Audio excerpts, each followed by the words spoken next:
guys hear us? Okay, we're ready. I'd like to call the Liberty Elementary Governing Board special work session to order today, April 15, 2025, here at the Jerry Rovey District Facility. We have 4 board members currently present. Vice President Kenyon, Board Member Schmidt, Board Member Zimmerman are present. Board Member Cirencioni will be late and will join us later. Our first item of business after the call to the order will be Pledge of Allegiance. Ms. Zimmerman, can you please lead us in the pledge? I pledge allegiance to the flag of the United States of America, to the republic, one nation under God, indivisible, with liberty and justice.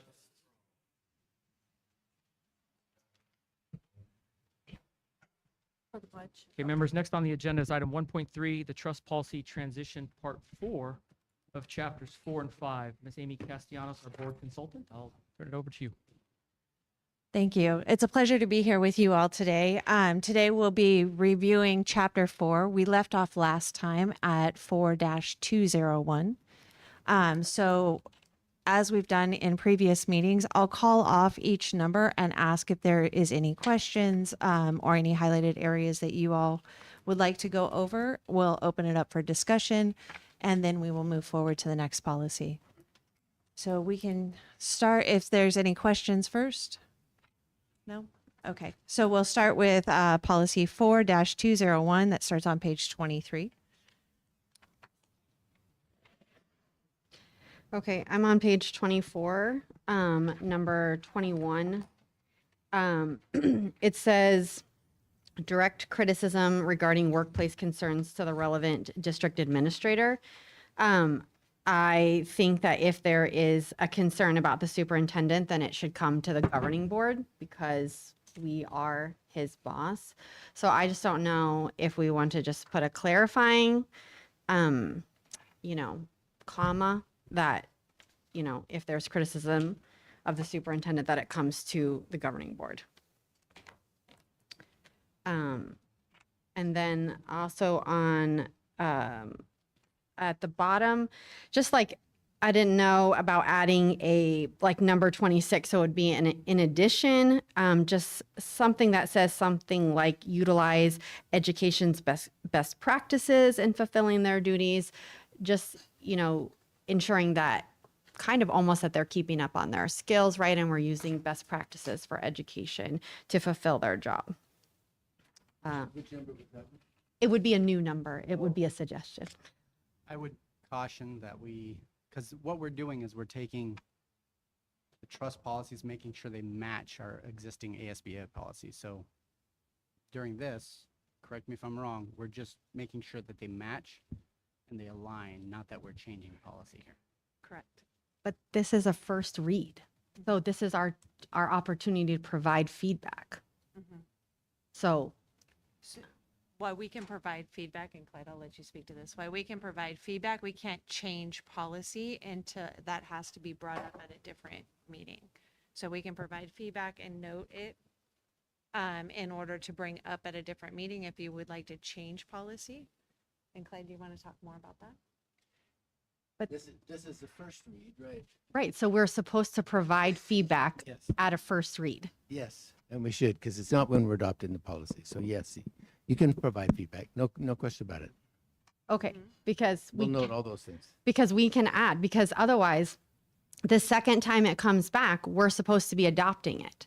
So unless we're going to bring it back in an actual board meeting for a first read again, then this is our opportunity to provide feedback about the proposed. These are new policies that we're adopting. There are lots of things that don't match up between ASBA. There are a lot of things that have been deleted. So are we providing feedback? This is a first read, correct? Yes. Okay. Yes. For clarification, though, on a second read, we do not have to adopt at that time. We can provide additional feedback and go to a third, fourth, fifth, 10th, however many we need to do to get it right. So I think it is okay to give feedback here.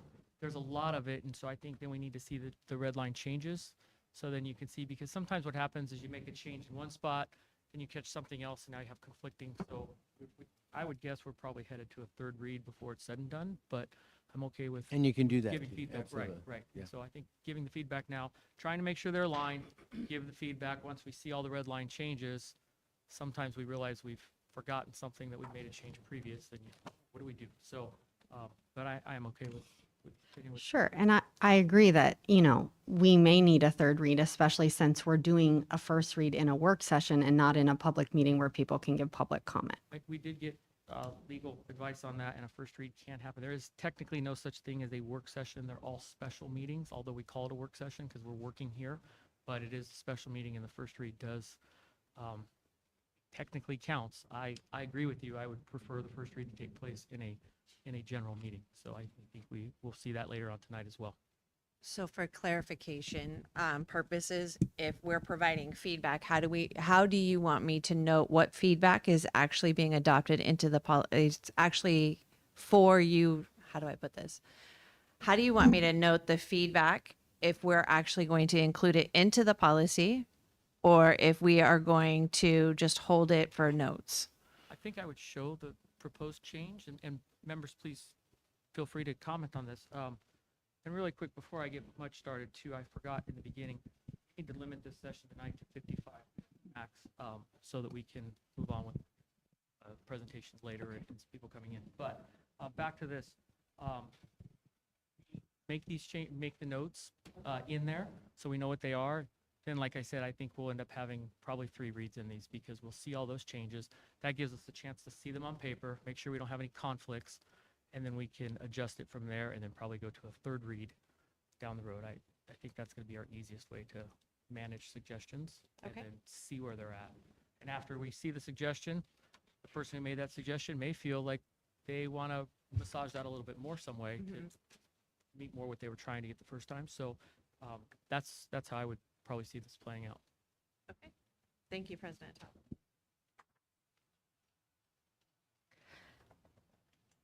Okay. If there are no other comments, I'm going to move on to it's still the same policy, but on page 25, number 24, it's about providing private services. Like I read it as tutoring. So I'm giving an example of like a music teacher who sees the whole school. Are we saying that they're not allowed to provide private music lessons in their free time?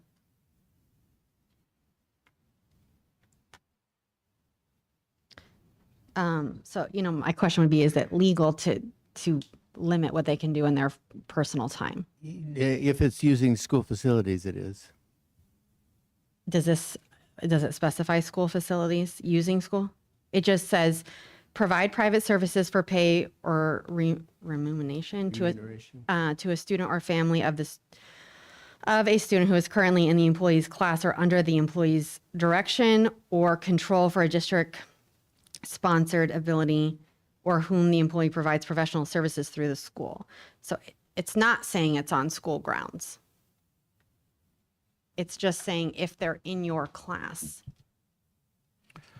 I don't know the legalities of it, but I know in my career, typically if there's tutoring provided by teachers, it's been provided for students who aren't in their class, and maybe there's legal behind that, meaning I tutor a student, but they're not in my class on my own time, but it's like my neighbor's student. And I don't know, Clyde, if there's statute related to that. I know that's a practice in other districts where one of my kids is one of my 25 students' parents asked for tutoring, that I don't do that because they're in my class on my own time, but I'd have like my neighbor teacher or offer it to someone Yeah, else, but I don't know the legality. It's creating a conflict of interest because you're the one's also grading that student. So that's what the concern is. Yeah. It's an ethical issue. I totally understand the one in the classroom, like providing ELA math. Because you feel like if they need tutoring, why aren't you helping them in the classroom, right? So like, I get that one. I'm kind of thinking about like a music teacher, right? That sees the whole school and they want to provide guitar lessons. So the problem is you have a general rule here for teachers that are tutoring students. And if they're tutoring it for compensation, they shouldn't be doing that with students that are in their classroom Okay. for that year that they have them in their classroom. I think her question though, as a music teacher, it's not a fourth grade math teacher. The music teacher is going to have them from the first year they take music till the last. And I would question that as well, that some music is taught, there are different theories of music. So I learned this once upon a time when I fumbled through guitar lessons. I started playing guitar a little bit and then got this great instructor who knew nothing about the form of guitar lesson I had. We realized really quick. So if you're learning a specific way that teacher is teaching, you may have some issue with that. And especially in a more rural area, you may not find another teacher that's available. So I would it is a say- little different yeah. than just a fourth grade math teacher. I just think let's do a little research on it. If I'm understanding, it's like the music teacher services all 600 kids, right? But that music teacher offers guitar lessons outside of school. You know, maybe we look, you know, That's a unique exception that maybe could be added in here somehow, but the general rule, you know, so, you know, that's an issue where you're trying to create a carve out an exception. Well, I'm not trying to like carve out an exception. I'm trying not to punish our teachers. And I feel like somebody that teaches music for somebody's kid for 9 years, I completely agree with the policy in terms of like a grade level teacher, a 6th grade math teacher. I don't think it's appropriate. I would 100% agree. So, I'm just So we providing my need- feedback. I guess we need some language that we would need to add some language that allows for. And just for reference, the ASBA policy is GCRD. That touches that one. we can get back. We can do a little research on that and see. I would also ask in that if you had a athletic coach, like a baseball coach, who's coaching a student on the team, but they do club baseball throughout the year. A lot of those coaches do that. The AIA has some guidance as to how many students they can have, I believe, but they may coach 1 or 2, and does that eliminate that person from being on a team that they may want to be on? So I think we have the same issue there. Again, Yeah. a little bit different than a fourth grade math That's a good teacher, fifth comparison, grade. though. That's but a that's similar an option as comparison. well. When there is a conflict of interest issue, there is a form, at least there was with the old policy, that we might need to develop one with these, that where you can present a potential conflict of interest, and the governing board can rule on that. In other words, you make it publicly known that that's what your intent is, and then everybody says, okay, we agree with this one. You know, that it's not a violation of the policy. I do believe we issue that conflict of interest. I'm looking at you, Stephanie, that conflict of interest form to our employees every year. I think and you list down those things. So Maybe. this would be one where you could just identify it and let people make everybody aware and have them make a call whether that's okay or not. The issue is all about compensation, not doing it just as a volunteer, but when you're compensated for it. All right, do you have another one for this page? Okay, go for it. Okay. I have one as well. Okay. I just, for number 25, if they rent the facilities, it says, use of school, district or school facilities for purposes not directly related to the employees, but what if they rent the facilities? Is that okay? Not of your own class, though.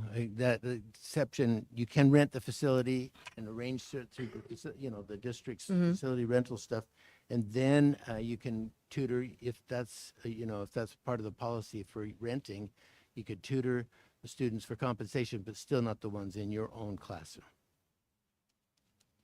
Okay. On this page, if we go back up to 12, this is possession of a weapon on district property without, this says legal authority. Our ASBA policy is GBEB-R, and that says authorization from proper school administration. I would recommend we leave it as authorization from proper school administration.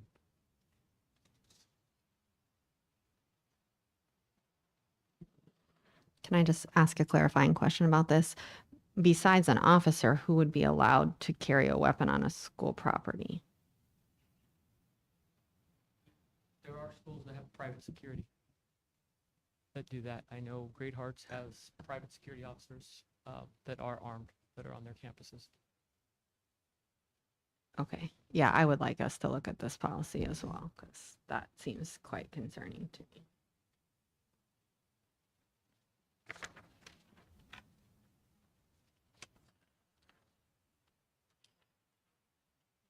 Oh, sorry. I didn't know if you had anything else for that page. I'm on page 26, which is still this policy.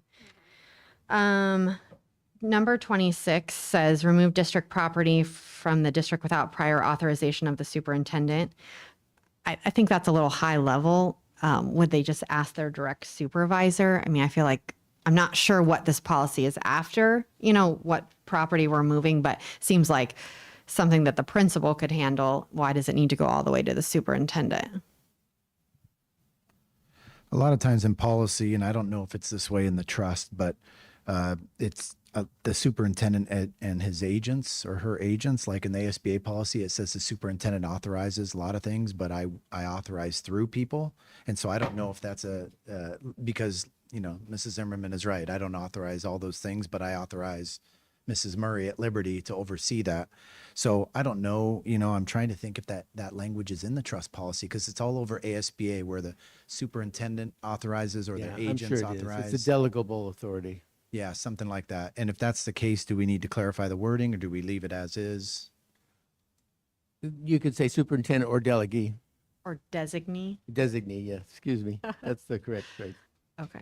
Because number 30 would be a very similar thing. Apply for a grant or outside funding, including crowdfunding or solicit donations without the prior authorization of the superintendent.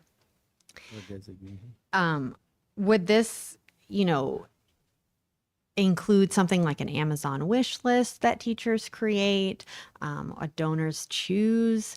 Are they not able to create those without authorization from the superintendent?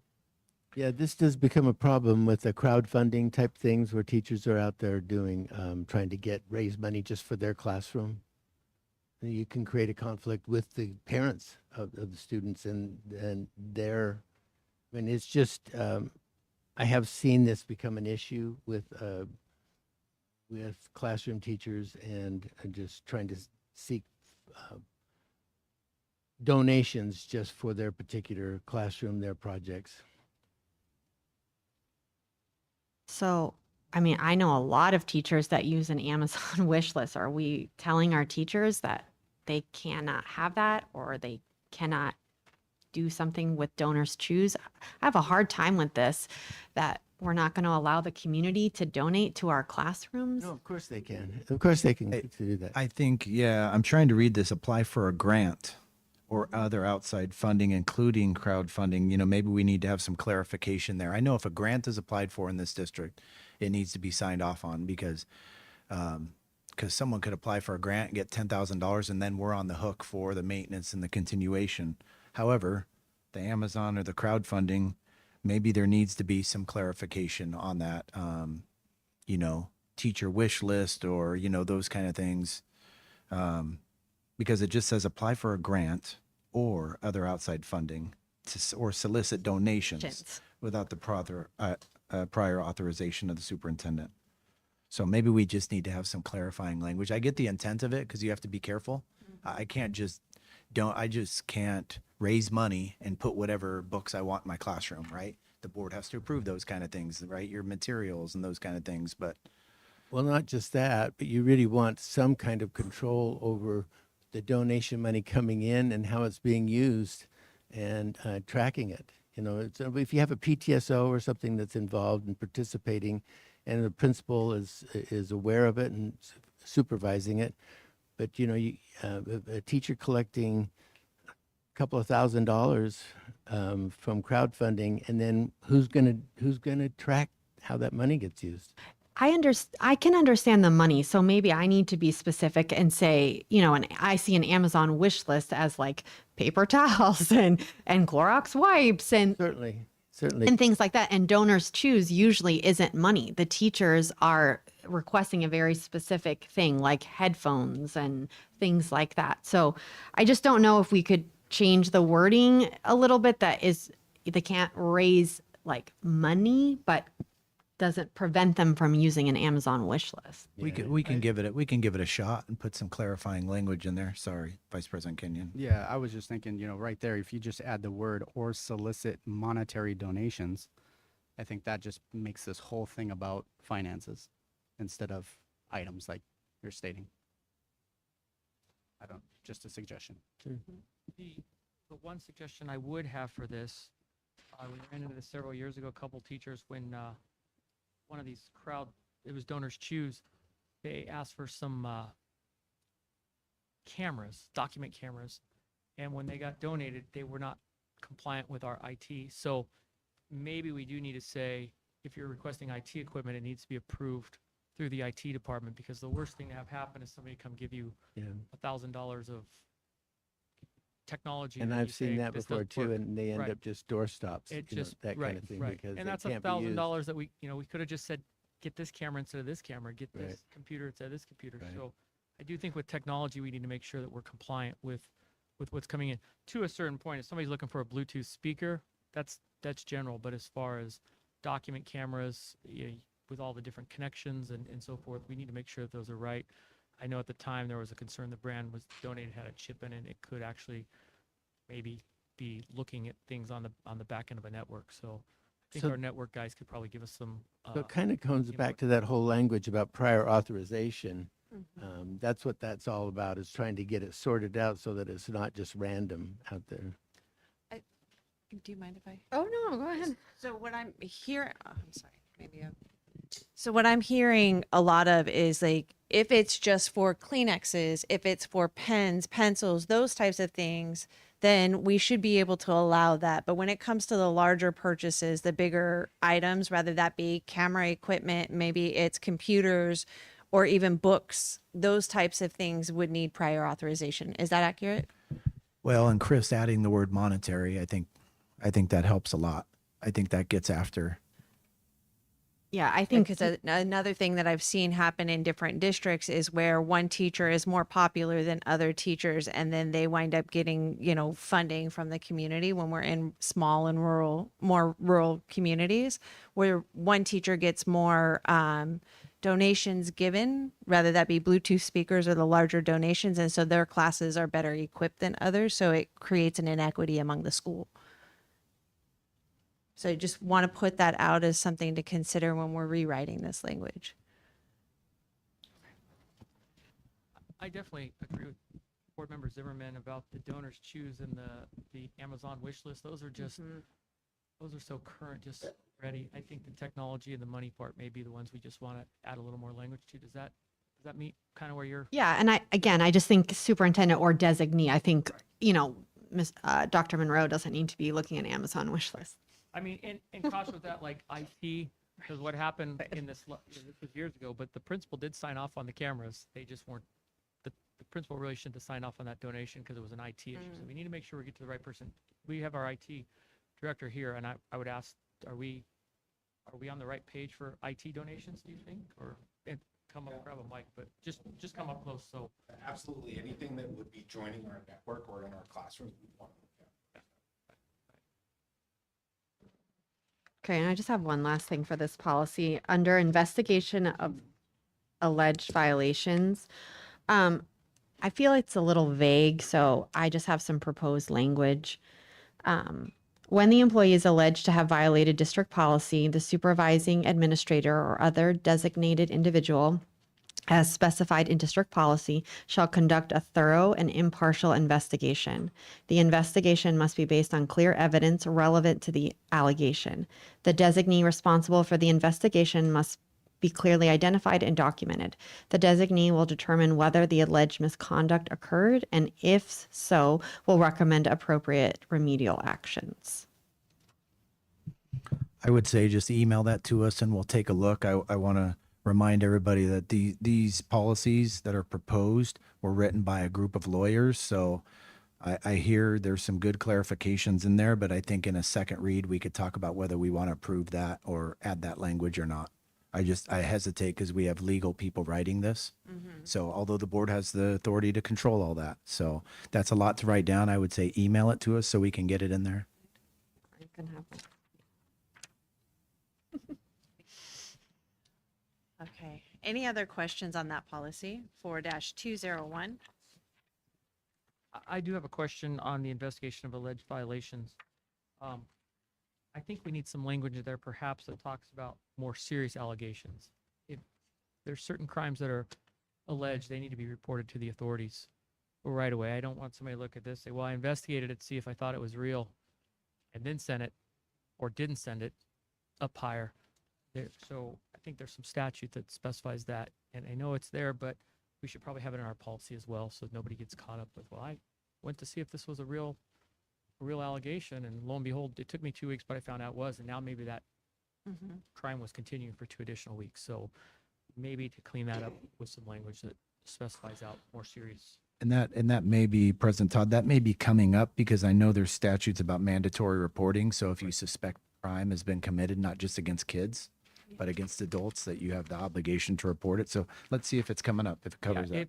And that's kind of my point earlier. Sometimes first read, second read, maybe a third read, it may be here, but something that's here, spell it out so there's no chance of somebody just looking at this. And maybe it is a new teacher. And yes, everybody's supposed to know the laws, but I would hate to think something happened because we went here. Maybe a link didn't work, a link got outdated, whatever the case. We just spell it out very clear.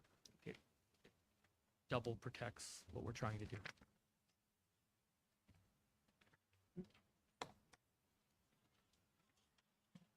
Are we okay to move on to 4-200? Sorry, 4-202. I apologize. Page 29.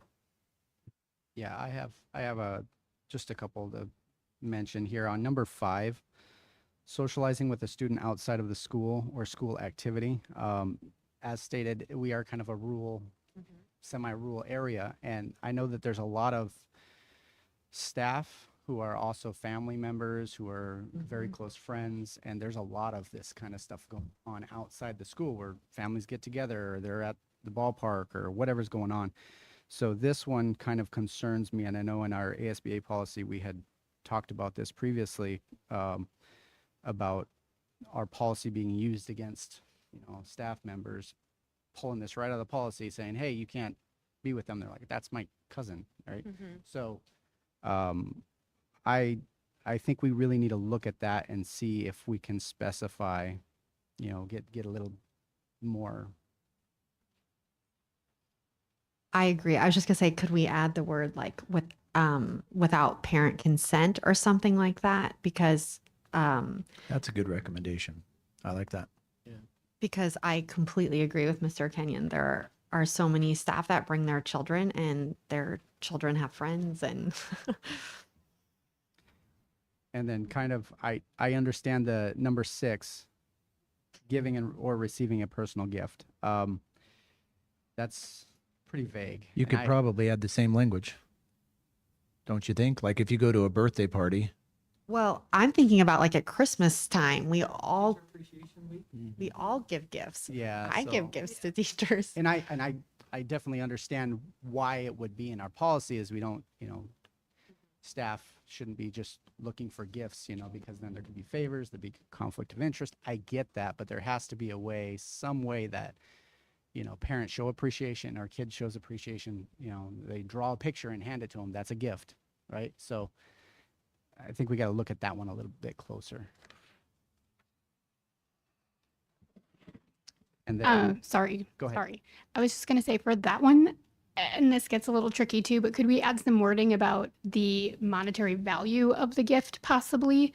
So giving, a coffee mug and some cookies or something at Christmas is not the same as gifting a teacher a new Nespresso coffee maker. Something, it gets tricky, but maybe think about it that way. you mean to like clarify whether a student makes something and brings it in type deal, like what Chris is Yeah, saying. the giving or receiving a gift, right? Because that is a gift, but there's no monetary value. And at Christmas time, many families send gifts to their teachers, but they're usually not hugely valuable, right? I mean, they might have gift cards. yeah, but you're still not talking. I mean, sorry, when I was a teacher, I probably got like $10, but I was a high school teacher.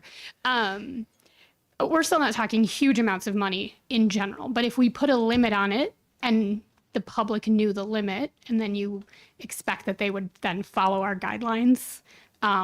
So it's a little bit of a, honor system, but it's a way to get around making it a black and white statement, but still allowing for something. The other thing we could possibly do, because I don't think any teacher, if we set the value at $10 and a student brings a $25 gift card in, For a teacher to reject that Right. breaks that kid's heart, because especially a young kid, the parents probably went and did that. So maybe we put language in here that says they accept it, but then bring it to the district's attention so we're aware of that. And then at that point, maybe we can give them the $10 credit or some way, or there we contact the parents without the child knowing, because it kind of breaks their heart and fixes that. But you do run into more and more with money and students. So I don't know that that's the exact answer, but somewhere along those lines where they don't have to reject the child right away. That's heartbreaking. Oh, I'm sorry, Absolutely. Johnny, I can't take this gift. Well, you took all the other ones. They don't understand. So they accept that and then notify the district, and then we can work that through a better way. I just think that's honestly a lot of work for the district that, is not necessary. I honestly have a hard time understanding why we have the policy, to be completely honest with you, because I want if you could give me the bad example of like, why do we have this? I just don't understand why we're belaboring giving teachers gifts at Christmas time. One of my thoughts, Board Member Zimmerman, would be the model trust policy is written K-12, written very broad. So I think about high schoolers. And when they become more of a young adult, sometimes those gifts, you got to be careful with gifting things to teenagers or gifting things to teachers if you're a teenager. And so that's the only thing I can think of is a lot of these policies. It's good we're talking about this because we're a K-8 district. And a lot of these policies, you really think about a teenager, a 17-year-old boy giving a female teacher, a gift. And sometimes those are interesting things, or grooming comes up or what have you. So that's my best guess on it, is maybe it's more of a high school. And maybe thing. we just add with parent consent again. Yeah. Well, that's, kind of what I said at the, Sorry. parents are fine at the beginning, or, just so we don't run into any type of problem. That's kind of what I was thinking, but. Yeah, no, I would agree. That's kind of my thought process there, but. And I think it's good because sometimes I catch myself reviewing the policy and I scratch my head and then I think, oh, wait, they're written this for high school seniors too. You know what I mean? Like the trust writes for K-12 districts, and we're a K district. So that's my best guess on that one, is maybe they're thinking more high school. And That kind of leads me to number, Okay. yeah, that kind of leads me to number 12, which, again, like you said, I believe that this was more focused at the high school level, where I know my high schoolers, they can basically walk off campus at any time, go get Absolutely. a coffee, bring it back to the teacher. That can be scary, right? But we do have, middle schoolers. So sending a student on a personal errand, I agree. That could be crossing a line very, very easily. Of course, our students shouldn't be leaving campus without their parent with them. But I don't have an issue with this. I just wanted to bring it up that I think, like you said, that's more of a high school thing. Number 14, transporting a student in a private vehicle without administrative approval. I think that administrative approval has to change to parental. I think that parents should always be notified whenever somebody's being transporting their children in a private vehicle. So, I am fine with those. I would say on 14, administrative and parental approval. I was always alarmed as a principal when I found out a teacher put a child in a car without clearing it through the school or the parents, because you never know what happens. And then the personal errand thing, and again, going back to the high school, but a teacher forgets something, they give their personal keys to the student, go back into the classroom, unlock it. Can you pick that up and bring it to me? I've been burned by those things a lot before, and you have to be very careful with, especially at the high school level. But I like that one as well. We want to be really careful of what a personal errand becomes. So they are young people, and I think we do it, a lot of times we do it out of the goodness of our hearts, but you never know if something goes missing or there's an allegation or. yeah, and as much as some of these may sound like they're not really necessary, these are here to protect not just our staff, but the kids, right? The kids a lot of times don't know what they're really doing. We would think that they would, but they're young kids and they haven't got life figured out yet. And so a personal errand for the teacher may be completely different than for the kids. So, yeah, that's why these are here. That's all I have for this page.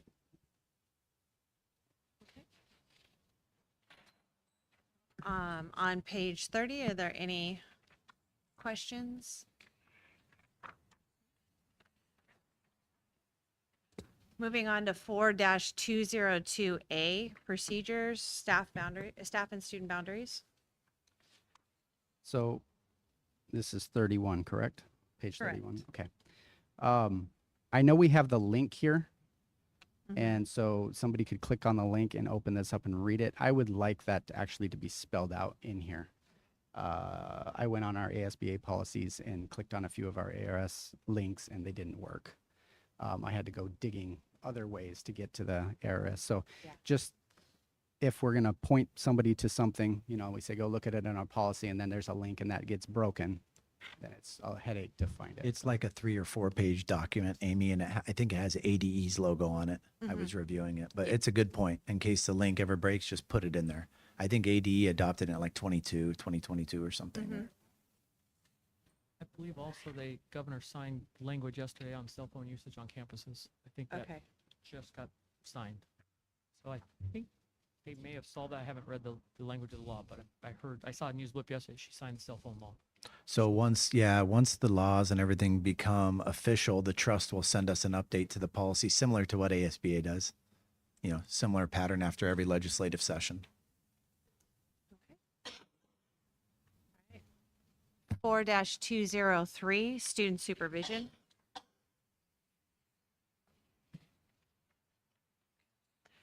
4-204, mandatory reporting, sorry. I don't have a problem with the language in here other than, actually, I apologize. My comment is on a different page.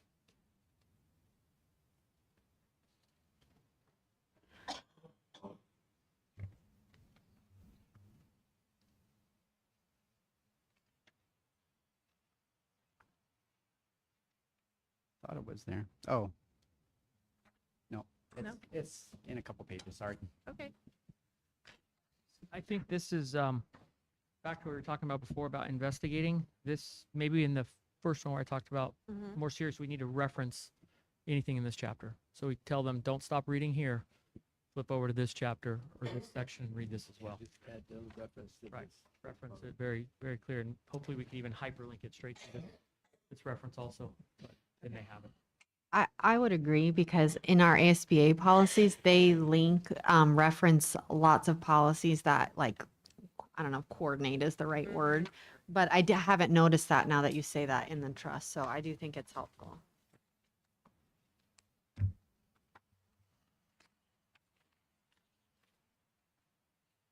That will take us to page 36, 4-204A. Procedures for mandatory reporting. Same thing, I think we link this right back to the original one as well. On page 37 of this, Mhm. I just want to make it very clear. So we have questioning students. This is one of those things, working with the Department of Child Safety for the number of years I have. When a kid lives through trauma, they shouldn't have to relive that trauma. And I know that the policy does state right after the questions there, the second sentence, it says employees should not allow anyone else to question or examine the student. And that's the reason for it. They don't, they're not the investigator. They're just the firsthand witness, right?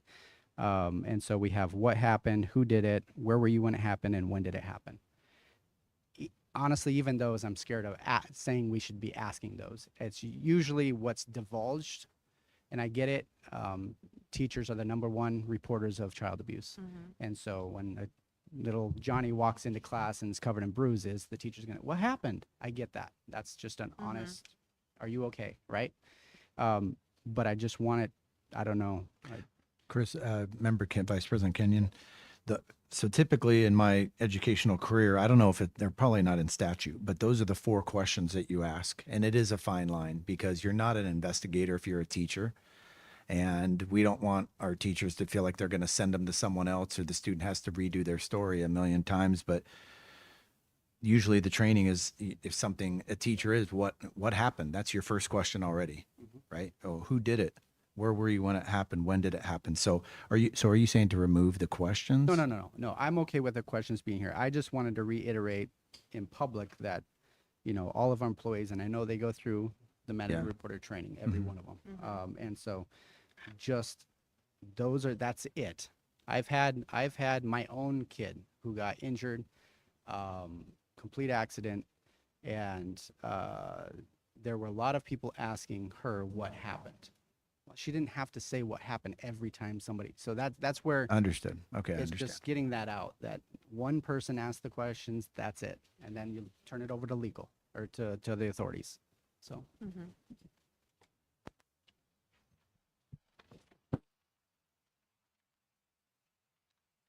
Page 39, 4-204B, procedures, mandatory reporting.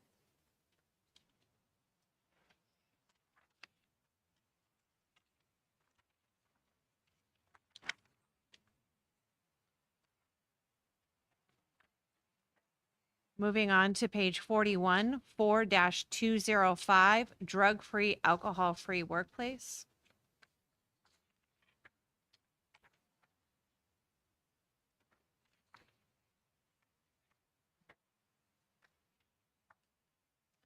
Page 43, 4-206, prohibition of tobacco use.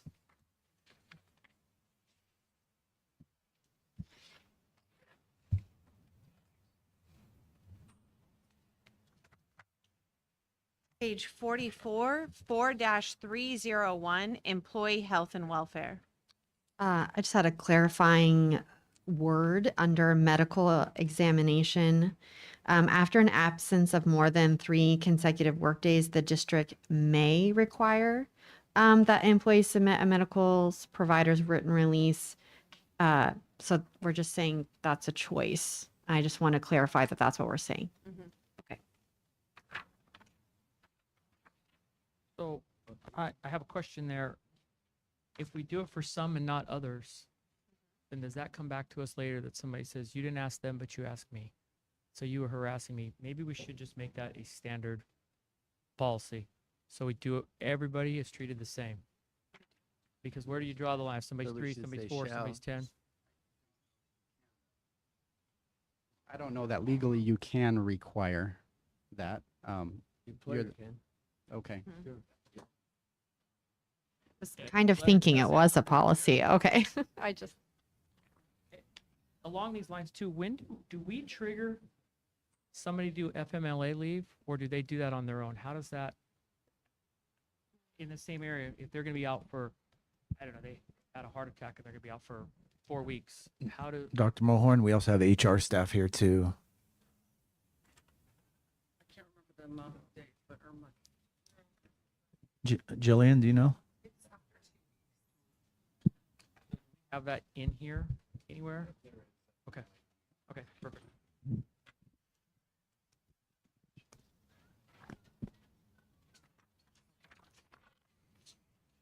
Is that a requirement of FMLA, or is that a district requirement that we do that For which one?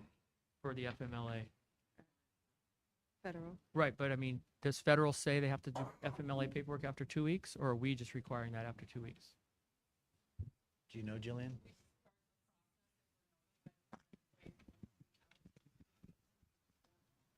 Okay.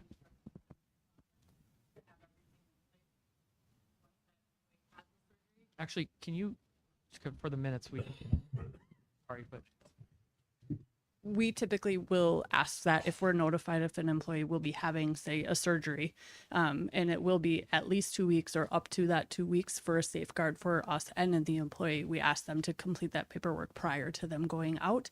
That way, if it does get extended, we don't have to bother them necessarily for that paperwork while they're on leave recovering. because while they're on leave, I don't think we can contact them, right? There's stipulations where we can for certain things, but they should not be working. They won't have access to their district email. Like we do turn all that Okay. off to safeguard them. Thank you. 4-301, procedures, employee health and welfare.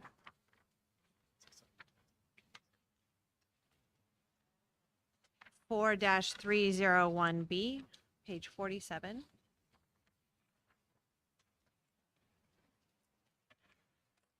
4-302, leave. Okay, I have a couple questions on this policy. So at the bottom of page 48, it says sick leave of any staff member who does not serve a full school year shall be prorated at the rate of 1 day per month.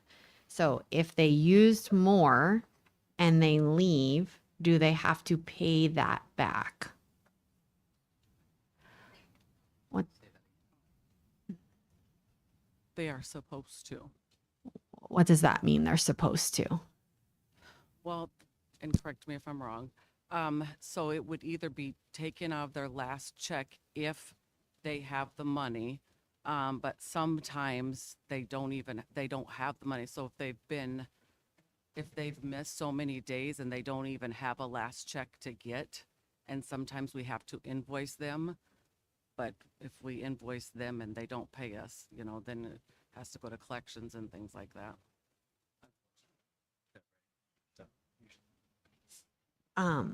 So maybe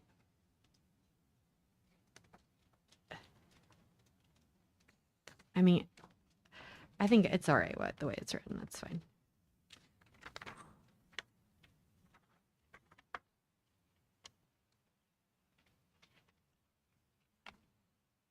It doesn't happen very often, does it? Good people that aren't going to come here for 2 weeks of vacation and run out. Page 449. Yeah, sorry, I'm Okay. just I reading was my like, I notes, thought kind of like, maybe- Mr. Kenyon, give me, if I could just have 1 second, please. Oh, okay, so kind of towards the bottom of the page, it says personal leave will not be granted during the following periods. Kind of gives the blackout dates.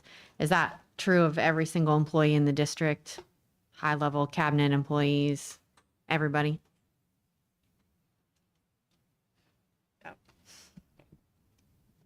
Sorry, where are you? I'm on page 49, about 3/4 of the way down. It says personal leave will not be granted during the following periods. Generally, sometimes, I don't know, I don't remember a time where cabinet has asked for that time off, not that I can recall. Dr. Monroe, I don't know if there's any time that he's approved that. I can't remember a time where a cabinet member has asked for the first 2 or the last 2 or those holidays. Yeah, I mean, I think as it's written, employees means all employees as it's written. How I'm reading it. Okay.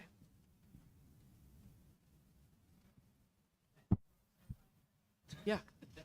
Got to grab a microphone.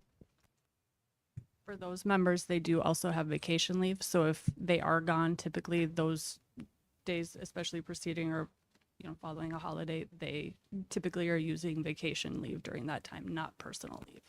Which is Okay. different. Thank you for that clarification, Malia. I have one question. Our district has traditionally allowed vacation accrual to go for the entire term of service of that employee. I think what maybe is not recognized by most is that is unfunded. So at the end of every year, if you don't use your sick time, or I'm sorry, your vacation time, we don't put that money into a magical fund that's going to pay you in 20 years when you retire. So now in 20 years, if you decide to retire and you've never used sick time or vacation time, the district is now on the hook for 20 years of vacation time at the end, which can be thousands and thousands of dollars. But it's unfunded. There's a cap. There's a cap, but it still is pretty high. So I would just say we need to make sure we look at this to see where we're at and if that's right. Because there's some people who've been around for a long time, and don't get me wrong, they serve for a long time, but those are very large payouts when they retire that you just, as a board, we need to recognize they're unfunded. So as we're creating budgets and you have somebody retire, there's no way to look and say, oh, they're going to retire at the end of next year. They may not have told us yet. They don't have to. There's a time, but when we're creating budget, and if you get a few people retire, you're going to have a large amount of money that comes due that we've not budgeted for. So I would just ask the board, maybe not tonight, but just think about that, and we can perhaps at the next board meeting and I'll ask for this later, but again, just maybe we can get a little presentation on how that really works so you understand what that liability is on a 20-year employee or 25-year or 30, however long they're here. On page 50, I have a real problem with us paying out vacation for first-year district employees who do not finish their contract. We are charging teachers to leave their contract, and yet we are paying administrators, to your point, Mr. Todd, $5,000 of vacation time who didn't even serve 1 year in the district. So I have a real problem. It happened twice this year. And so oh, sorry, I'm on page 50. And I'm under months of service where you're getting, like accumulated days. I don't think you should be able to get paid out until you've served 12 months in this district. You want to keep this, Malia? Yeah. Go, Malia. Days are prorated. So if they are given their 20 days up front and they are only here for 5 months, they are prorated down for the number of months they would have earned for the Okay, payouts. I understand that. Yep, I'm just wanted to make still sure. not Yep. I'm still not comfortable. That's again my opinion. So you're asking for this to be changed?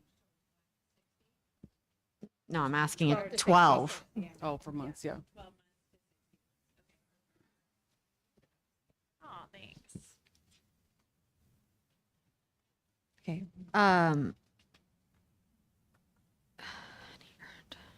Just one more second, please.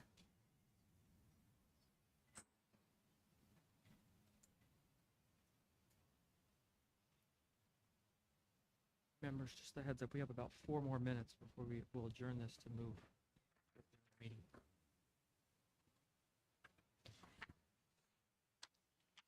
I'm on page 51, unless somebody else had something for 50. Just, Okay. sorry, Yeah. just going back to what we were just talking about, if we change that 12 to 60, what is that? Look at that, because what does that really mean? I mean, okay, I get it paying out, but they would still accrue the vacation time. And then we wouldn't be able to pay them until they've hit 12? Or, Let me research and how we word that, and then I will bring it back red line to you with justification. thank you. Okay.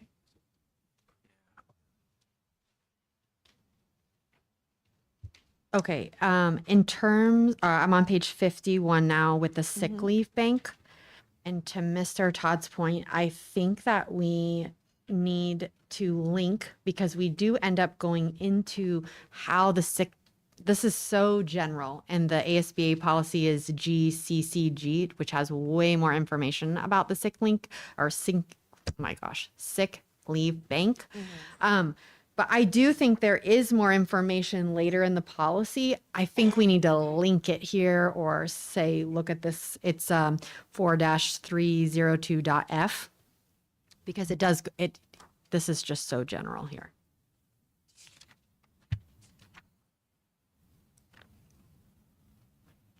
Okay, with 2 minutes left, can we move on to 4-302.a?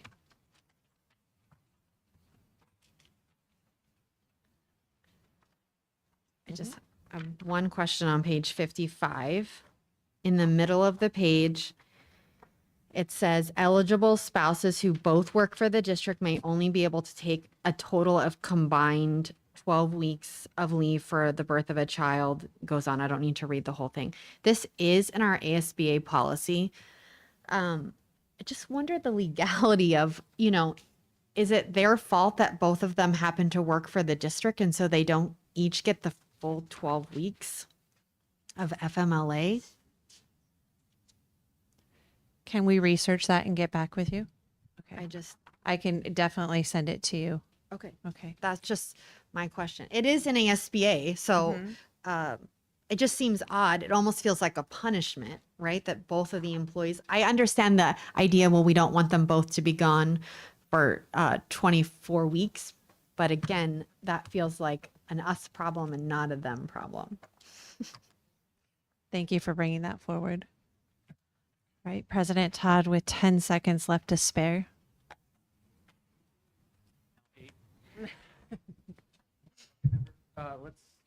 We completed this one. We'll pick this up again at 4-03B. when we convene again for this. But for now, let's adjourn the work study session special meeting and reconvene in about 5 minutes after we clear this up, reset the general meeting.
authority right there.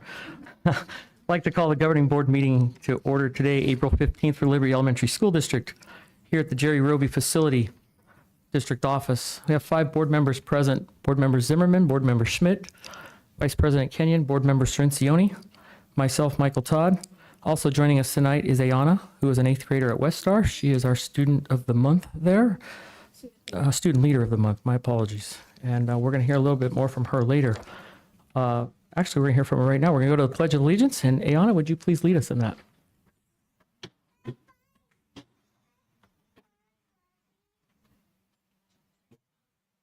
I pledge allegiance to the flag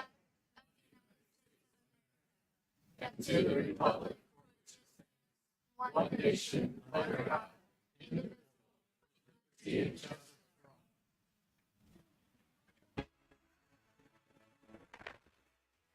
with liberty and justice for all. Welcome to the Liberty Elementary School District Governing Board meeting. We appreciate your interest in the district. The 5 elected governing board members serve without compensation and volunteer countless hours on behalf of our students and staff. The president and the vice president of the board are elected in January. Under state law, the governing board may only discuss and vote on matters that are on the agenda for tonight's meeting. Agendas are posted a minimum of 24 hours in advance on the Liberty Elementary School District webpage and at the Jerry Roby District Complex. Copies of tonight's agenda are located in the foyer and on the district webpage. If you wish to make a public comment, please complete a request to address the board form and submit it to the board secretary before the meeting starts. These forms are located in the foyer prior to entering the governing boardroom. Members of the public will be given up to 3 minutes to speak at the discretion of the board president. Once recognized, please state your name and if you live inside or outside of the district. During the call to the public may speak on any item of business on the agenda that requires the board to take action. The public may also speak to the governing board about a school district matter that is not on the agenda. State law prohibits board members from commenting on or discussing the matters presented at the end of the call to the public. However, the board may ask the superintendent to review the issue or place it on a future agenda. A board member may also briefly respond to criticism of a board member or the governing board itself. We ask that all speakers show respect and courtesy to others. Comments must pertain to a matter that is within the jurisdiction of the governing board. This is not an appropriate forum to complain about an employee, student, or others. We also ask the public who are present for the meeting to be respectful by being attentive, avoid calling out or creating any disruption that may interfere or interrupt the meeting. Individuals who interrupt or interfere with the meeting may be asked to leave by the board president. Inappropriate language and repetition will not be permitted. Thank you for allowing this meeting to be conducted in a peaceful and productive manner, and thank you for your attendance and involvement in tonight's meeting.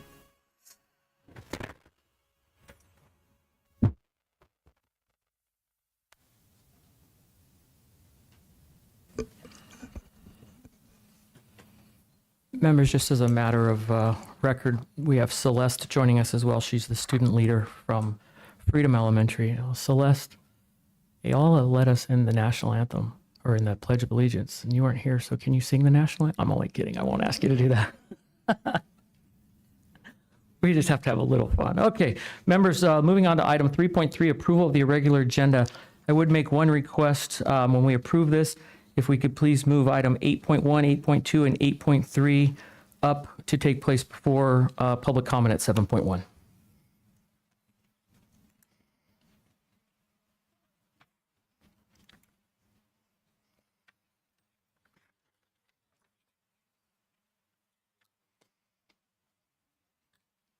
Mr. President, you said before public comment 6.1? Correct. I think it's 7.1. Public comment is at 6 or 7. I'm sorry, 6.1. My apologies, Okay. 6.1.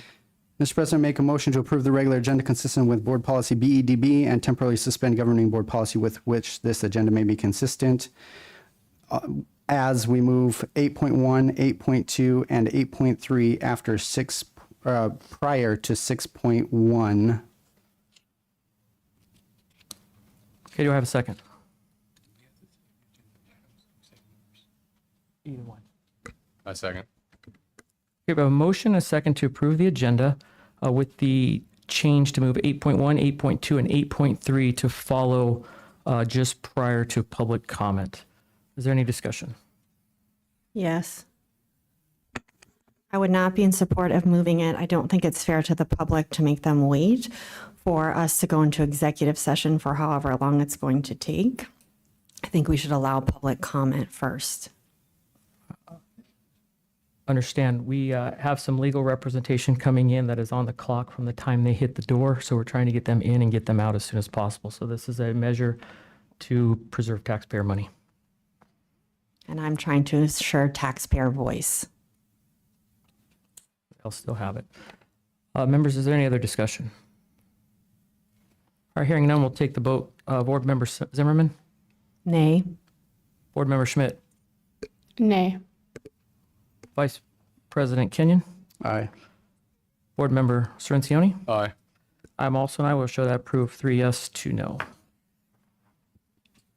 Next will be item 4.1, Superintendent Update, Attendance, Enrollment Reports, School Newsletters, and Discipline Update. Dr. Monroe. President Todd, Vice President Kenyon, members of the board, just a few things to mention.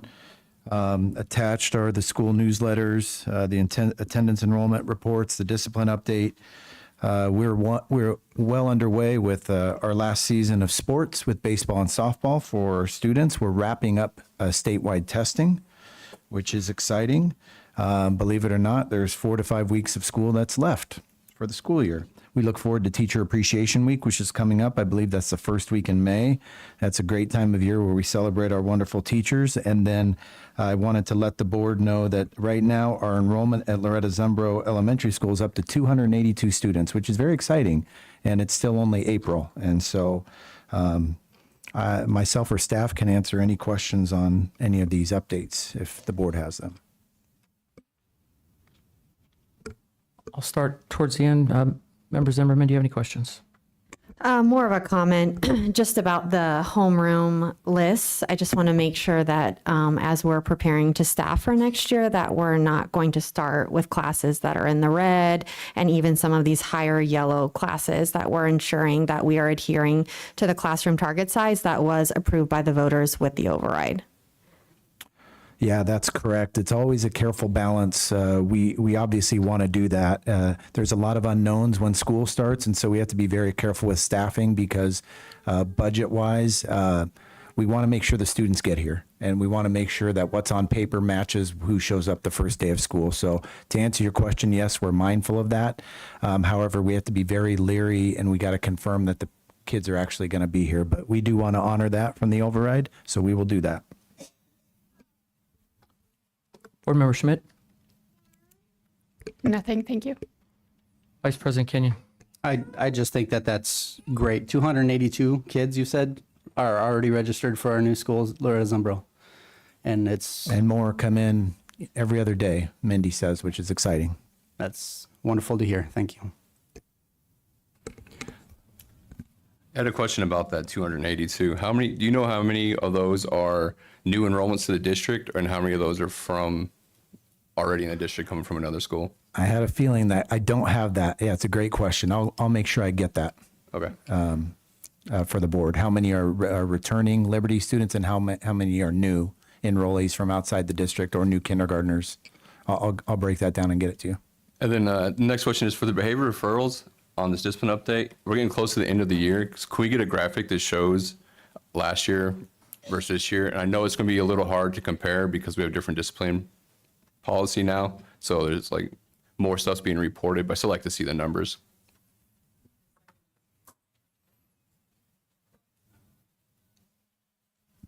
But I can do that for May. Thank you. I have a couple questions myself. Just looking at the discipline, is there a way to better quantify the discipline based off of the school size? it stands to reason that a school that has 3 times as many students as another one may have some more discipline.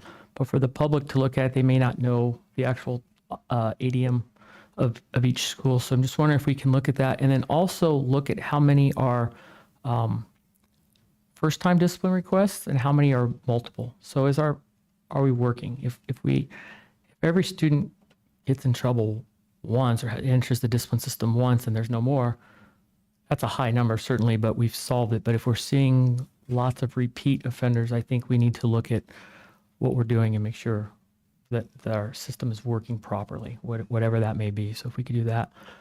Also, I just noticed discipline referrals at a couple schools are considerably higher. One of those has a lot more students in it, but if staff could report back to us what support we're giving to these campuses to assist with this. I think discipline does take up a lot of time.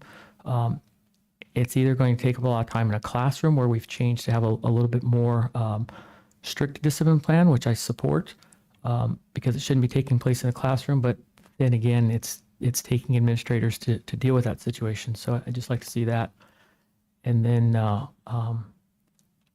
last but not least, looking at the attendance, I think it's very important that we support the teachers that have over-limit classes. And I was asked that staff would look at what we're doing to address this and how we're working to resolve that in the future. We have a problem. We need to fix it. So I don't expect any answers tonight, but I would like to definitely look at what we're doing to address this and move forward with that. Next item will be item 4.2, Governing Board and Superintendent Recognitions. Dr. Monroe. President Todd, Vice President Kenyon, members of the board, this is our last board meeting where we'll actually do some recognitions of our wonderful students, our terrific staff and volunteers. And so we'll be recognizing Students of the Month. And then we'll also be having a recognition for some of the wonderful people that make the magic happen at West Star. And then we'll also do recognition for our student leaders. So I'll pass it back to you, President Todd, and you can take it from here. All right, members, if you'll join me up front of the dais, we'll start from there.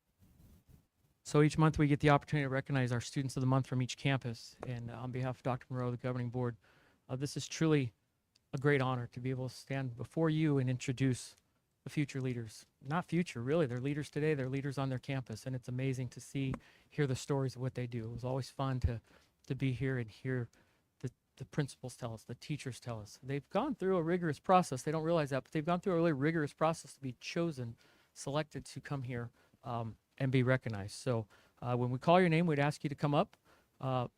This is the one time in the boardrooms we love to hear lots of the crowd go crazy.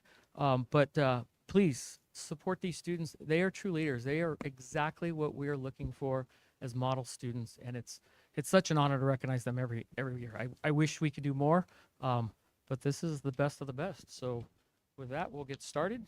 And I'm going to hand these certificates over to you. They're supposed to be in order, so get ready. Hopefully they are. Make sure I call that name, okay? I'm in trouble. All right. Representing Blue Horizon is Natalie Gerges.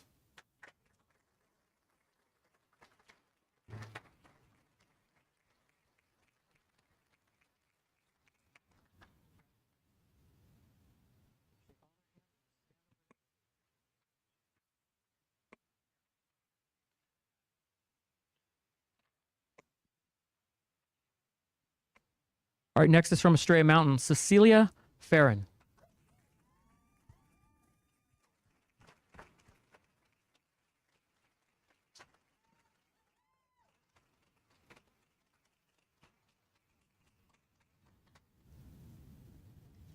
Representing Freedom Elementary, We have two this month, Natalie Navarro and Arissa Roman.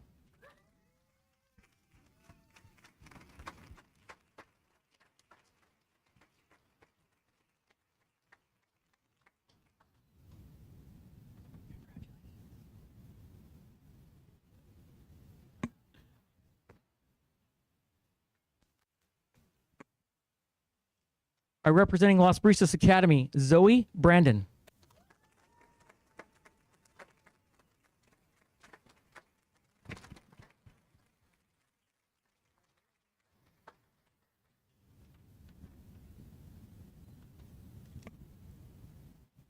Representing Liberty Elementary, Xander Gonzalez.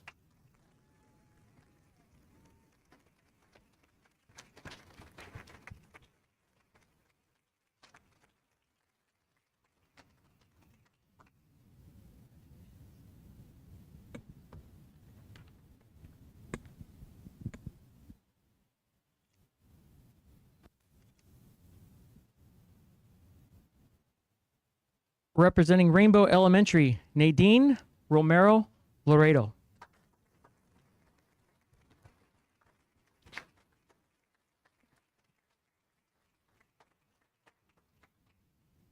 Looks like she wasn't able to make it. Next will be West Star Elementary's representative, Alina Yale.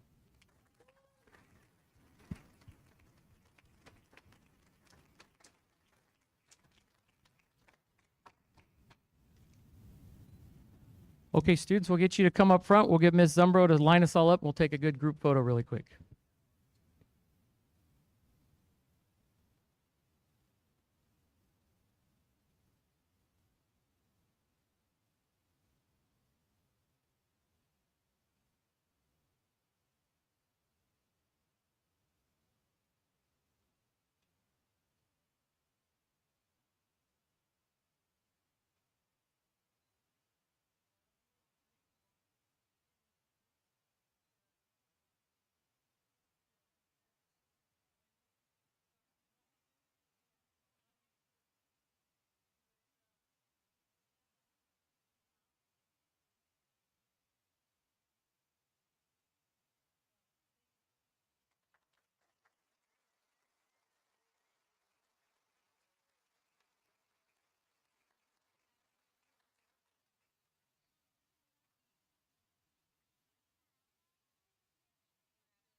Now, aside from those great students, the way we foster and help get those great students, first of all, it starts at home with the parents, and we can't thank you enough as parents, grandparents, aunts, uncles, friends, guardians, everybody that's involved in raising these kids. Be proud of yourself as well.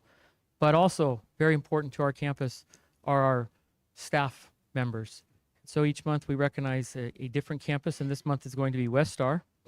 So we'll start off by recognizing our teacher, Miss Rachel Hughes.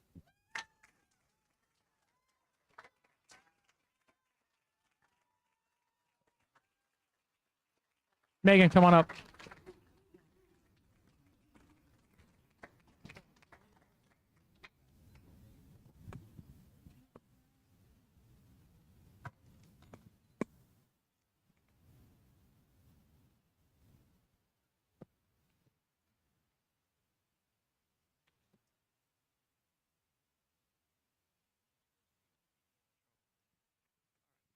Our next representative from West Star Elementary, our on-site staff, Ms. Karen Thomas.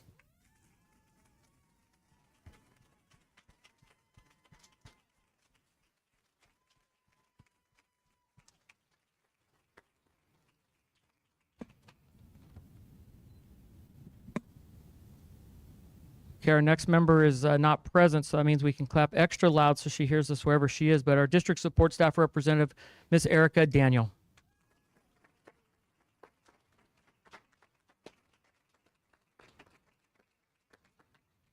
Our parent representative, Ms. Jennifer Twine.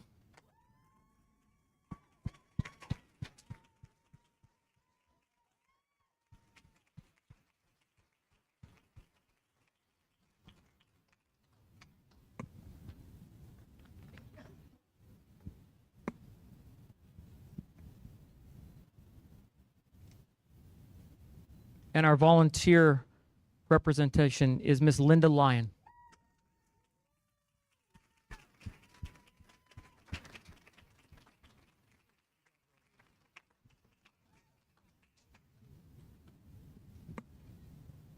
So again, I think it's just important to recognize our staff. You know, they come to school each day and we see them there, but what you don't always see is they're at home working, weekends still working, all the time. And we have some great students. We have great staff.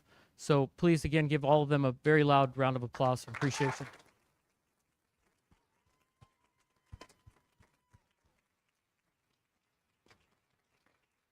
And we'll do photos once again. If you'll join the board up front, we'll take another picture.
Okay, while everyone's returning to their seats, we want to recognize our student leaders. We took the picture first, but I'd like to read something a little bit about our student leaders. And this is something that we started doing last year, where we'd invite a student leader. I have the principal and staff nominate a student leader from each school to be up here and really represent our future. And we're really proud of you, really proud of you girls. And not enough nice things can be said. If your parents are here in the room, you should be proud. And I always like to call it a parent payday. When something wonderful happens with our kids, it's like a parent payday. And so let me read a little bit about each one of our students, and then President Todd will let them have the microphone briefly. And then after that, we'll take a quick recess so that people can leave who have been here for the recognition. So let me read about Celeste first, Celeste Mayorga. She is an 8th grader from Freedom Elementary School. She's the proud president of the Student Council. She's not only an outstanding student, but also a true leader who sets a positive example for her peers. Through her dedication, hard work, and kind spirit, she consistently inspires others to get involved and make a difference in their school and community. Her leadership and commitment to excellence make her a role model to the students and the staff alike. We're lucky to have her as a leader at Freedom Elementary School. Can we give her a round of applause?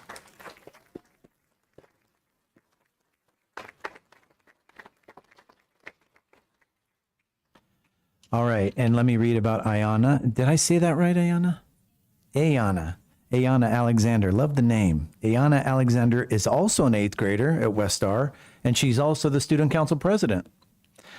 She was elected this year by her peers. In her role, she has led with positivity and creativity. She's been an integral part of helping the school plan their school dances. She's always coming up with new ways to get more students involved in campus-wide events such as Spirit Days. She is reflective in her role as a leader and a wonderful example of how a president can lead with heart and respect. West Star feels fortunate to have worked with her this year and knows she will continue to thrive in leadership roles as she grows. How about a round of applause for Ayana?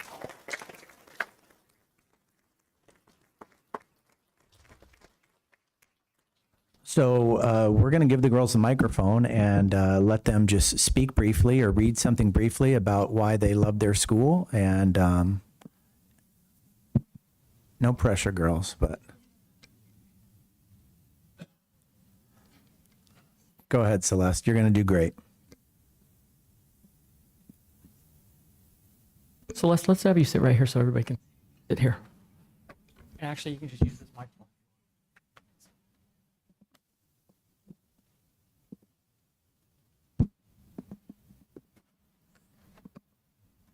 Hi everyone. Good evening. My name is Celeste, and I want to start off by saying our school is truly exceptional because of its awesome teachers, their dedication, passion, and commitment to fostering every student's potential to create an inspiring learning environment. They go beyond textbooks, making lessons engaging and meaningful, while also providing support and encouragement. For example, starting in kindergarten, Miss Burgess showed me kindness, respect, and working hard. Next, Miss Anger in 4th grade encouraged a growth mindset, which was okay to make mistakes and learning as a process. Lastly, Mr. Washington gave me constructive and honest feedback on both personal and academic behavior, helping me identify areas for improvement. Their enthusiasm not only fosters academic success, but also instills a lifelong love of learning in each student. Because of them, the rest of Freedom staff's and education values have made me a leader at school, sports, and at home. I've accomplished a lot of successes, to name a few, being president of student council, a straight-A student, an outstanding debater, and recently being accepted into honors courses for my upcoming high school road. Thank you.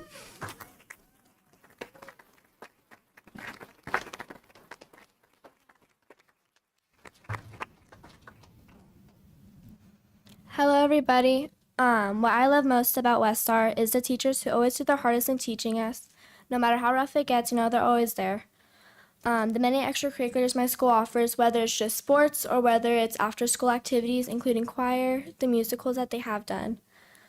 And the community Westar creates that focuses on the character of the students, constantly bettering us in whatever we do. At Westar, we focus a lot on SOAR, making sure our students are always the best of who they are, never less. And that helps the students be who they are, and it's a lot thanks to our teachers. Thank you.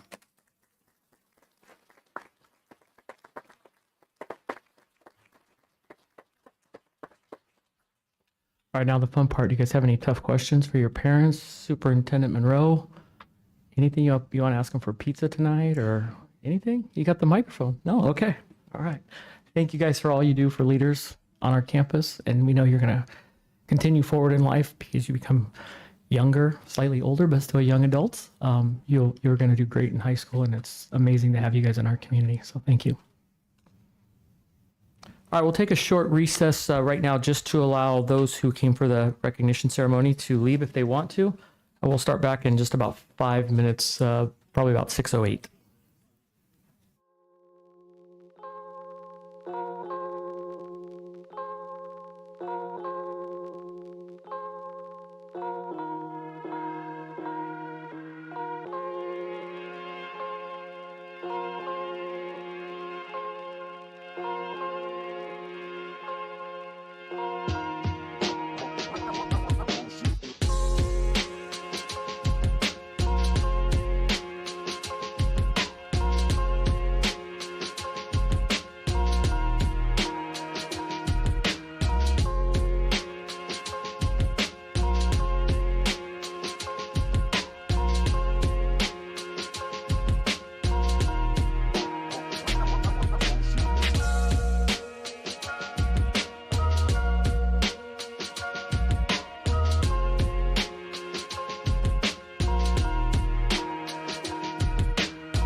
All right, members, at 6:08, we'll reconvene and move on to item 4.3, fiscal year 26 budget reduction updates and monthly budget report for March 2025. We'll have presentations from Crystal Mosier, our accountant, and Rebecca Williams, consultant.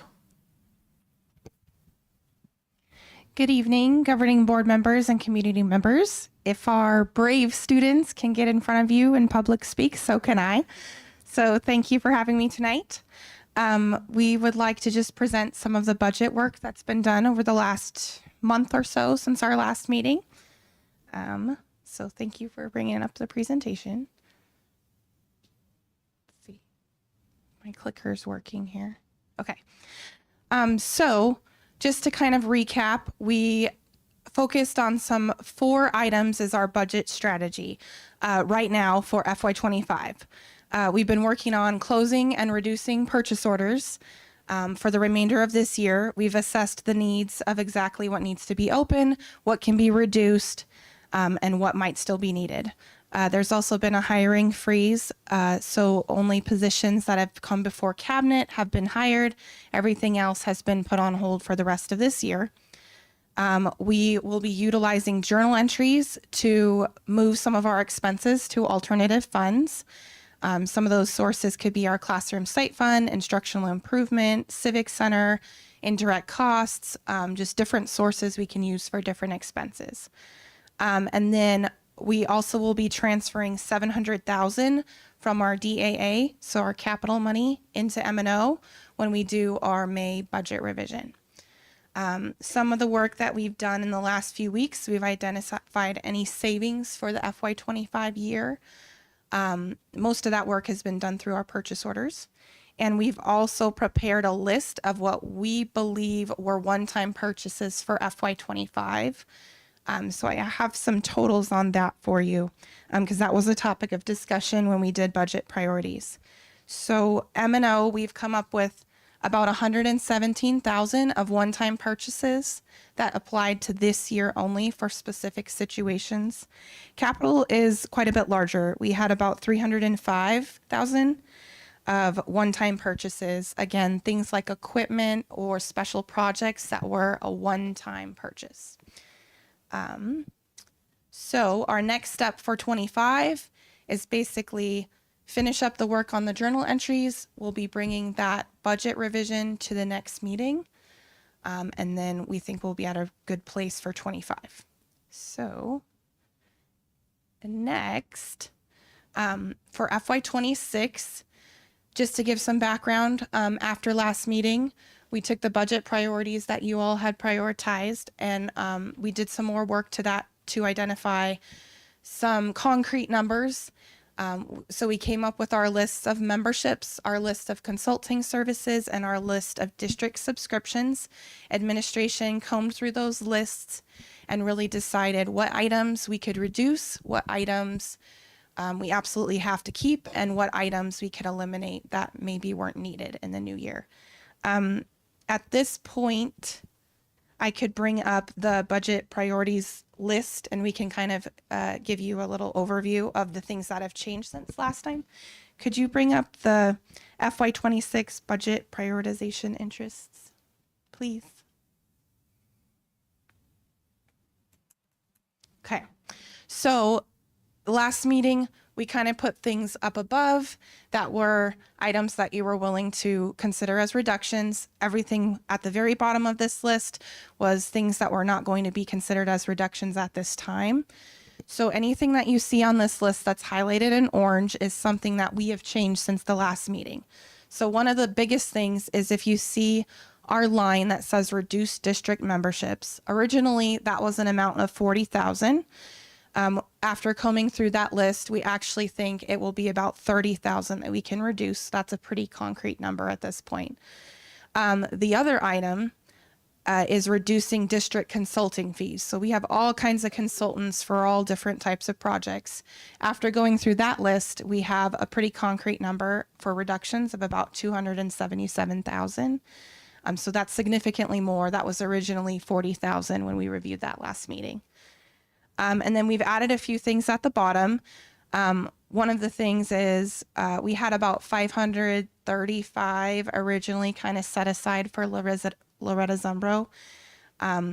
We've reduced that number to actual needs, what we can get by with, and we think it will be closer to 440,000. So that's some savings there. Also moving a current LPN to that school to cover the nurse's office, and then rehiring a CNA for the school where that nurse moves from. That will save us, the difference between an LPN and a CNA is about $20,000. So that will save us in that area. And then we looked through our list of district subscriptions and we thought we could comfortably reduce those by about 60,000. And then a smaller item, our SurveyMonkey subscription service that the superintendent's office uses, could be reduced by about $2,000. So could you go back to the presentation, please?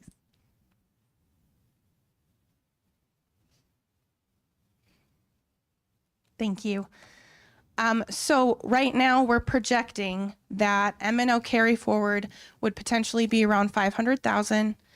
DAA or capital carry forward would potentially be around $1 million, totaling 1.5 million. That's what we're basing off right now.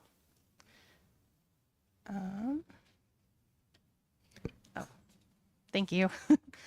So next steps, basically we're going to continue to monitor our purchases for the remainder of the year very closely. We're going to hold the line on M&O and capital needs.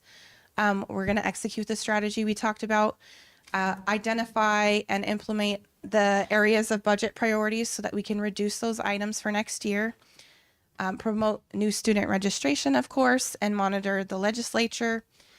The next couple board meetings are going to be big topics of budget. So the May meeting is going to be the final revision for FY25. So we're going to have that to present to you. So we'll have concrete numbers of what our budget will actually be. Proposed FY26 budget will be at the June meeting. And then the July meeting will be the public hearing and the adoption of that FY26 budget. After that, we basically want to start bringing monthly budget reports, which I have one for this month that we'll talk about when we're done. We want to be bringing that in front of the board on a monthly basis. It will basically review our budget, our expenses, our encumbrances, so you can always see where we're at. And then we're also going to implement doing a December budget revision every year as an annual practice so we can get our budget cleaned up a lot sooner than waiting till the springtime. So I can take some questions now before we move into the monthly budget report, if you would like. Members, do you have any questions? Hearing none? Yes, Oh, I okay. do. Are we going to be able to talk about some of these things on the sheet? Like, can we, I'll just share my things about the sheet. I have a couple of things. So talking about Juice Box, we had, had a lot of conversation about that. And I just wanted to bring to the board's attention that Juice Box actually reached out to me personally and sent me an email. And I found it very interesting that he wrote, "I wanted to connect directly because I don't believe you received accurate or complete information." And so basically, we cannot get out of the contract. That is basically what he's saying. He's saying that we could delay the payment, basically, where we would pay less so it's $25,000 for 4 years. And so he's saying that we could pay less in the first 2 years, but then we'd have to make up the difference in the final 2 years. And I don't think that's a good plan personally. I think we need to figure out how to pay for it since we signed this contract. The second thing I wanted to talk about was Explore Learning, which was one of the curriculum things that was removed. And I had a teacher reach out to me very concerned that really the science staff wasn't consulted about whether it was useful, and that junior high science teachers are using this every single day. And in fact, they spent a ton of time creating PD and creating curriculum around this. And so I'd really like the board to consider looking at maybe bringing that, looking at could we figure that out? And I asked Dr. Monroe and my questions, and it's about $12,000. And so if it's something that students are, utilizing, especially junior high teachers, I feel like, with the budget savings that we've been able to find, which I think is great, I'd like the board to consider looking at that.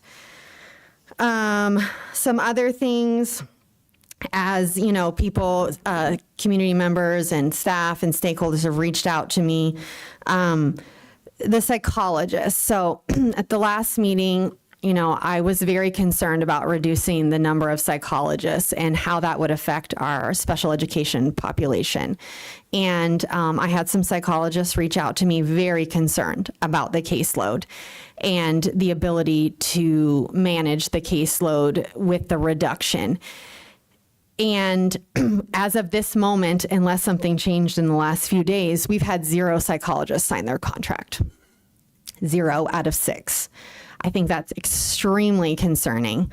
And if we have to contract for even one of those, we might as well have kept the 7.5, because the amount to contract one of those psychologists, or 6 of them, will be astronomical. And a lot of this savings is going to disappear. So I think the board should really consider whether that is appropriate. One of the other things we talked about was support staff increases, our hourly employees, and which is, I think, about $120,000, which I totally understand. But the concern that I have is telling one employee group that they should have a raise over a different employee group, such as our teachers. And so for me personally, as a board member, I get it, but it's very hard for me. But I just want to bring that, to the board's attention, for us, something to look at, because if you look at the one-time purchases reduction, even if we cut that savings in half, because inevitably in FY26, we're going to have one-time purchases, could we utilize that money? And then, my question was about Dreambox. The board talked a lot about Dreambox and parents' frustration with it. But I asked Dr. Monroe if it had been communicated to teachers that we eliminated that program, because a lot of teachers use that program every single day.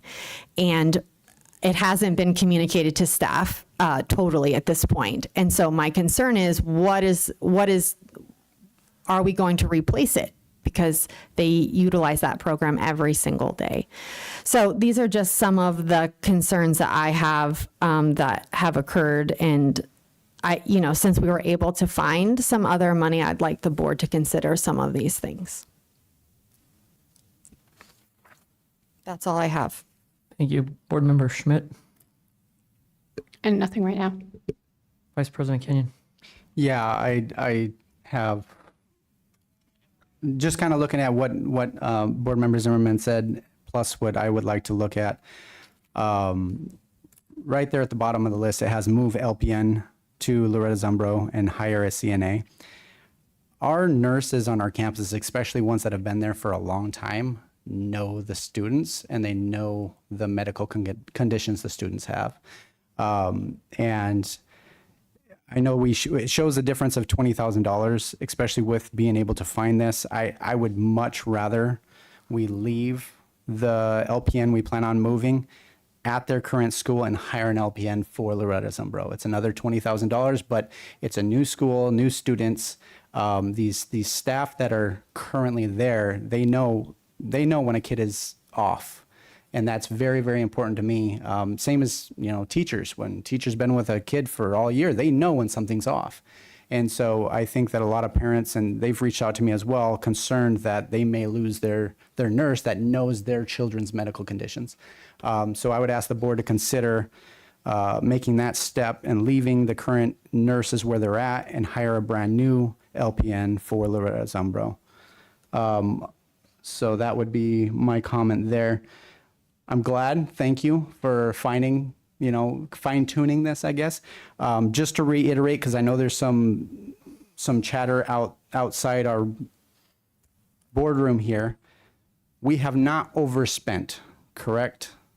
That's correct. So there's a lot of things going out there saying that our district has overspent, which is false.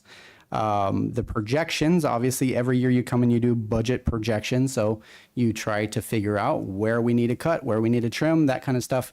And just about every year, projections are a little bit off and you have to figure it out. And so that's what we're doing. So I don't believe that it's mismanagement. I don't believe it's intentional. I think it was just, this was brought to us, and that narrative that's out there is just a complete lie. So I just wanted to say that. I do agree that the support staff, they need a hand. And I would like to see, hopefully, there's a way, and I don't know that there is a way at this point, but hopefully I would like to see a way where everybody across the board gets a little bump and increase, even if it's, to match the cost of living increase. And so we might not be able to do that with our current budget, but hopefully it looks like Loretta Zumbro hopefully opens with a lot more kids than we anticipated. We only anticipated 50 ADM for this next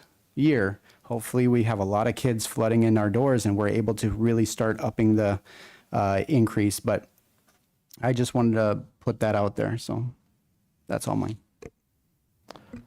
Board Member Schmincioni. Yeah, it's great news finding that 1.5. I just caution, I don't want us to say, oh, we found 1.5 and then start spending it on all of our wish list again. With that being said, telling support staff they couldn't get the raise is one of the things that bugged me the most. So I agree with my other two bill members here that that's something we really need to look at. That would be one of my priorities to look at first, as if we can fulfill that. But then again, what I'm saying is, look, I don't want us to get too excited and just start spending like crazy again just because we think we have the money there. I think you have more to present, but I do want to reiterate, this district has not overspent. So the narrative that is out there, for anybody that said it, I think the advice would be that that's incorrect information. We are not in the red. We have not been in the red. We have not overspent.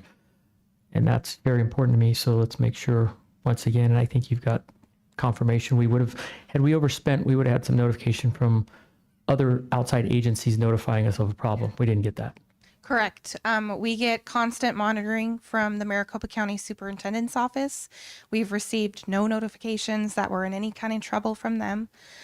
They've also implemented a new program within the last few months where they're sending us regular alerts every single time we run a voucher, whether that's payroll items or expense items. They let us know if any of our funds that we used on that voucher are in danger of not having enough money to cover them. They tell us, and we've been fine so far. Thank you. So just again to clarize, for clarity, we haven't overspent. We are not in the red. We have money to finish this year, and as we look to next year, we just have to look at where some of that money was allocated originally, but now it can go into some other spending buckets that are actually more appropriate. We need to bring our encumbrances down, which is projections of what we're spending. We need to clean some things up. We need to complete our end of year cleanup and then roll into the new year, in a good way. Right. Absolutely. Okay. Can I add a comment? You may. So in terms of overspending, did we spend $2.5 million of reserves in fiscal year 24? In fiscal year 24, so I think you're talking about our financial risk analysis. Yes, our expenses did go up in that year. Okay. And did they go up in this year again too? They have gone up slightly. Okay. And did the Auditor General identify us in high risk in several areas of our financials? On their report, yes. Okay. Thank you. And I think when we spoke about that earlier, they take a snapshot of that as they see where this is at, and we're gonna readdress with them some of those issues that are there. But there was some money that was allocated in the wrong buckets. If you think of how school finance is, there's lots of buckets to hold money. There's some that are full that should be lower, which pulled from the other buckets. So it's a matter of how you allocate. It's kind of, you got multiple checking accounts, multiple savings accounts, and they're all for different things. So again, though, I think the most important part is if we had done anything bad, we would have been being notified by county and state agencies of a problem, and that has not happened. Yes, their financial risk analysis is a snapshot of the district, you could say, and most of it focuses on M&O and capital, but we have lots of other sources of funds. So we do have other cash funds where we can move things around to make our budget work for us. So that's kind of, the report is helpful to districts, but it's just data and there's no context behind it. So then it's up to us to interpret the data and how we want the district to move forward. Thank you. I think you've got more to present too, right? Yes, I have one more thing. I have another attachment if you could bring that up for me. So what we'd like to do starting next year is to bring a monthly report before the board, kind of the way that we bring the discipline reports, the attendance reports, just have a standing item for the board to be able to review. Can you go to the very top, please? I just want to explain kind of the format of this particular report, and then if you have any questions for this one, I can answer. So basically, it's separated between two different types of funds. There's budget funds and cash funds. So budget funds are our money that we get from the state mostly. Cash funds can be things like basically the things we collect money for. So that's kind of how they're broken up. It shows revenue that we have coming in. That changes all of the time. It shows our budget. Our carryover from last year is included for our cash funds. And then we kind of have it broken up expenses between salaries, benefits, service type items, supplies, capital, to kind of give different context. And then one of the important things to remember on here is that we include expenses, but also encumbrances. So encumbrances are outstanding items that we haven't spent yet, but we have a purchase order or a position or something like that out there holding the money. So that's where we have wiggle room. So if we are viewing this report and we see that there's a line item that's in the negative, well, that gives us the potential to reduce our encumbrances to make that work.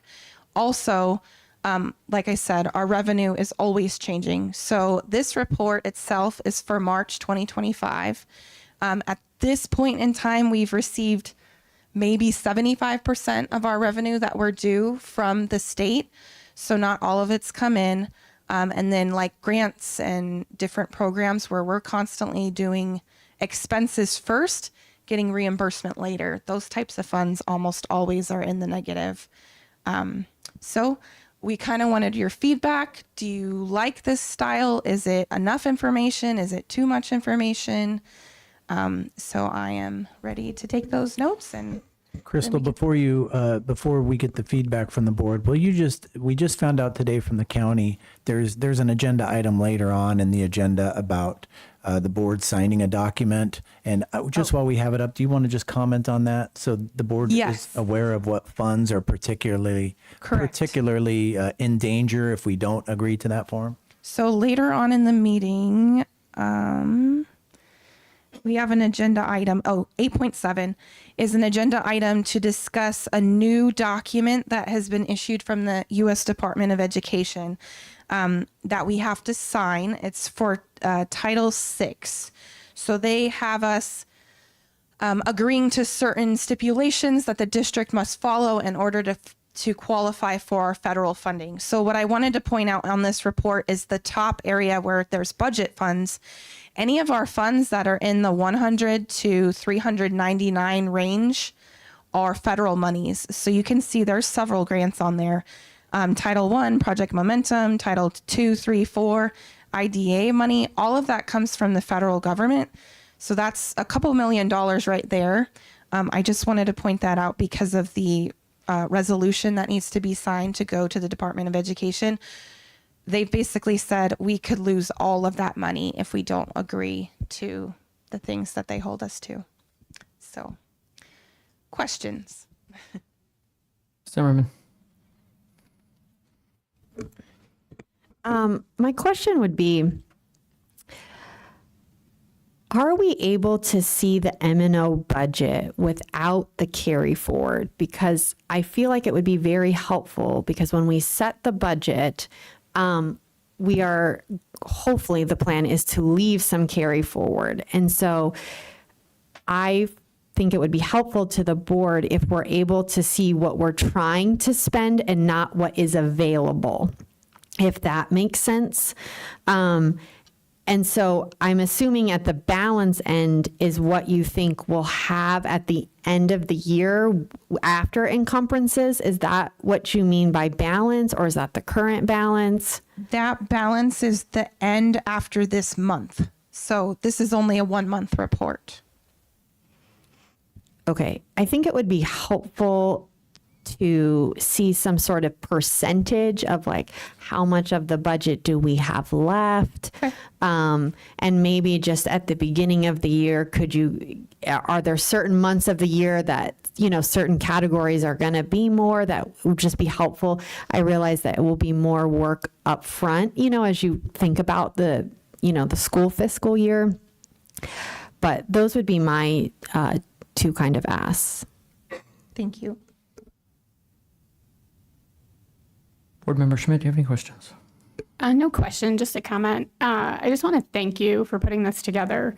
I think that they should have been doing this for a long time, so I'm glad that it's starting now. And then hopefully we don't end up in the same position where we're scrambling in March and April, and we can catch things much sooner. So thank you for all the time that I know this took you to put together. Vice President Kenyon. Yeah, thank you as well for putting this together. I heard a quote today, and I'm going to just say it. So, data without context is dangerous. I wrote that down because that's very true. I thank you for the data, and anybody in the public who looks at this, hopefully they can digest it and understand it. But there's not a whole lot of context that comes with this, right? It's just numbers.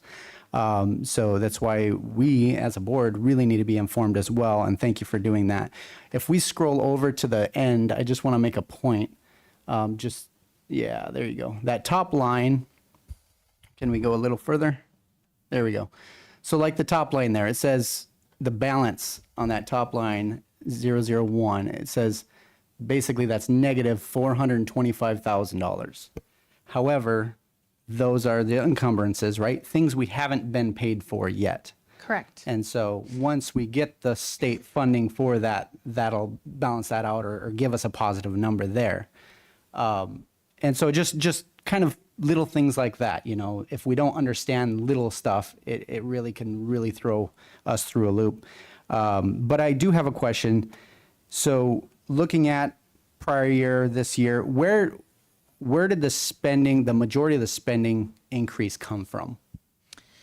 Mainly, the biggest area is salaries and benefits, but function-wise amongst the district, special education, maintenance, and transportation were some of our biggest increases.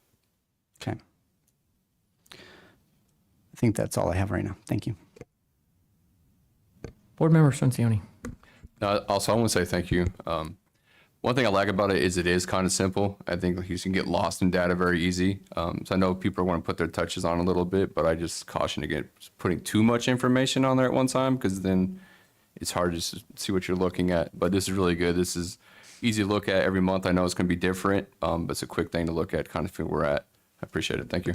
Thank you. And Ms. Mosier, thank you for that. It was a great catch up, and thank you for the time earlier today that you gave me to go over this. A couple of things. We had talked about the Auditor General report. Were you able to get that to be able to pull up on here? The classroom spending Classroom report? spending, yeah. Yes. I don't know how to get it on that screen, though. Can we bring it up from there? Can you help them bring it up from there if you know the website, or Yes. email them the link maybe? I just want to make sure that we're staying on topic, because this wasn't attached for the public to view on the agenda. Right, it does not need to be attached for the public. The only thing required under the open meeting law is the agenda itself. But I will commend the district at this time for being very transparent and always having the attachments available, most of them for the public. I think there was a meeting a couple months ago that happened, and the presenter came in with a thumb drive that got put in at the last second. So we're only required under open meeting to post the agenda itself. Mr. Dangerfield, is that true? That is correct.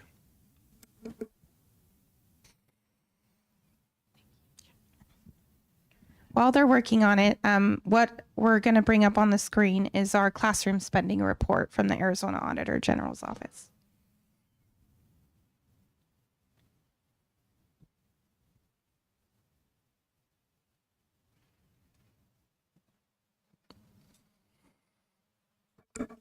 While we're waiting for it to pull up, Mr. Todd, as a board member in the future, if you're going to talk about something, I would like to know so that I could be prepared. We just got this information today.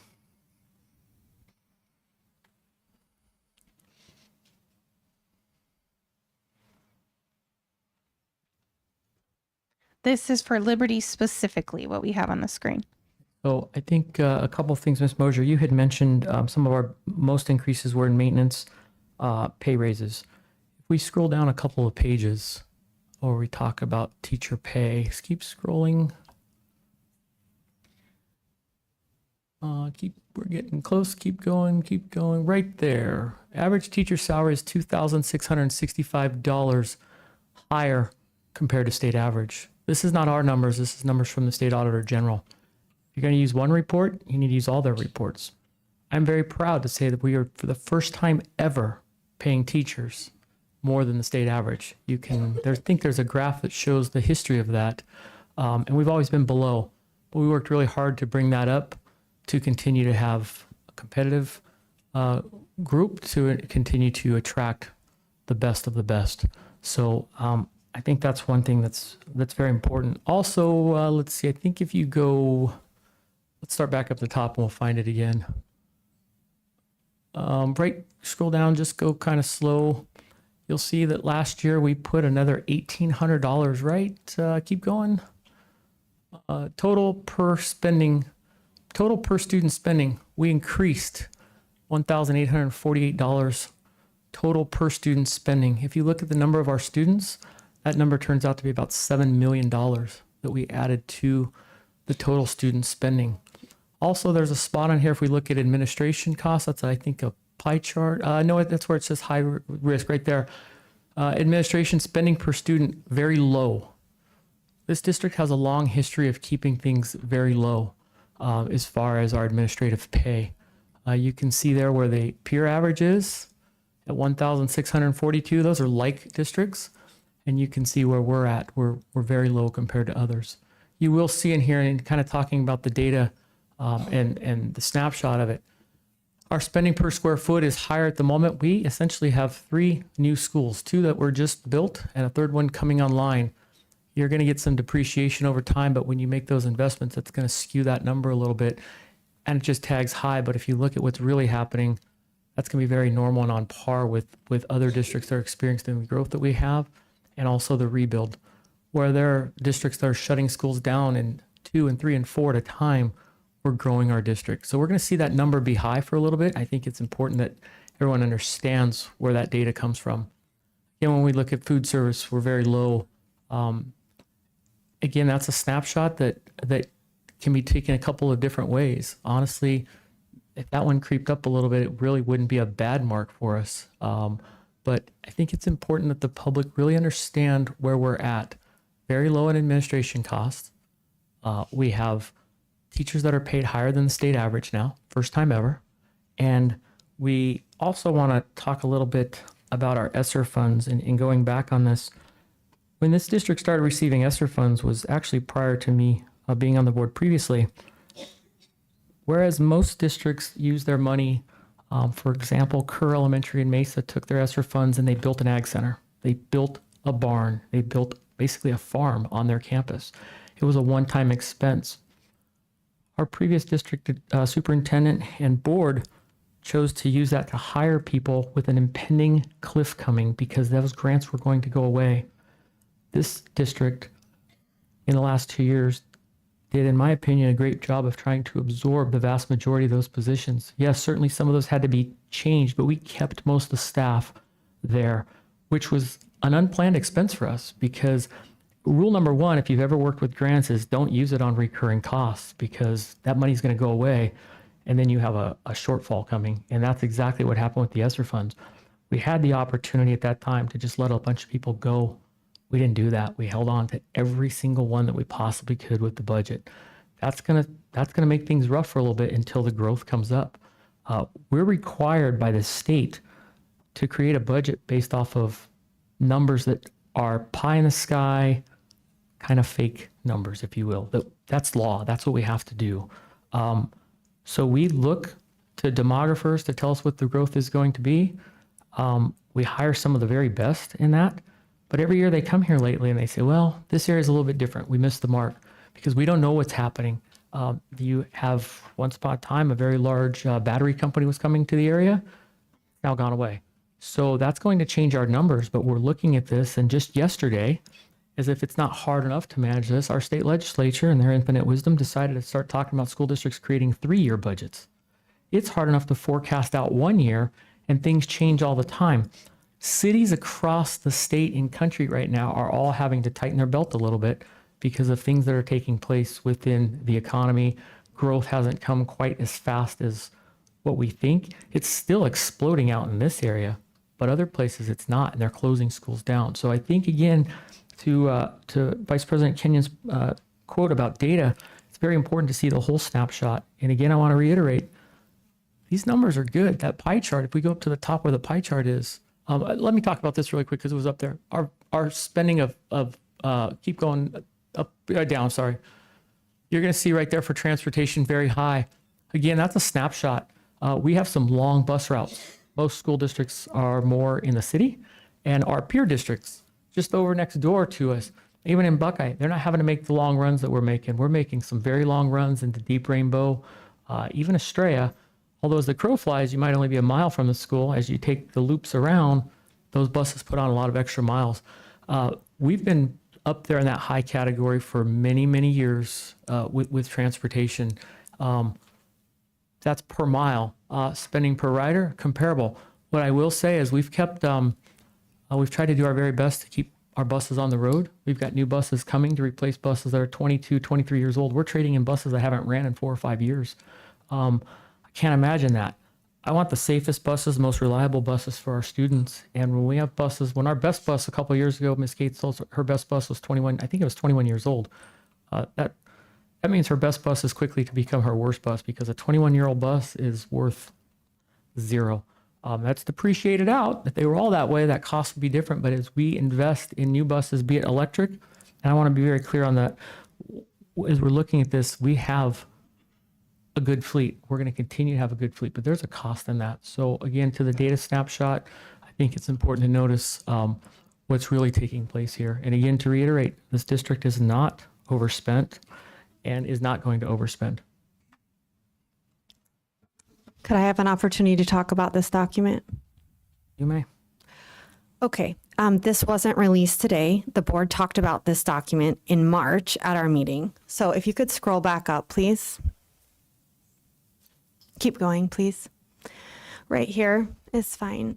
So yes, our increase in classroom spending increased. The problem is that if you continue to increase it, you cannot withstand it year over year. And hence why this district, this board at the last meeting had to cut $2.3 million from the budget. So saying that we increased it, and we're paying our teachers more, but if we can't balance a budget, it's not helpful in the end. And so could we go to the teacher salary part? It's the other way, sorry. Yeah, keep going. Very bottom. There we go. When the AG presented this report to the board in March, they said that these numbers were self-reported. So these are numbers coming from the district. And I questioned first of all, I added all of the teacher contracts that we issued and divided them by the number we issued, and it isn't that average. There's no teacher in our district making $67,000 on average.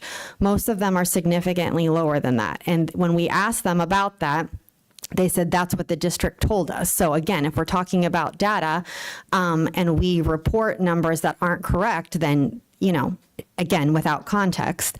And then you look at the number of teachers in their first 3 years are making the same exact as teachers that have 4 or more years experience. I find that very troubling. And I asked administration, or I asked the Auditor General, and they said, again, it was reported by the district. So I've asked the district, how is that possible? Because it certainly doesn't seem right. So I think there are some major concerns that need to be looked at with this document.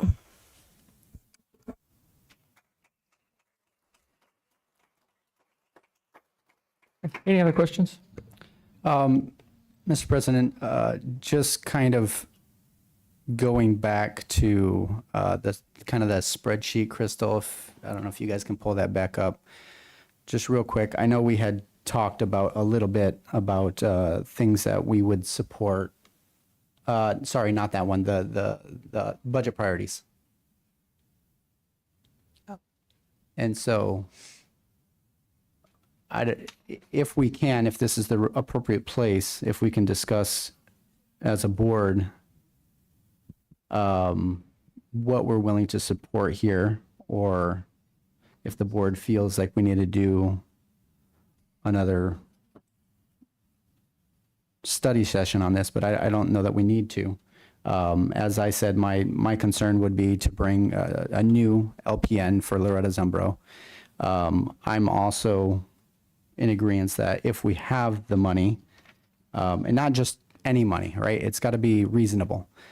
We do need to start putting money back into our reserves, our capital, but I also would like to support the Explore Learning as well. I've heard that as well, that would be a good one to keep.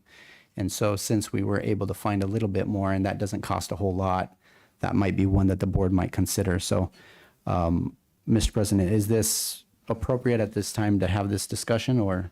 I think we have the discussion at a later time just to get this clarified and give everybody time to look it over. Just as we did the policies a little bit, I think we'd be best to bring this back maybe at the next meeting in a work session, or even as a general topic. Okay, thank you. Could I make a recommendation that maybe we do it at the work session on the 21st? Yeah, I think that would be fine. Okay, members, next up will be item 5.1, the governing board update. Start down at the end with board member Zimmerman. Okay, just have a couple things tonight. I was able to attend Ag Night at Liberty with 2 of my children, and it was an incredible night. We had never been to Ag Night before, and just all the different stations and experiments, and the favorite absolutely was making butter, watching everybody carry around these little containers shaking to make butter all night long. It just was a really, really super cool event, and I was so excited to be able to take my kids to that. I also was able to attend the Jungle Book at Estrella, so incredible to see what our CHAMPS teachers are able to do with students. It was a really fun night. I also wanted to celebrate some celebrations from the trimester 2 Illuminate testing. In ELA, Liberty Elementary increased 16% of a growth of 16% of students who are now proficient. Not 16% of students are proficient, but a 16% growth from 24 to 25. And Rainbow Valley had a 10% jump in students who are proficient from 24 to 25. And then just some specific grades for ELA. 5th grade at EMS is 67% proficient in ELA. 3rd grade at LBA is 74%. And 2nd grade at Liberty is 68%. And then in math, some celebrations, we had at LBA a 9% increase in students who are proficient in math from 24 to 25, and Liberty had an 8% increase in students proficient in math from 24 to 25. And then some grade levels, 3rd grade at LBA had an 81% of their students proficient in math. 2nd grade at Liberty had 76% proficient in math, and 2nd grade at West are at 79%. And if you look at some of those, they're the same. And so I just shout out to those teachers who were able to see high proficiency numbers, both in ELA and math. So not one fell off. They were able to maintain those.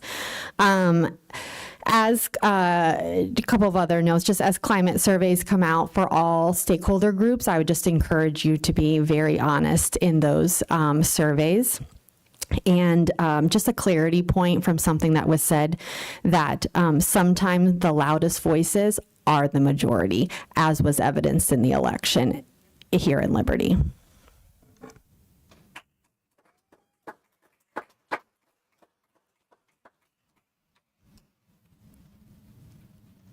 Board Member Schmidt. Yeah, thank you. So I'm going to just take this time to talk about something. So during a recent board meeting, fellow board member made a call to the public for civility with their interactions with other board members and the administration in this district. They gave examples of being targeted in what they felt were disrespectful and inappropriate behaviors.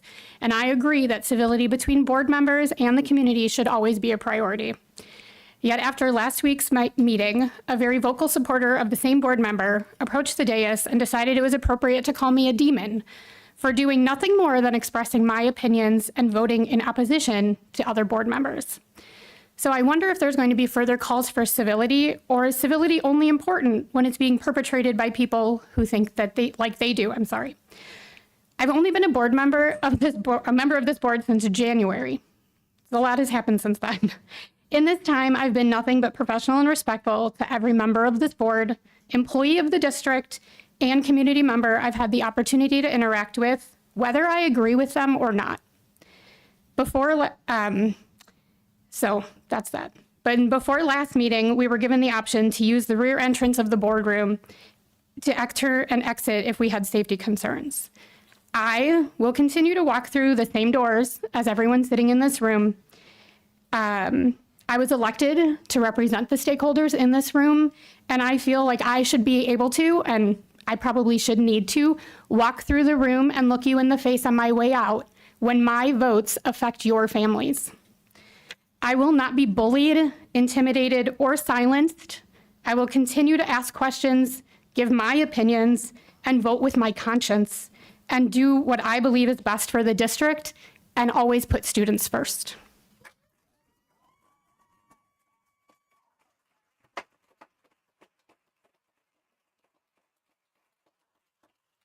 Vice President Kenyon. Yeah, thank you. Just a quick response to Ms. Schmitz. I would never condone somebody calling names, but as for my update, so I was able to go to Liberty Ag Night as well. That was a great event. It wasn't as big of a turnout as it has been in other years, but it still had a lot going on.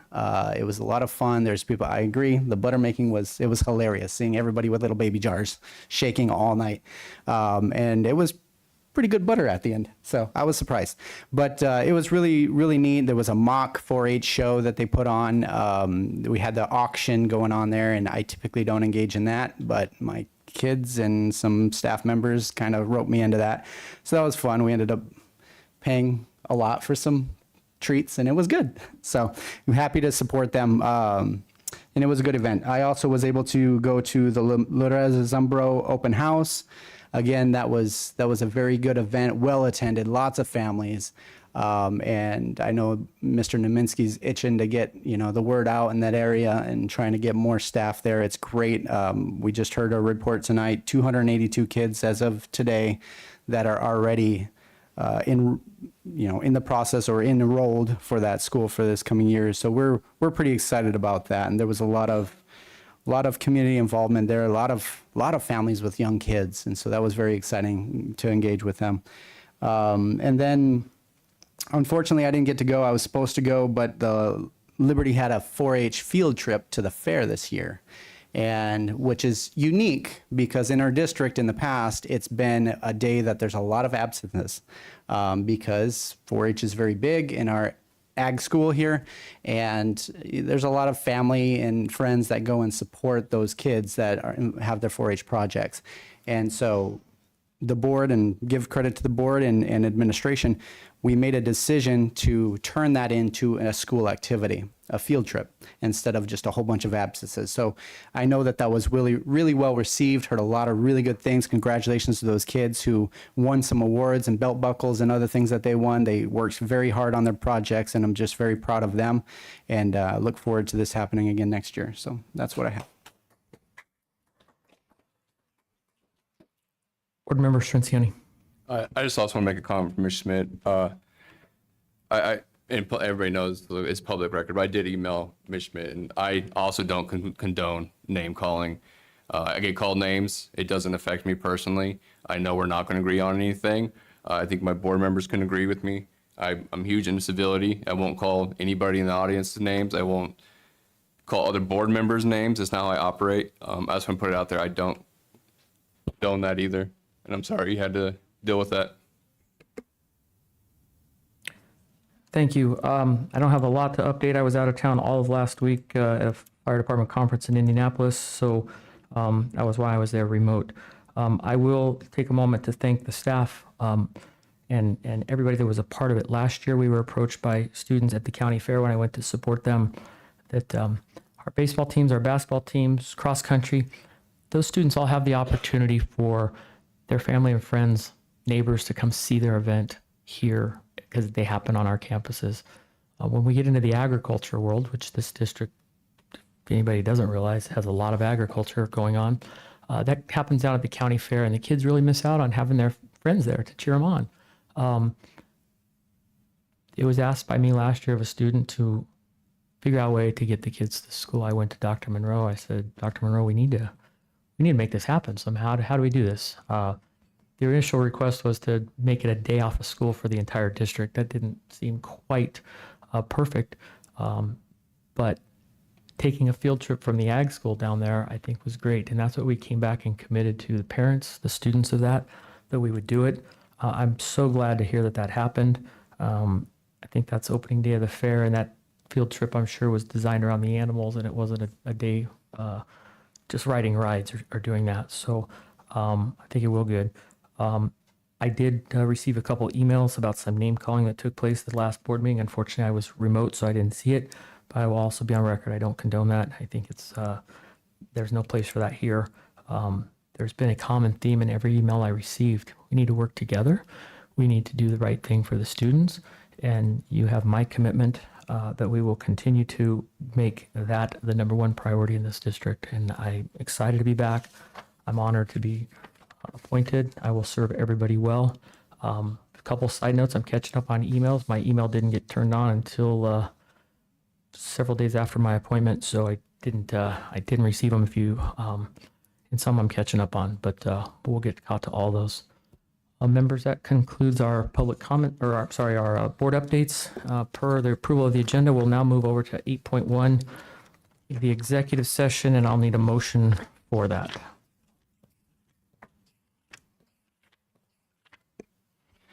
Mr. President, I'll make a motion to convene an executive session pursuant to ARS 38-431A1, discussion or consideration of assignment of a public officer, and ARS 38-431.03A3, discussion or consultation for legal advice with the attorney or attorneys of the public body, the superintendent contract. Second. I have a motion and a second to convene to executive session pursuant to ARS 38-431A1 and ARS 38-431.03A3. We have the motion and the second. Is there any discussion? Hearing none, we'll move to the vote. Board Member Zimmerman. Aye. Board Member Schmidt. Aye. Vice President Kenyon. Aye. Board Member Strincioni. Aye. I'm also an aye. We will show the time is 7:01. We are into executive session.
You guys are ready to go live? Ready?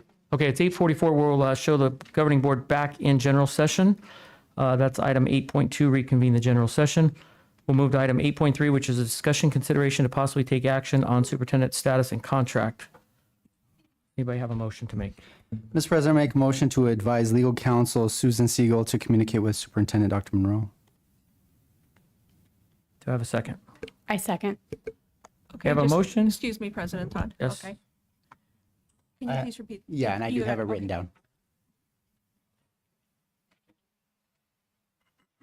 So we have a motion and a second on the floor to advise legal counsel, Siegel counsel, to communicate with Dr. Court Monroe. That's correct, right? Is your motion? Yes, I made the motion. Yep, and we have the second, and that was made by? Me. Oh, Ms. Schmidt. Okay. Is there any discussion? Hearing none, we'll call for the vote. Board Member Zimmerman. Aye. Board Member Schmidt. Aye. Vice President Kenyon. Aye. Board Member Strencioni. Aye. I'm also an aye. Will show that approved 5 yes, 0 no.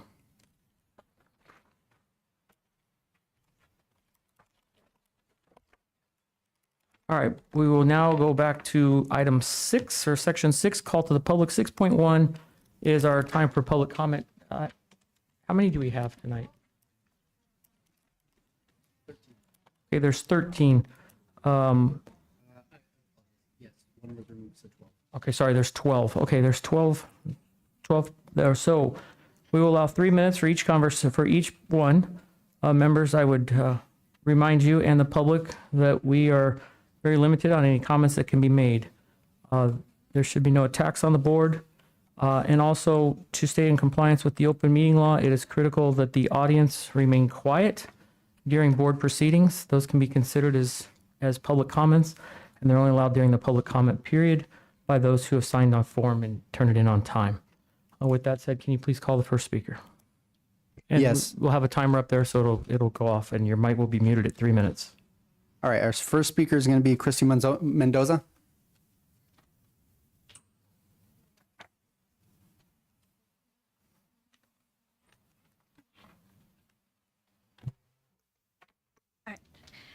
Good evening. For those of you who don't know me, I'm Christy Mendoza. I work at Liberty. I am the middle school science teacher, and I'm here to advocate for the Explore Learning that was talked about earlier. Explore Learning, which is actually commonly referred to as gizmos, those are our virtual science labs and simulations, and they play an important role in our middle school science classrooms. Following the adoption of our Open SciEd as our primary resource, gizmos were approved as our main supplemental resource. We use gizmos to address gaps in our units due to missing or partially aligned state standards.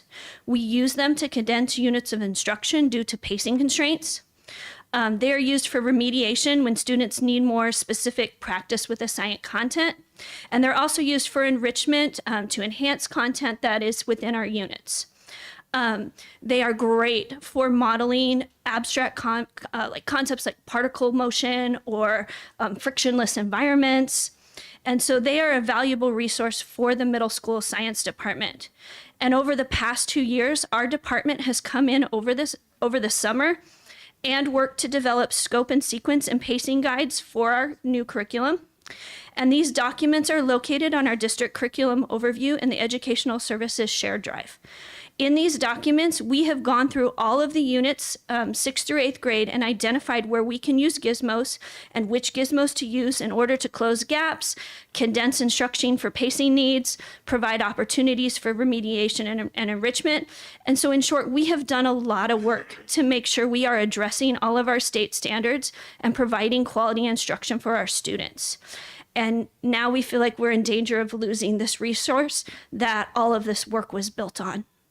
So I'm asking the board, and I'm thanking you, Mr. Kenyon and Ms. Zimmerman, for allowing us to possibly reconsider the elimination of this resource. Some questions that I have is like, does this have to be an all or nothing decision?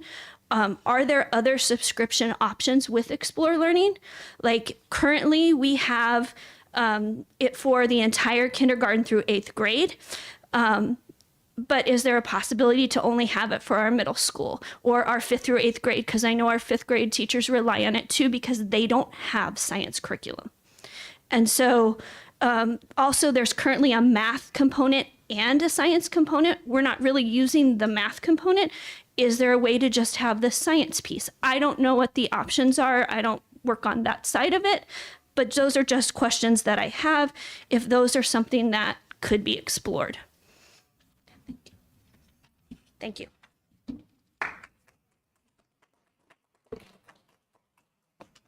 Our next speaker is Megan Kennan, sorry. Good evening, ladies and gentlemen of the board. My name is Megan Kennan. I reside in district and have 1 current and 2 past students. It saddens me to know next year my son is going into his last year with no familiar faces. He currently at this time, to my knowledge, only has 1 teacher returning next school year. As 2 have resigned, one position has remained unfilled all year and will have a new principal as well. It saddens me that this board didn't listen to our concerns, and due to that, so many great teachers, leaders, and support staff are leaving this beautiful district, some of which who have poured their hearts and souls into this district. I want to thank Kelly and Sarah for continuing to listen and advocate for our voices as staff, parents, and community members to be heard. I'm absolutely speechless that the rest of this board keeps saying our voices as staff, parents, and community members matter, yet they have proven over and over again that they could care less about what we think, feel, or want, which has resulted in significantly drastic resignations this year. The most recent incident is the election of Michael Todd as board president. We clearly spoke at elections in November that we did not want him on our board anymore, and yet despite that, he has been reappointed out of our control to this board, but then you chose to make him president again. You clearly do not care as you state you do. Thank you.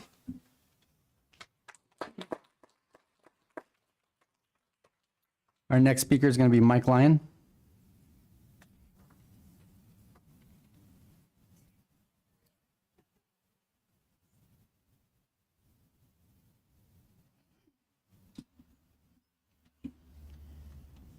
Good evening. My name is Mike Lyon. I live in the district. I do not have children in the school. However, I do sub in the schools. Dr. Monroe, I just wanted to thank you for setting up the ALICE program and for the rest of the board members. Having been a teacher in Wisconsin, that is an amazing program that you should not let drop. When the teachers went through that, there were tears, there were people trembling, and they learned a lot about what to do in the case of an armed person in the school or near the school. It was a true eye-opener. Like I said, I did it twice, and each time I learned something different. So I would, you brought that up a couple of board meetings ago, and I would encourage you to continue forward with that. It's an amazing program. The next one I have is a question to the board. When we sat through the meeting over in the gym a couple sessions ago, there was a list of, I'm going to call it a hit list of things. We saw it again tonight. On that list was Dr. Mahorn's name. And then the next list I saw, it disappeared. And I'm just curious why it was removed from the hit list, because everybody that I've talked to has strong feelings that that's one person we don't need here. And it's very expensive to keep here. If I recall right, her position was being removed and she was being replaced with 2, I don't remember the title of the person that came in, but there was a significant cost savings. The last question I have is I'm a little concerned about, and I'll finish quickly here, is with the number of resignations and non-return, whatever you want to call them, of our teachers and staff, I'm concerned not just about opening Loretta Zumbro, but are we going to need to close another school? I think we need to really watch our numbers coming in very closely, or we're going to get it back where we were just digging out of as far as not having enough students to fill the rooms. And this is really a weird statement from someone who subbed this afternoon and had about 45 kids in my classroom. I was in a 4th grade classroom. I had another 4th grade classroom send students into me, and then I had a 5th grade math class send kids in. That's not out of the normal. That was at West Star, but it's not out of the normal at our schools. I'll relinquish the rest of my time. Thank you.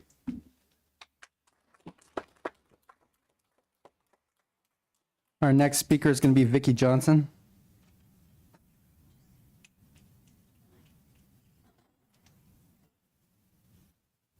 Thank you. My name is Vicki Johnson. I'm a former parent and veteran teacher of this district. Please note that my words tonight are my own and do not represent any other organization or staff member. Ms. Zimmerman and Ms. Schmidt, thank you for your perseverance and steadfast determination in the face of those who would attempt to silence your voices. Reputation matters. Character matters. I said that to Mr. Todd just a few years ago in our first face-to-face conversation regarding events that had the appearance of impropriety. His response to me and the 4 women standing with me was, if the rumors were true of everyone I've had sex with in this district, I'm sure some of you would be on that list. From that, it seems clear that reputation and character were not concerns of him. However, as this is the first meeting of this board, I hope that the rest of you feel differently. Do you want to be remembered as a group who made a valiant effort to restore the district, or the ones who caused its downfall? As noted in the open meeting law violations currently being investigated, 2 of you met with Turning Point, an organization that advocates for conservative politics in schools. That's not good optics for public school officials. One of you has connections to a charter school. Surely you must recognize that your motives and the decisions you make will be closely scrutinized. Let's also make note that 2 of you were not even elected to the board, only appointed, and a 3rd is facing recall efforts. On the agenda, it indicated that Dr. Monroe's employment is in question. This is the man you chose for us. We had no say. If you simply release him from his contract and pay out the remaining with money we cannot afford because the reserves are already wasted, that reeks of collusion and a long-range plan of destroying this district. However, if you terminate with cause and go after his certificate with the state so he can never do this again to another district, that evidence of at least some semblance of ethics. In choosing his replacement, you have another choice. Once again, skirt policy and choose someone yourselves with no stakeholder input and finish the destruction, or you can let the true stakeholders of this district choose the person to lead. Who will make the decision? The parents whose children we serve and the people who work in the schools who obviously know a hell of a lot better how to run them, or your puppet masters? Will you be remembered as men of strong character who had the courage to protect and provide, or mere pawns in someone else's game? You are truly at a turning point tonight. The irony of that is not lost on us. Please choose wisely. Thank you.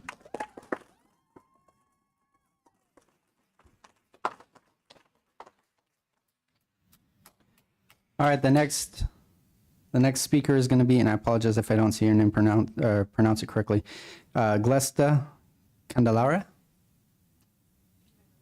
She left? Okay. All right. Then the next one after that will be Crystal Leja. The next one after that will be Paul Bixler.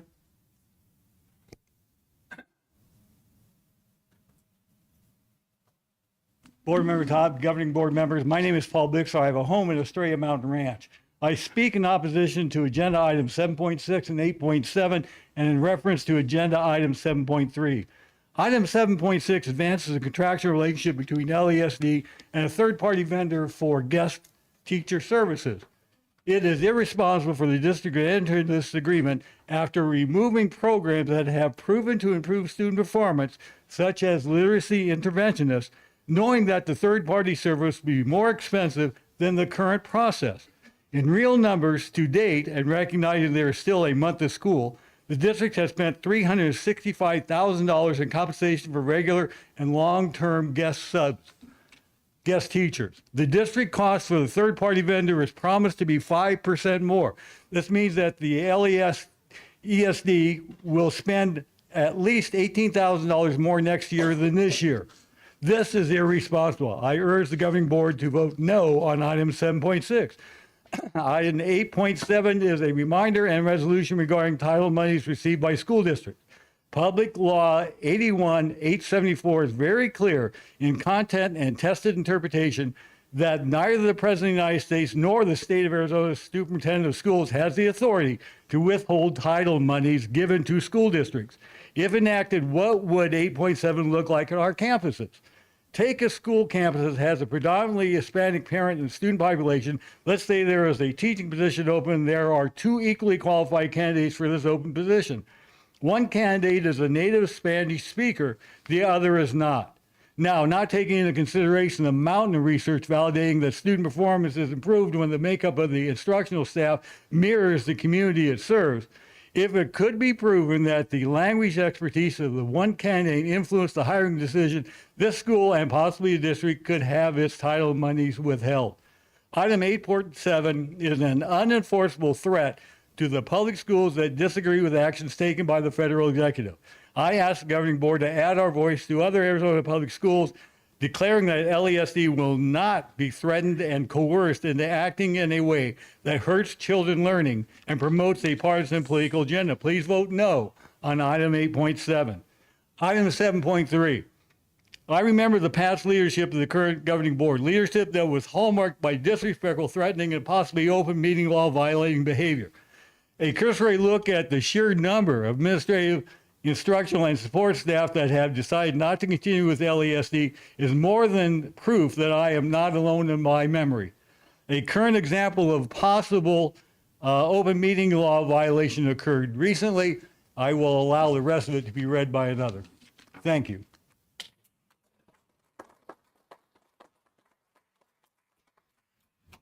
Next speaker is Paula Wolfman.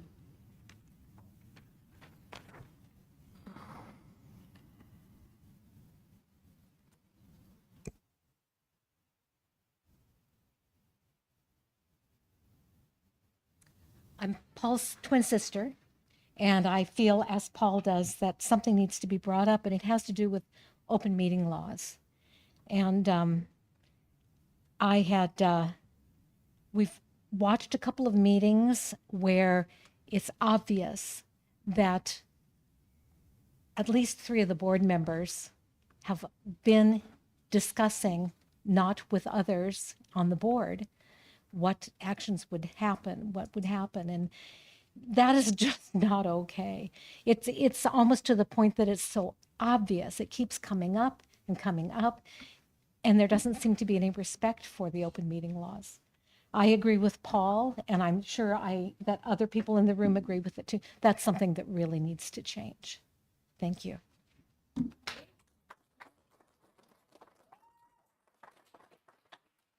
Mr. President, if I would, I'd like to make a comment. You can make a comment at the end of all public comments. You can't do it now. Okay. The next speaker will be Amanda Hagan.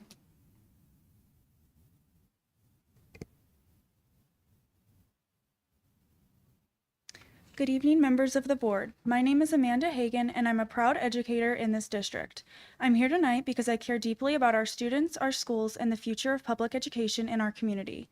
I began as a student teacher here in 2022, and this is my 3rd year in the classroom. In that very short time, I've been mentored and trained by incredible educators and leaders, many of whom are now gone or will be gone after this school year, removed, replaced, or pushed out under Dr. Monroe's leadership. Others have made the painful choice to resign, stating they do not align with the direction the district is heading. I've taught at both Westar and at Liberty, and each year my students have made strong academic progress. I've consistently received positive feedback, not because of luck, but because I teach at a high level, and I'm able to do that because I was trained at a high level by experienced, passionate educators, leaders who believe every child, regardless of ability or disability, deserves an excellent education. With site administrators, district leaders, and experienced teachers being replaced all at once, we are actively destabilizing the foundations of our students that our students rely on. How can we expect children to thrive when their educators don't know the curriculum, the schools, or their families? Tonight's agenda reflects a mass exodus of experienced teachers, and while I fully support my colleagues doing what's best for themselves and their families, I'm choosing to stay because our students can't just walk away. This is their school. Some families have been here for generations, but now parents are grappling with the heartbreaking decision of whether to pull their kids because of the political chaos being forced into our classrooms. They deserve better. And let's be honest, politics are driving these decisions. The newly reappointed board president lost his re-election, missed the application deadline, and didn't attend the public forum, yet somehow he was still reinstated. That doesn't reflect the will of the community. It reflects backdoor politics. And he's not alone. He, the new vice president, and a former board member are all under investigation by the Attorney General's office. One of the investigations stems from violations of open meeting laws, which have been mentioned. It's not just unethical, it's illegal, and more importantly, it's not about our kids, it's about control. So when board members proudly say they've gotten rid of things like DEI, SEL, and CRT, I have to ask, what destructive programs are they talking about? Because as someone who's been through all recent curriculum trainings, multiple professional developments, and works with students every single day, I can tell you none of these things have been a part of our curriculum. These are political buzzwords being weaponized to paint public education as dangerous and extreme, to stir up fear and mistrust in our schools. But the reality, in my kindergarten classroom, in addition to the Arizona state standards, I teach kids how to be kind, how to solve problems, how to take turns, how to recognize that everyone deserves respect. For many of my students, school's the first and sometimes the only place where they learn how to function in a community with others. That's not political, that's human. Our schools deserve better, they deserve stability, they deserve respect, and they deserve schools that put them first, not outside agendas. Please, let's bring the focus back to where it belongs.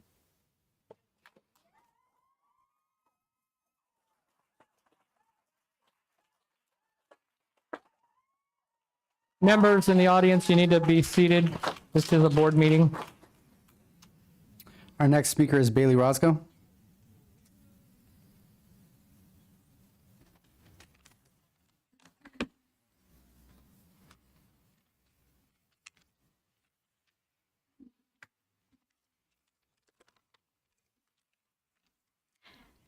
Good evening. My name is Bailey Roscoe, and I'm a parent of the district, and I live in the community. This meeting could have been moved over to the gym tonight. Tonight I'm speaking because I'm a parent, and I'm very concerned about all the recent resignations and non-renewals of contracts. You as a board can not state that this is just a few teachers like you have been, not liking the changes that you've been making. At this point, we are over 100 openings in the district. Can you confidently state that we will be able to open our schools next year? West Star's losing almost the entire 7th grade teaching staff. What are parents supposed to do? Just accept a bunch of emergency certified teachers? Our students, I will not accept that. I also want to discuss that you guys have 7.16, the ratification of the purchase contract for LZES. This is a huge oversight and should have been dealt with a long time ago. There's already been work being done and the school being built. 8.1 and 8.3 is yet again to take action on Dr. Monroe's contract. He is in charge of the district and its finances, yet we are in seriously over budget and have been for a while. The majority of Dr. Monroe's employee at this district, as a matter of fact. You're really going to sit there and approve giving him anything or keeping him instead of putting him on a leave of absence or termination? Also, Mr. Todd, you mentioned that other districts are closing schools. Of those districts, there's Cave Creek, where Mr. Monroe was previously employed and did the same thing to there as he did to our district. You also showed us numbers for Liberty. Why didn't you show us any other schools? Because they're not positive. You say that data matters, and so you did, and so did you, Mr. Kenyon, but yet you cherry pick the data and try to reflect a picture that is not reflective of truth. Mr. Kenyon, you say you don't want to condone calling people names. So is that just okay when you're calling parents child abusers and not wanting us to be here teaching our children about civil rights, civil processes, and civil movements?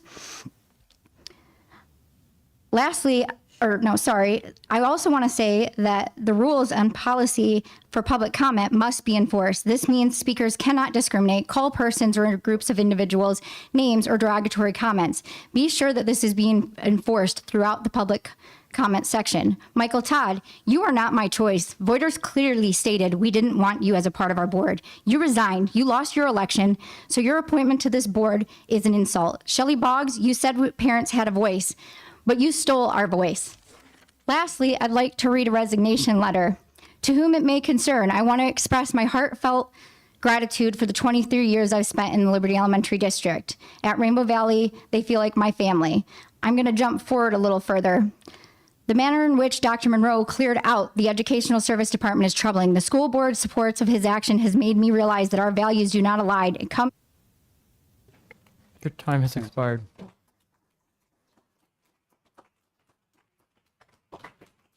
Next speaker is Samuel Roscoe.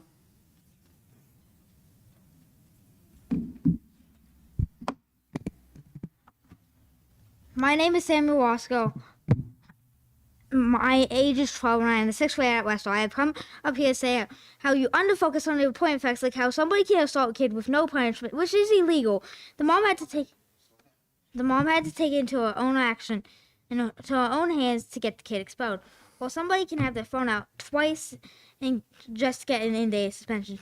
Does that mean a traffic ticket should get the same punishment as murder? No, it should not be. This may not be directly in your hands, even though it kind of is, as we came up with the behavior matrix, which is a joke and is not enforced fairly. I have been bullied, and yet after my parents have had multiple meetings with this, the same individual continues to bully me. I also like to bring up a problem with the comment about repetition. There is nothing wrong with the repetition, as my teachers use it every day to teach me and my fellow classmates and to help us learn. Also, over 100 staff members have left the district due to abuse and harassment. Most of the entire 7th grade teachers at Westall are gone. And also, when I was in 5th grade and 6th grade, one of my blocks was with my homeroom. In 5th grade, it was my science, and 6th grade, it was my social studies. And so I want you to look at me in the eyes. Does this mean we will have those teachers next year? No, we will not. Would you want to bring your children? Would you want your children to be taught by people with no formal education and schooling, qualifications, or experience? This will most likely be the reality of my next future year.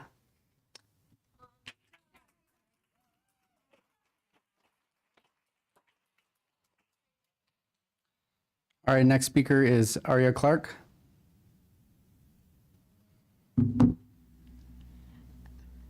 Hello, thank you for letting me speak. I'm an 8th grade student at Westar Elementary, and I just want to address an issue that I deal with a lot, bullying. Personally, I have experience with this topic. I'm in a group of outcasts, and we deal with this on a daily basis. The bullying extends to things such as religion, friends, and things from years ago, and even more. Things like these have led to violent acts to the bully victims simply due to being different from the basic students and teens in today's day. I have been dealing with bullying due to an incident from 3rd grade. A friend of mine reported a potential child pornography being leaked in our grade due to a breakup. No matter how many times we've reported things like these, nothing happens. We've written multiple reports on these incidents, and yet nothing changes. Just last year, a friend and I were in a potentially dangerous situation where another student was sharing the address of my home, where both me and my family, including younger siblings, live. Although we have explained the situation many times, absolutely nothing has been done. I'm hoping and asking the schools board to take more attention to these topics and even giving things such as help and a little bit more protection for students such as myself and other friends. Thank you.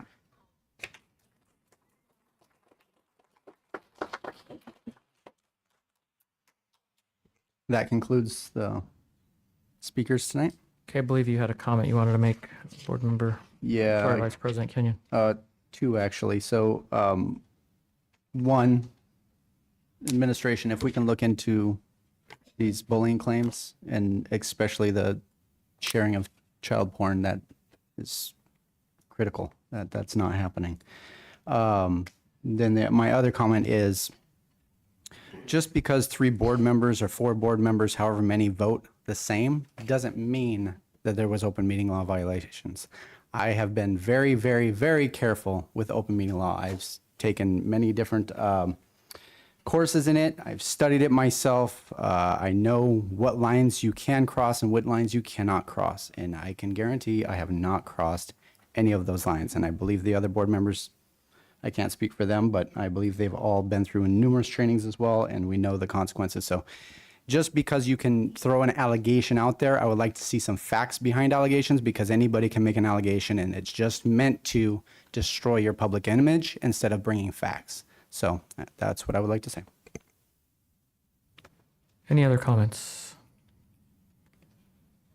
Okay, I would just direct staff to fully communicate and speak to all science teachers regarding Ms. Mendoza's comments that they were not communicated with on the potential cut of the budget curriculum or supplementary material that they use. It was my understanding, and I'm just getting back in the seat here, but that staff was communicated well. And to hear a teacher say they were not communicated with is concerning to me when I believe the messages that they from staff is that they were.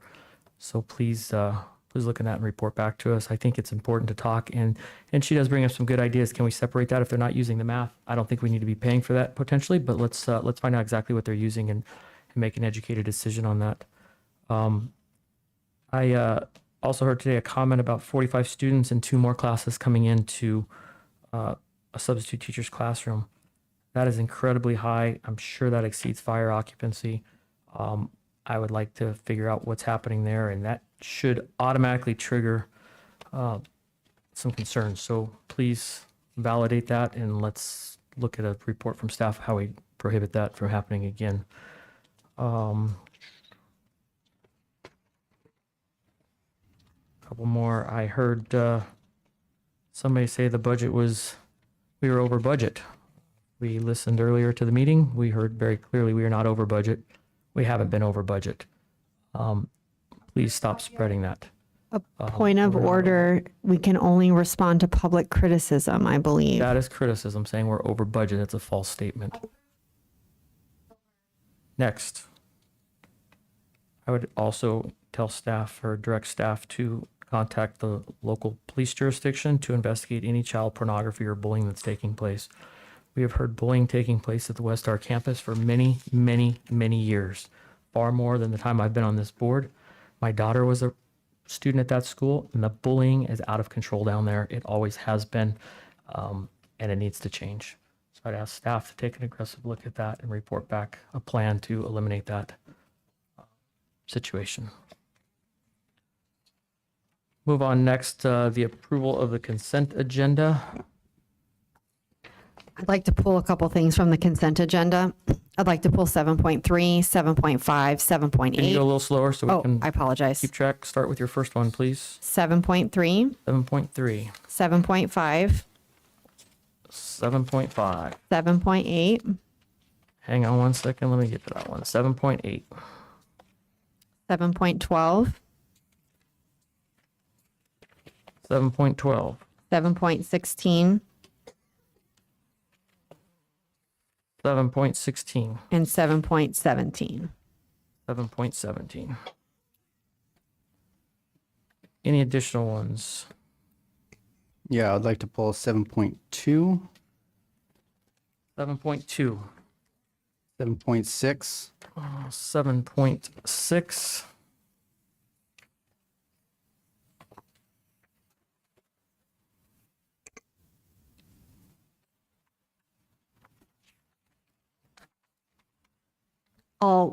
'If anybody has anything else to pull, I'll. hang on. I'm going through to see which ones I had that may have already been pulled.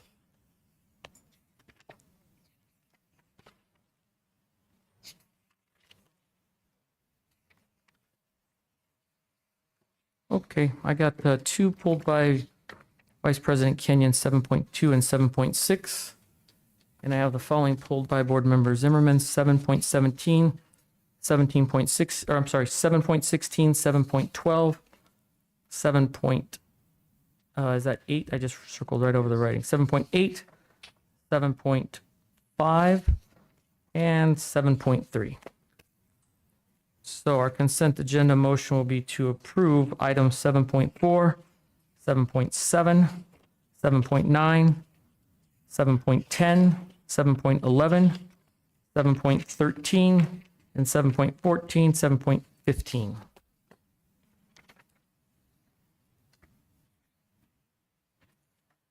And I'll entertain a motion. I make a motion to approve the consent agenda minus 7.2, 7.3, 7.5, 7.6, 7.8, 7.12, 7.16, and 7.17. Do I have a second?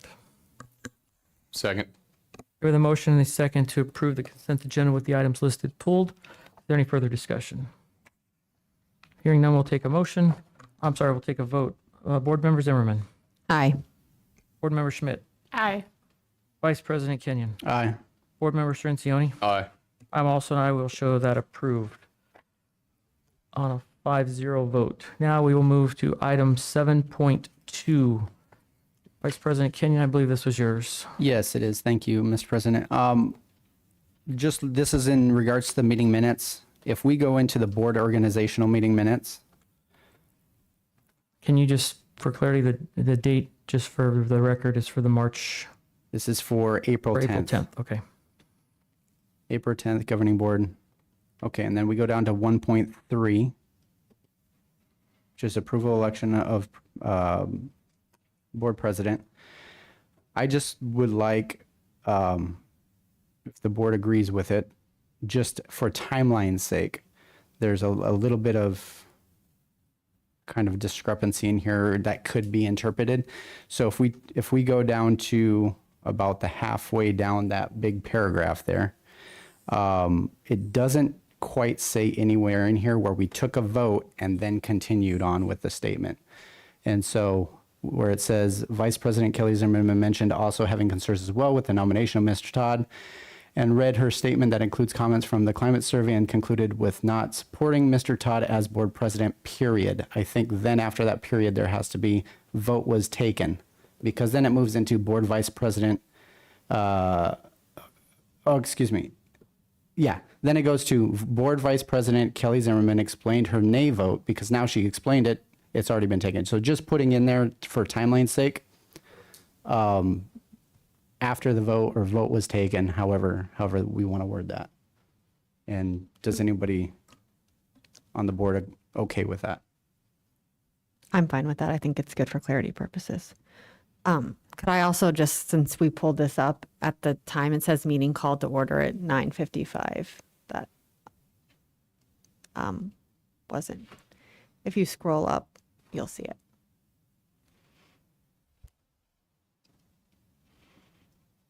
So I believe the meeting, was 5 or 5:01. Right.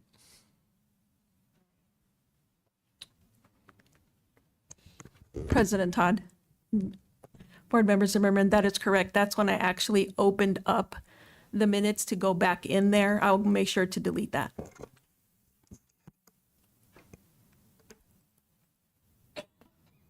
Okay, I'll take a motion for 7.2. I'll make a motion to approve the minutes of the March 4th, 2025 work study session and governing board meeting, March 10th, 2025 special meeting, March 24th, 2025 special meeting, March 26th, 2025 special meeting, and April 10th, 2025 board organizational meeting with the following changes, with the proposed changes. Okay, do I have a second? Second. Second. A second and a third. Okay, any discussion? Hearing none, we'll go to the vote. I did the motion. And then between Kelly and It doesn't matter. Yeah. All right, them decide. call your name, please specify your vote. Board Member Zimmerman. Aye. Board Member Schmidt. Aye. Board Member Kenyon. Aye. Board Member Strencioni. Aye. I'm also an aye. I will just explain my vote. I realize I was not on the board for some of these meetings. I have reviewed them, looked at the minutes, and they do match what I saw on the video, but I was here for the April 10th meeting telephonically, so a little tricky, but I'm there for that. Okay, we'll move on to 7.3. This one was pulled by Board Member Zimmerman. Approval of personnel action items. Dr. Stephanie Mahorn. Ms. Zimmerman, if you could maybe give us an update of or specify the reason for the pull, and maybe we can just answer your questions. Sure. Were there any more resignations that were received after this was published? No, just the one that just the one that was forwarded to you all. On, I don't remember if it was over the weekend or on Friday from Ms. So- Burr. That one will appear on the next agenda, is that correct? Yes. Okay. Okay. Just that one. Yeah, I just have, a comment that there are 30 teachers on this resignation list that either are resigning at the end of the year or did not sign their contract. And in contrast, there were 22 in fiscal year 24 and 12 in fiscal year 23 for the same time. So everybody, the board, the administration, the public, we should all be concerned with this number because I'm not sure how we're going to staff our schools. And what's even more alarming, in my opinion, well, I shouldn't say more alarming, equally alarming, is the amount of administrators and district level staff. We have no ed services team left, no special education team, and now we've lost 2 more principals. It is extremely concerning to me, the people that are just fleeing the door from this district. And it's not because they want to. I have no further comments. Are there any other questions on this? Okay, I did have one. Currently, I believe on the same topic, I was going to pull it as well. Our guest teacher list, I thought we were, I guess it's the transition to the ESI subsource. I'm not exactly sure that that needs to happen. That would be an ESI hire. So I guess a little clarification for that.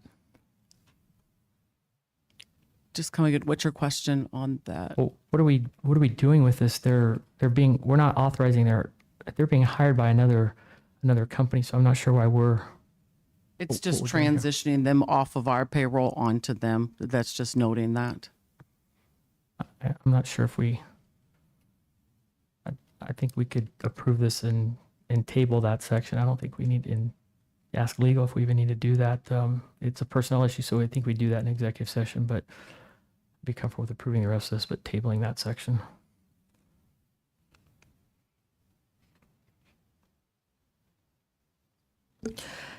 Any other questions?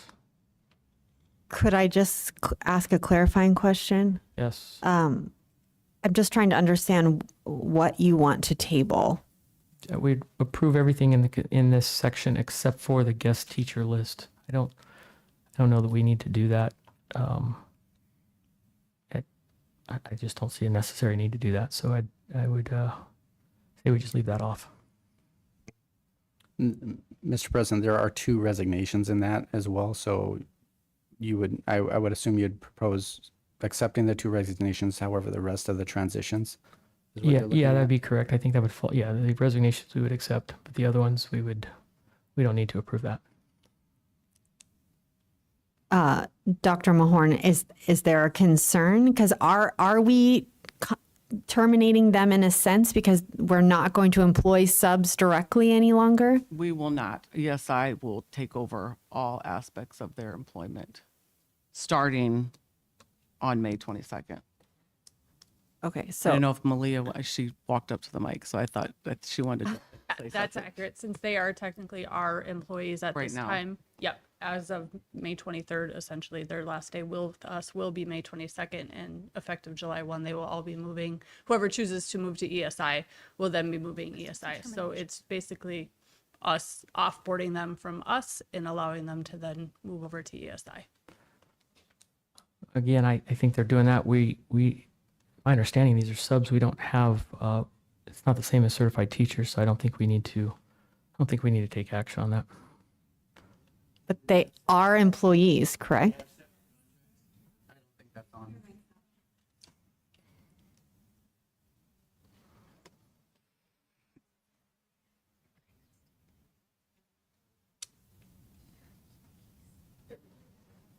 Do they have their own contracts? They are not under contract. They're on-call staff. Then he's right. There doesn't need to be, no action needs to be taken.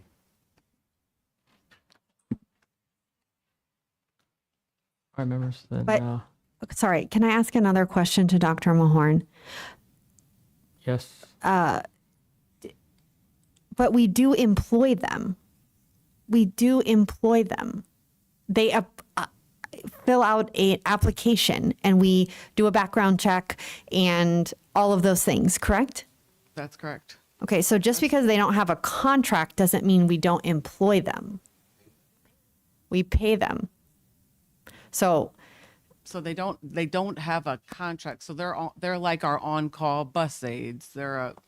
So they Yeah. don't have a work agreement. They don't have a contract with us. just like a paraprofessional in a special education classroom, correct? No, because a para gets Okay, I apologize. Get a paycheck from us every single time. They are our employee. So a substitute is on call for us just when we need them. Right, but they still filled out an application. They did. They had to do the background check. They had to do an interview. We onboard them, all those different things. Yes. Mr. President, I'd like to call a question. Okay, the question's been called. Actually, we don't have a motion yet, so we will need to have a motion first. I make a motion to approve 7.3. Okay, do I have a second? I second. We have a motion discussion. Is there any further discussion? All right, hearing none, when I call the question, please specify your vote. Board Member Zimmerman. Aye. Board Member Schmidt. Aye.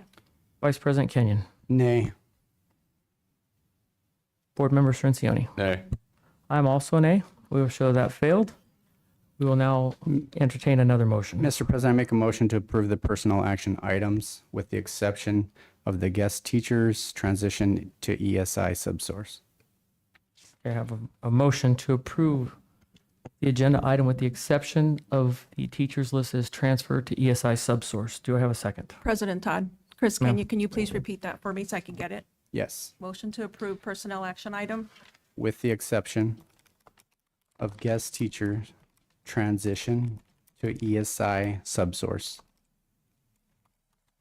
Transition to ESI subsource. Correct.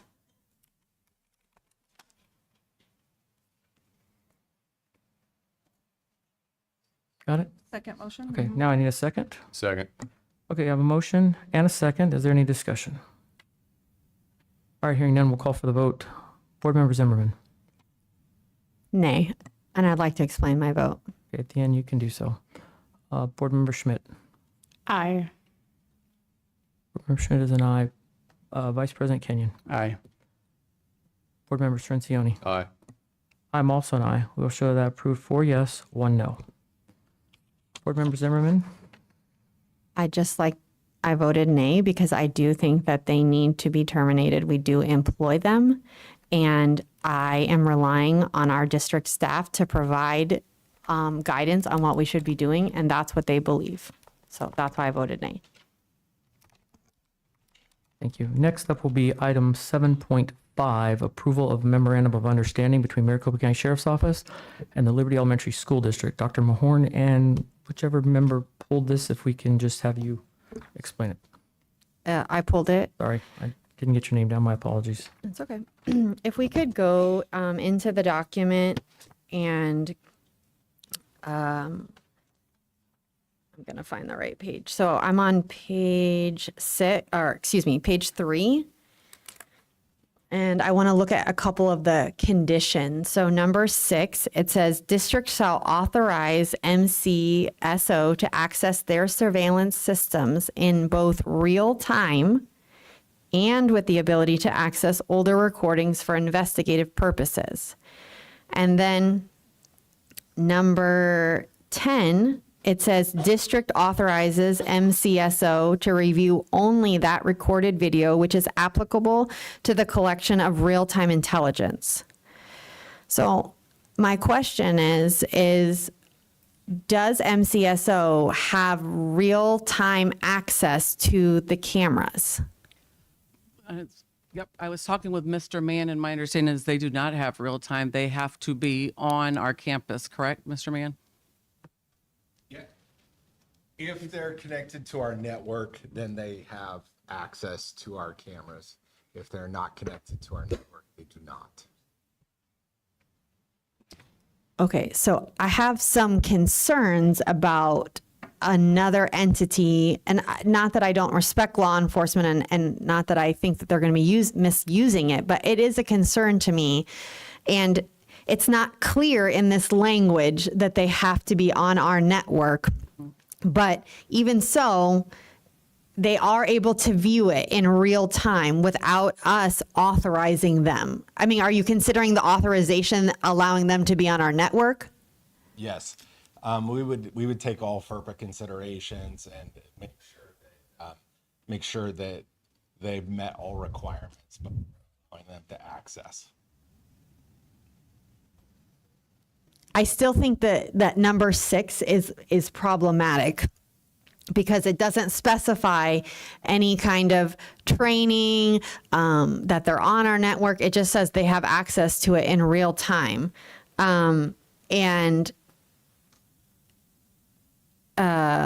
Also, number 8 says district authorizes MCSO to access all cameras located on the property. I'm just not sure that this is protecting the students of the district and who else could have access to it. When we, one of the concerns that came up in the audit from the AG was allowing people to have too much access. And I think this is a little bit of a slippery slope if we don't define this a little bit better. President Todd, Vice President McKinnon, and board. Sir, can I ask you to just move the microphone up a little bit so the recording definitely gets it?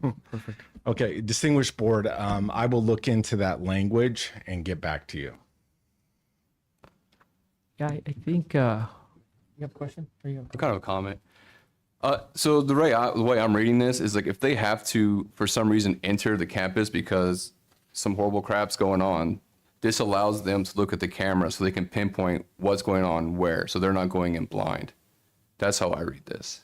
Not that they're going to come spy on the kids.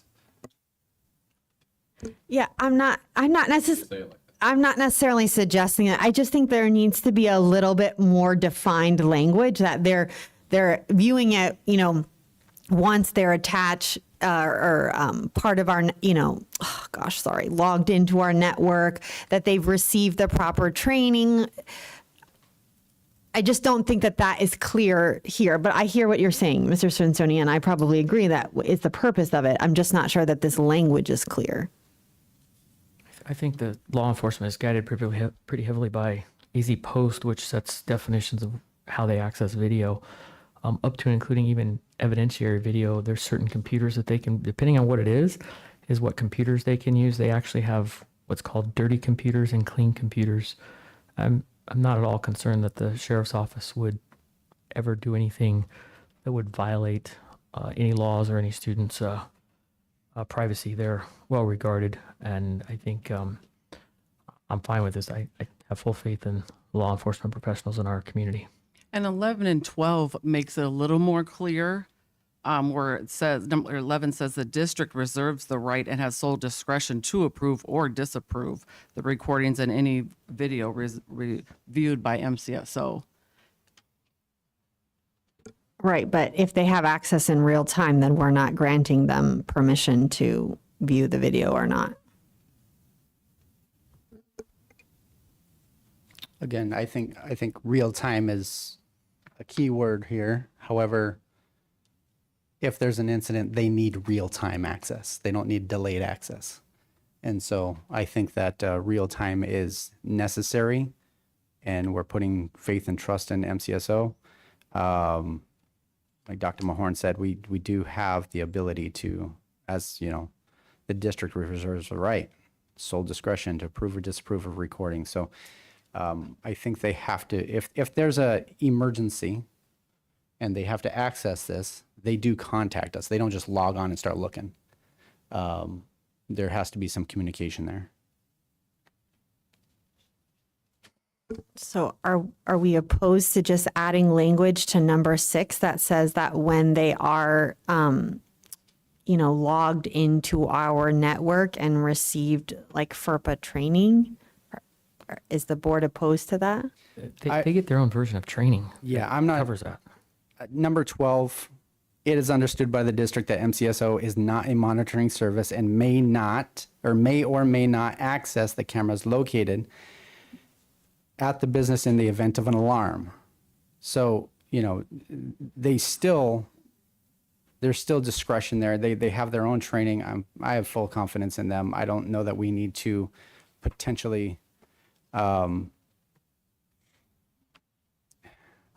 would hate for an event to happen, an incident to happen on our campus, and we are holding up law enforcement from entering the campus to help kids because of a technicality. That's my concern. Legal has reviewed this, correct? Yes, legal has. Did you draft this, or this came from the sheriff's office? It came from the sheriff's office. Right, so they're pushing this out to school districts all over the county that are Yes, approving that's it. true, yeah. I'll take a motion.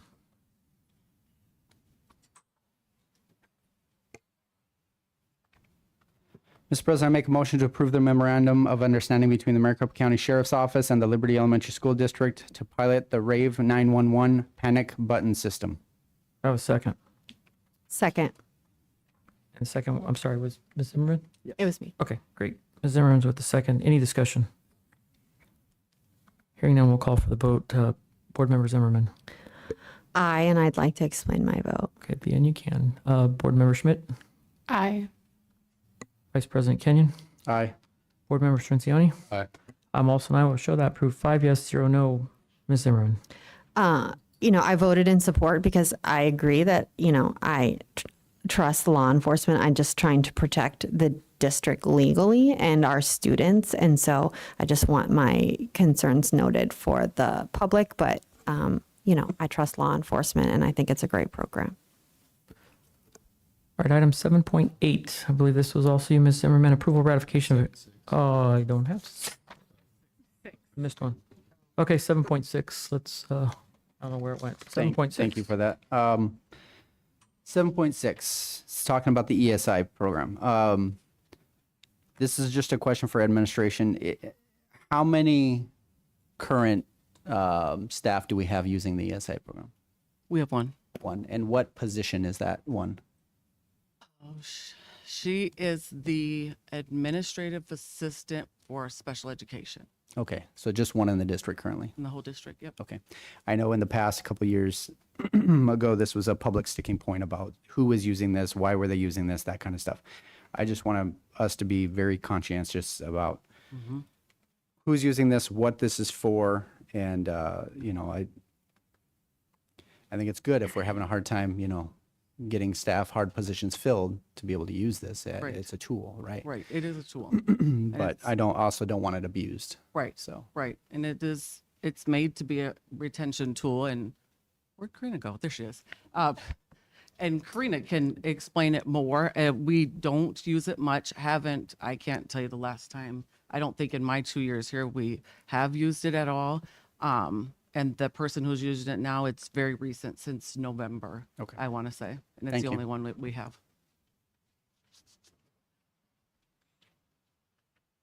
Okay, if there's no other questions, we'll take a motion.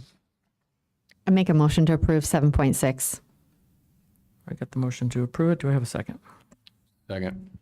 Okay, we have a motion, and a second to approve item 7.6, the approval of the 2025-26 Third Amendment to the 2022-23 agreement for employee staffing agreement with ESI with Educational Services LLC. There's no discussion. We can go to a vote. Board Member Zimmerman. Aye. Board Member Schmidt. Aye. Vice President Kenyon. Aye. Board Member Strencioni. Aye. I'm also an aye. Will show that approved. 5 yes, 0 no.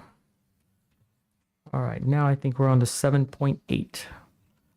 Approval ratification of expense vouchers 2534, 2535, 36, 37, 38, 39 in the amount of $6,886,352.74. Ms. Zimmerman, I think this was yours also. Yes. So I'm looking at the first voucher I'm looking at is 2534. And the PO is 251193. And it's a consulting PO. And so my question to staff is, you know, what have you looked at, we've closed all the POs for schools. They're not able to order any supplies. And so, or through a different fund, but it's been very tricky. This is a consulting PO. So what have we done to close some of these other things that don't directly impact our students? Is this PO closed? Not currently. This PO is still open. What we've left open are POs that could have an expected expense. This is for the consultant firm Rogers Rewards. So is there anything upcoming? Okay, there's no upcoming services for them. Okay, so we could close this PO. We could close it. Okay. I just think it's a good message to our public that if, the teachers and our students are feeling it, that then our district office staff also, realize the financial situation that we're in, and we close some of these POs as well. The next voucher that I'd like to look at is 2537. And the PO is 251226. Which is the PO for the Saxon Math pilot. And I just want to call to the public's attention that the district spent $12,000 on a pilot for a program that we're not going to have, that, companies, you shouldn't be paying companies to pilot a program because they want your business. And so it's very unusual to do something like this. The next PO I want to look at is 2538. The voucher is 2538. The PO is 250541. And this is the down payment of the buses. So this was approved in fiscal year 24. And so it's for $277,000. And we are just now putting it through a voucher. So my question is has this cost been accounted for in fiscal year 25 in terms of, and I apologize, I can't see the fund that it's coming out of, but is it coming out of bond or is it coming out of DAA? It's coming out of bond. The PO was rolled at the beginning of the year, so it's been an encumbered expense this whole year. Okay. And is it in a voucher because it was approved by the board previously? Do you mean why is it just now coming up in a voucher? Well, my question is why is it coming in a voucher, I guess, because it's over $100,000. So when it's on a voucher, that means that's an item we've actually paid. So the PO has been out there, the approval has existed. We just created the check and made the actual payment. Okay, but if the board approved it, I mean, things that come before the board because they're over $100,000 typically shouldn't appear in the vouchers because the board approved it in an agenda item. Now, if I recall, the board, not we, because I was not on the board, in April of 24 to purchase the buses, and then in May, in a consent agenda item, they approved the financing for the buses. But was the down payment ever approved in an agenda item? So that approval was all done together, but when vouchers come before the board, that is every payment the district makes. Most of those have had prior board approval long ago or even recently, but every single item we pay through accounts payable is on that voucher list. So even if it's been prior approved, it's still on the list when we pay it. Okay. And then the last one, and I apologize, I don't have a PO, but it's for an emergency plumbing. It's a PO, and it says it's for emergency plumbing, and the PO amount is $23,000, like what's available, not what we paid. And I just want to call attention to the board because we eliminated some maintenance positions, and one of those was a plumber. And so, I believe that salary would have been 47,000, 50,000. So if we anticipated the cost of emergency plumbing situations at $23,000 for this year, and we don't have a plumber, I think that number is going to grow astronomically. And I think as a board, we need to look at, are we going to be reactive and end up in a situation where we don't plan for these costs that we're going to end up paying? And would it be better to look at factoring that cost into our budget? So I apologize, I didn't have the PO. That's all I have for this agenda item. Any other questions? All right, hearing none, we'll take a motion. I make a motion to approve 7.8. Second? I second.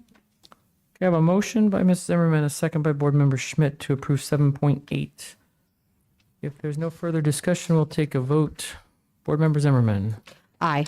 Board Member Schmidt. Aye. Board Member Kenyon. Aye. Board Member Strencioni. Aye. I'm also an aye. Will show that approved 5 yes, 0 no. On to our next item, 7.12, approval of annexation agreement with the City of Goodyear for Loretta Zumbro Elementary School and issue a requisition for city fees. Okay, so if we could pull up the agreement and go down to 6.3,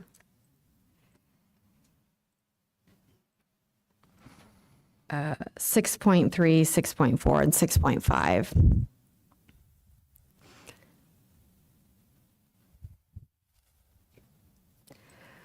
So these are specific things that the city is requiring that we accomplish before they will annex the property into Goodyear. And so it's this road that we're building and a light. And so my question for staff is, when do we expect to have these things completed? Mr. President, Vice President, members of the board, we are actually working on those with the city right now. They verbally approved the annexation. We're not paving the road. We're ready to pave, but we're not paving it. And the developer next to us is holding off on their paving because if they pave before we do, we have to cut their paving up to pave our side. The traffic light signal poles and all that has been ordered. We are working on the sewer water lines. They've allowed us to go up, to a certain extent. They won't give us a water meter until this is signed. But once we get a signature and approval by the board on this, we deliver it to the city, their board, their city council will get it approved, but they said they will not hold us up doing anything as long as they get our signature over to them. They'll allow us to continue moving. So everything's ready to go. We just need a signature on the paper. Okay, so when you say that they're not going to hold anything up, because the agreement says that like the road has to be done, the light has to be done before the annexation can occur. So my question is, when do you think that the road and the light will be done? If the board approves this tonight, Mr. President, Vice President, members of the board, if the board approves this tonight, I'll deliver it to them tomorrow. The city manager told me that as soon as he gets this in his hand, he'll give the green light. We can start doing whatever we need to do to make it move. And then their board will their council will formally approve it at their next council meeting at the end of this month. Okay, so basically they're going to kind of let us, because it did read a little bit confusing, like we can't pave the road till we're annexed, but then we can't get annexed until we pave the road. Right. So, and it's kind of been that way. They've been good to work with, and I don't want to say they haven't. They've been good to work with, but they're kind of sticklers for how they want things and what they want. But they've allowed us to move the sewer line in. The sewer line is basically connected. The water line is up there, the tap's there, ready for the meter. And as soon as we get this agreed, they'll put the meter in. APS is waiting for the city approval, and they'll green tag us as soon as they get this, and then APS can move in and do all their work. And APS has a pole to move out of 183rd Avenue, and that's why we're holding our paving up, because we can't pave until the poles move, and they won't pull the pole until this is signed and the city it's just a, Okay. I just want that you believe that we're going to be on track to have it done and be ready to be able to get the annexation to then be able to get utilities so that we can open. yes, Mr. President, Vice President, members of the board, my conversations with the city manager were very positive. He wants to see the school, open on time. He wants us to work. APS is ready to get people in there right away. Corps ready to pave and, get the meters. We want everything set. It's been kind of a back and forth on this because, our legal would approve it and would send it back to their legal and they would add something to it and would come back and say, no, we're not doing that. And would send it back and say, you got to, change yours. And basically they wanted us to do some extra paving up on some of the other roads by there. And we told them we're not doing that. We don't have the money. We're not we're not responsible for it. But I think they're like any other agency. They're trying to get the most out of the big bang out of their buck, but we don't have the buck to spend. We're doing the basic of what we can do, and that was it. So, Okay. Thank you very much. Mr. President, if I may just make a comment. Thank you. I've also spoken with Corps when I went to the Loretta Zumbro open house, and that was a great time. And looking at the buildings, it was like, okay, we got 3 months. We got to have these things ready to go. And that was one of the things that Whitney, the project manager over there, was letting me know is, hey, we really need APS to get the power. We got to move that telephone pole. We got to move, get their substation or their power boxes installed and all the meters and stuff. But that was my understanding is it's really all coming down to this tonight. If we can get this signed tonight, that gets everything rolling to fast track getting things done. Correct? correct. Okay. Thank you. Thank you. All right, I'll take a motion. I make a motion to approve 7.12. Do I have a second? Second. I have a motion and a second to approve 7.12. Any discussion? Hearing none, we'll call for the vote. Board Member Zimmerman. Aye. Board Member Schmidt. Aye. Vice President Kenyon. Aye. Board Member Strencioni. Aye. I'm also an aye. We'll show that approved 5 yes, 0 no's. Next off our consent agenda, 7.16, ratification of the attached resolution to purchase land. Ms. Zimmerman.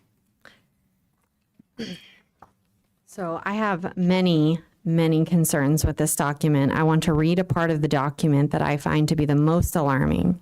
At a duly called meeting of the Governing Board of Liberty ESD, number 25 of Maricopa County, Arizona, held March 6 in accordance with all applicable legal requirements, including open meeting law, the following resolution was adopted. All 4 board members at this time, including Mr. Todd and Mr. Kenyon, unethically signed this resolution attesting to the truth of this document, and it was a falsehood. That meeting, it never happened. It's not in board docs, and this is a egregious error that was made both by the administration and by the governing board. Then this administration took this false document, because that's what it is. This meeting did not occur, and they submitted it to another state agency. Not only that, if they realized the error, they didn't attempt to fix it. The only reason that it's come here tonight is because I found it. And that is a huge, huge problem. I brought it to the attention because I found it in the board docs for the FSB, because I went looking for it, because I remember I paid attention a long time on this board, and they never approved the land. Also, the land was approved in a voucher. $3 million. Anything over $100,000 has to come before this board to be approved. It didn't. Even making this a further problem is that the board violated open meeting law by taking action outside of a meeting, because they signed this document attesting to its truth, and it didn't happen. It's a blatant open meeting law violation.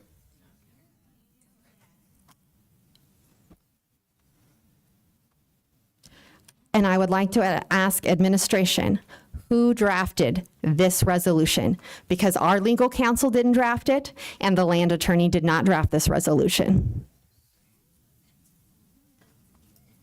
Mr. President, Mr. Vice President, I take responsibility for it. I'm not sure what happened with it, but I will take responsibility. It's my project.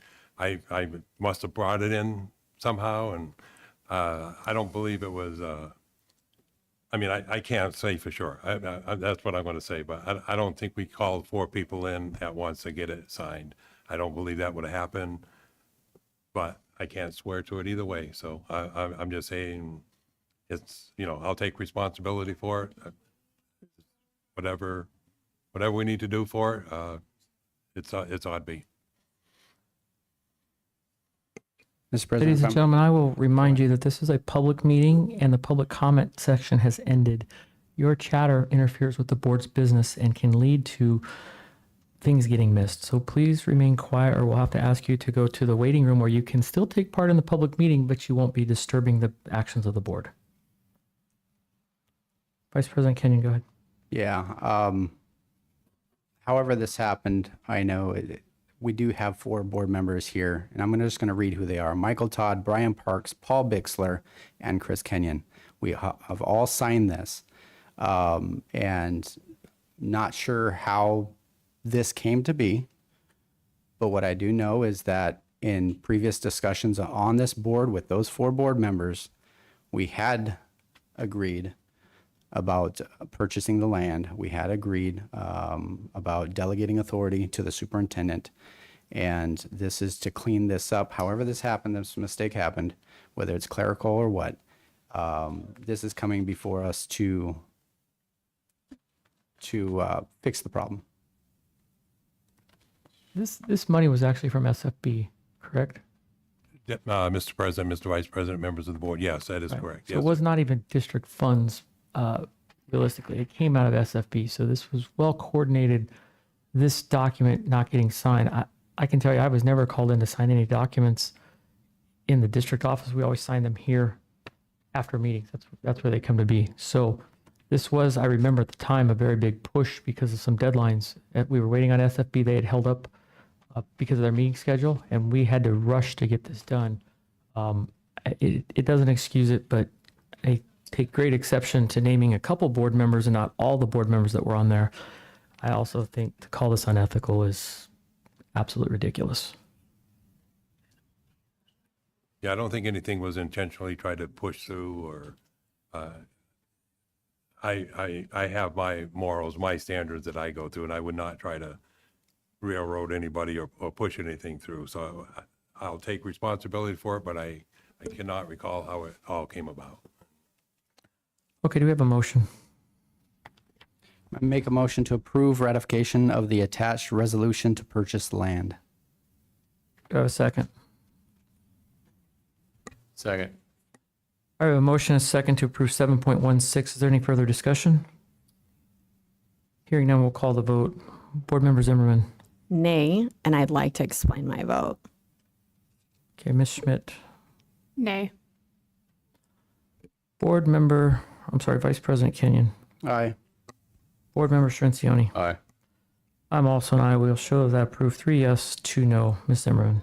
I will not put my name on something that was completely a falsehood and signing a document that said that a meeting was called that never occurred.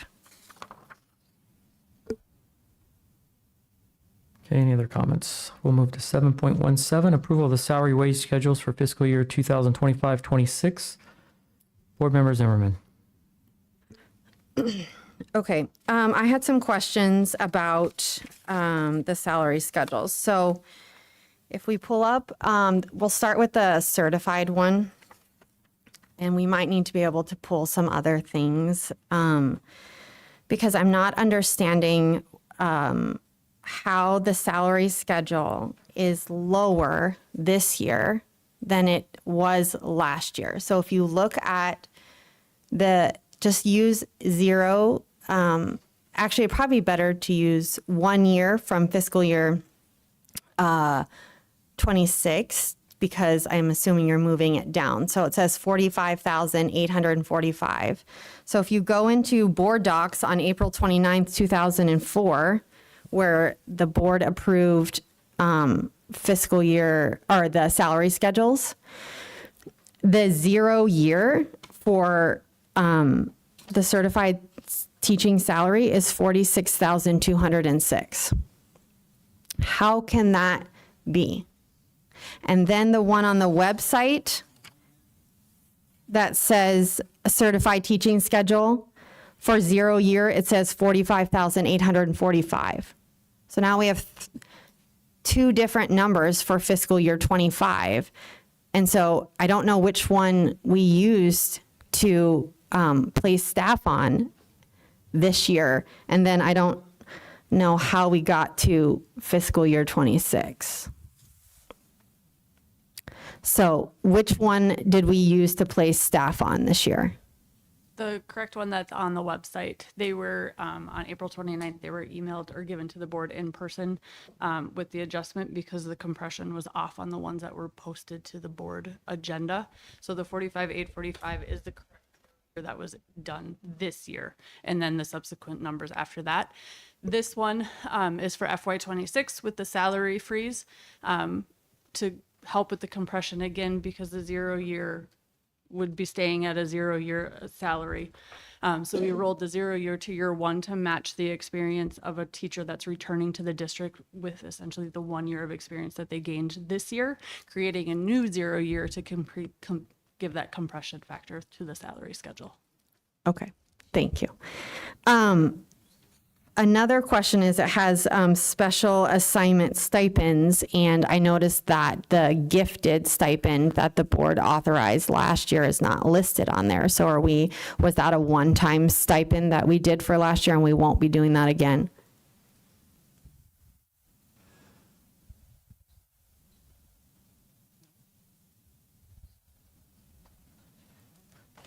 That would be up to the board to, if they're going to bring that forward again. That was approved, I believe, after the fact that the salary schedules were approved. So I apologize, I missed that with adding that to this year's, to FY26. It is our intention to bring that forward unless the board changes that. So I will make that adjustment onto the salary schedule. Okay, I'm not in support of it, so that will be up to the board to decide, but I don't believe that our gifted classroom that's not truly self-contained should be getting a stipend larger than our teachers with our special education students. But that's not on the thing here. And then the other stipends, the doctorate one, it's only listed under, I believe that it's only listed under certified reading interventionist, instructional coach. I think I saw it under the research director. Is it just for those, or is it for everyone? It is for everyone. So we did make, it was not on the administrator or the assistant superintendent salary schedule listed as last year's, but it has been moved forward in previous years to give that to anybody that does have a doctorate within the district. Okay. And again, it's, up to the board, but I think for an assistant superintendent, I think it's kind of the expectation part of the qualification. So I'm not sure that we should be paying a stipend for that. That's, again, my opinion and up to the board to decide. Those are my comments for 7.17. Ms. Zimmerman, would you, first of all, are there any other comments?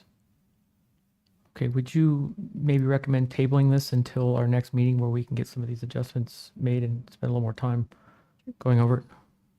I motion to table 7.17. Second. I got a motion, and a second to table item 7.17. Mr. President, for discussion, I believe she just stepped up to the mic. I apologize. I just do want to say that this will hold us from offering certified teacher contracts for new staff for FY26. Sorry. That's okay. Thank you for telling us. Sorry, I put my papers. Okay, so if you want, you can make a motion that will clear up what you want. You could withdraw your motion, and then you could then make a motion that clears it up. That would help them continue with the hiring process, if that works for you. Can I have just one moment? You may. Can even take 2 moments if you like.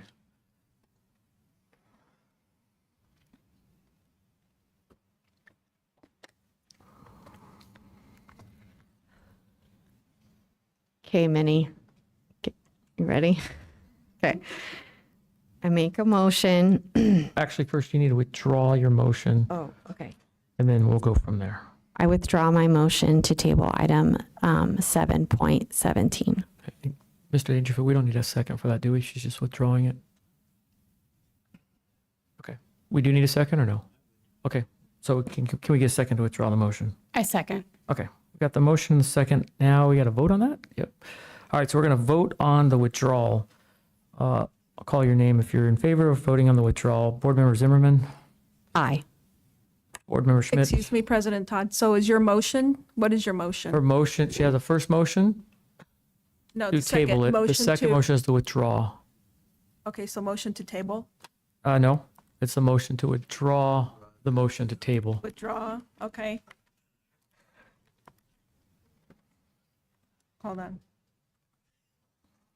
Okay, motion to withdraw. Her original motion. It's a table. Original motion to table. Okay, Then we have a second.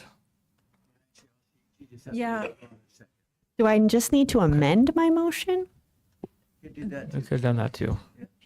excuse me. But if you amend your The- motion, then we have to vote on that as well because it's amendment. So Okay, excuse me, President Todd, the withdrawal of the motion would be in the minutes. yes. Okay, So we just need a withdrawal of the second. We're done. well, Okay, so I think Ms. Zimmerman, you are the original second, right? You're withdrawing your second? No, I need, yeah. there was no second for the original table motion. Oh, okay. We never got that. So I just need, Ms. Zimmerman, I just need you to motion, are you tabling it? No. No. Okay, so continue your motion. Yeah, she's withdrawing it first, and then she's going to create a new motion. Okay, go ahead. Okay. I motion to approve this salary schedules as presented with the exception. Sorry, hold on, please. Okay, motion to approve the salary schedules as presented. With the exception of the doctorate stipend for the assistant superintendent schedule.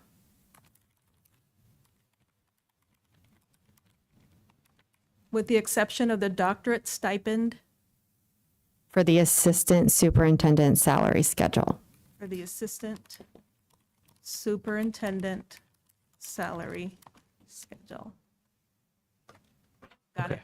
Will you read that back one more time, Ms. Minnie, so we know we have it correct? Yep, the motion will read, motion to approve the salary schedule as presented, with the exception of the doctorate stipend for the assistant superintendent salary schedule. Okay. Do we have a second? Second. All right, we have a second by Board Members Schmidt. Any discussion? Hearing none, we'll call the vote. Board Member Zimmerman. Aye. Board Member Schmidt. Aye. Vice President Kenyon. Aye. Board Member Strencioni. Aye. I'm also an aye. We show that approved. 5 yes, 0 no. Next, we're going to move into general business. We already, at section 8, we already covered 8.1, 8.2, and 8.3. We'll now start with 8.4. Discussion consideration to approve of benefits plan summary, updated agreements for fiscal year 26. Dr. Mahorn. I am actually, this one does not work. I'm actually going to let Lisa, and I don't know who you have with you, Lisa. Sherry, Lisa and Sherry give you their presentation. Go ahead and take over, Lisa. Thank you, Stephanie. Good evening, President Todd, Dr. Monroe, members of the board, administrative leadership. My name is Lisa Weston. I am your account executive with Gallagher Benefit Services. It's my pleasure to present to you this evening the employee benefit recommendations for the plan year 25-26 for your employees. As I begin the presentation this evening, the first piece of order of business. I'm sorry about this. There we go. It moved. Am I on the first one? Yes, do you want to do this? One of the things I would like to review before I go into the actual benefit recommendations first is the results of the employee benefit survey that was conducted at the end of 2024, early 2025. The purpose of the benefit survey, which is completed on an annual basis, is to get the feedback from your employees who are currently enrolled in and utilizing the benefits to learn their opinion of the benefits. And a number of things I wanted to share regarding that survey. We did have about 250 employees that responded to that survey. The whole goal was to determine the level of satisfaction with the benefits, gain an understanding of why employees are not enrolling in some of the benefit offerings, and request employees to rank the value of the benefit programs.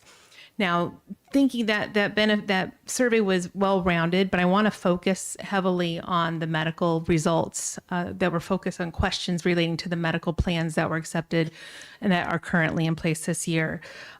Speaking specifically about the medical, about 42.5% of the respondents stated that when they were selecting to work, take employment with Liberty, that benefit offerings were very important to them, while 30.3% stated they were important. Respondents stated that the top three considerations when selecting medical benefits, number one, were cost of health insurance, number two, copay, and number three, deductible amounts. 67.5% of respondents stated that the Liberty medical plans definitely or somewhat express a commitment to their employees. 65.38% of respondents stated they are either definitely satisfied or somewhat satisfied with the medical options presented by Liberty Elementary. Further, 27.7% of survey respondents stated that they were not enrolled in the Liberty ESD medical plans, with 96.5% of them saying that they had coverage that was available through their spouse, an individual policy, Medicare, or state coverage. Of the survey respondents enrolled in medical, 85.5% confirmed that they were enrolled in employee-only coverage. Now, when asked why the respondents were enrolled in employee-only coverage, 42% of them stated they had coverage available through their spouse, domestic partner, or have other coverage, while 30% of them responded that the premiums for the spouse, children, and family were too expensive, being prohibitive for them to enroll in any other tier than employee only. 69% of respondents stated that they were aware that Liberty Elementary provides a $750 contribution to the health savings account for high deductible health plan enrollees. Of the respondents who said they were aware, 39% stated they didn't select the high deductible health plan for the following reasons, being they liked the PPO option and did not want to move to a high deductible health plan. They didn't feel comfortable taking on a large deductible each year. The contribution amount, while good to entice employees, was just not enough to entice them to move to a high deductible health plan. And lastly, the high deductible health plan was too confusing and they didn't understand how the plans might be used. So the feedback that we have heard over a number of years is that it's difficult for employees to enroll in coverage for their spouses and significant others. And the results of this survey explains why that is. Either they have it available through their spouse or significant other, or it's a cost prohibitive situation for them. Now, as we look into kind of change the focus away from the survey, wanted to point out how the medical plan has been performing this year. When you think about plan performance and the percentages that I'm reviewing here, one thing I want to point out is the baseline about what you consider to be the norm of how a plan is performing well. When your premiums are developed by your medical carrier, they estimate 85% of those premiums are going to be paid towards claims. The other 15% of those premiums are going to go towards administrative costs. So when we think about a loss ratio, the goal of a loss ratio is to be around 80 to 85%. That means the plan is running as it should. It's running based upon how the premiums were developed. So as we're thinking about these numbers I'm going to be speaking to you, know that the baseline number we're seeking when a plan is running healthful is 80 to 85%. So looking first on the first line, rolling cost, the rolling 12 cost to budget ratio is 99.8% of all plans combined. That means all your medical plans put into one pot, running at 99.8%. So what, and then current plan year, meaning from July 24 to December of 24. Now I know that we're a couple months into the new year, but keep in mind, these were expenses that were incurred between July and December. It takes a couple months for those to go through a process that they get submitted to the carrier. It has to be adjudicated before we get the reporting. So when we're in April, we're looking at reporting that was actually a couple months in arrears. That's typical. So all plans combined running at 102.5% for all plans combined. So we in the industry say that this is running very hot, that your plans are running in high excess of the numbers that we normally be seeking in that 80 to 85%. Prescription drugs, your prescription drugs are accounting for 30% of total gross claims. Now this did go down, which is good news. Compared to 2023, that was at 34.7%. You have 9 claimants that were over 32,500. That represented 48.4% of total growth claims. You did have one high cost claimant that prompted a stop loss threshold reimbursement of about $278,164. Now, when we're looking at each plan and how each plan was performing, the one that's most alarming to us is the Classic Gold plan. It's running at 161.3% with 35 enrollees. So you're essentially, that plan is doubling where it should be performing. It means it has very high utilization, high cost claims. It's kind of like a runaway train, unfortunately. The Value Silver plan running very well, 82.5% with 184 enrollees. It's doing exactly performing the way we would want it to perform. Your High Deductible Health Plan A, 1600, running hot again, also at 136% with 123 enrollees. Your High Deductible Health Plan C, running at 31.8% with 19 enrollees. So you've kind of across the gamut here, unfortunately. Now, as we're thinking about a mitigation strategy, one of the things that we're recommending is to consider the current grandfathered Classic Gold plan. Now, grandfathered, what it means is that plan currently is shut off to new enrollees. It means whoever's in it has been allowed to stay in it, but as new hires have onboarded or during open enrollment last year, nobody could join the plan. So what we had kind of planned in that thought of grandfathering it was that we were going to be able to kind of maybe slow down the runaway train. It hasn't done much. So what we're recommending is that we offer it for the 25-26 plan year, giving those employees a heads up, not one more year to enjoy this plan. But for 26-27, the plan would be that plan would sunset and would go away. I've said a lot about claims experience. Before I go into the rest of is there any questions for clarification? Go ahead. What is stop loss reimbursement? So it's essentially your insurance has insurance. It's a way for the medical plan to essentially stop the bleeding. So let's think in a scenario that somebody ends up in a hospital and has very high cost claim, maybe their catastrophic event.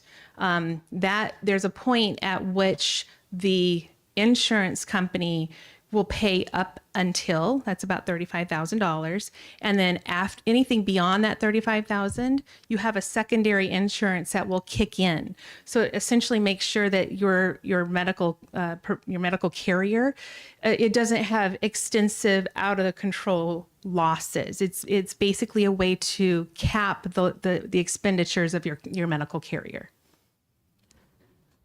Absolutely. I had a question. Go ahead. For the high deductible A, what is the reason for that running high? Or, I mean, do you have an explanation? Because in the past, when I was sitting in the audience, I know that we always encourage our employees to take the high deductible plan. So I'm just curious what you think that, kind of the narrative is there. Typically, what we run into a situation, and I'm just going to say that the opinion of me and working with multiple employers and districts, and what we see is that we see a very high high utilization of medical plans, still reeling from COVID. So thinking about employees who didn't get care, members who didn't get care during 2021 and 2022, just because they were incapable of going to a doctor's office or were fearful. What we're seeing since in 24 and 25, where people are going out, getting that care, those surgeries that they had put off, whether it was needed or elective, like knee replacements, things like that, we're starting to see them really sprout in 2024, now rolling into 2025.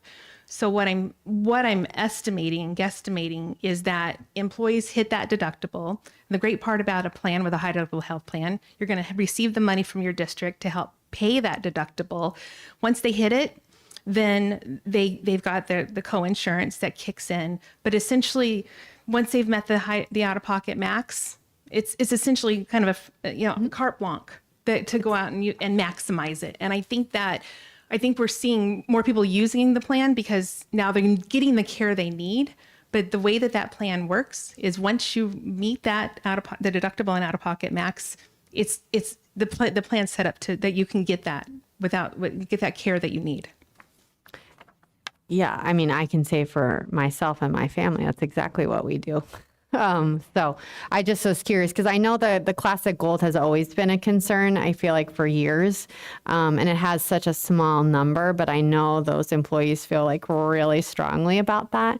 But the value silver is performing where we want it. So I think it's interesting to look at it because it's not necessarily what I was expecting, prior to listening to the presentation. So.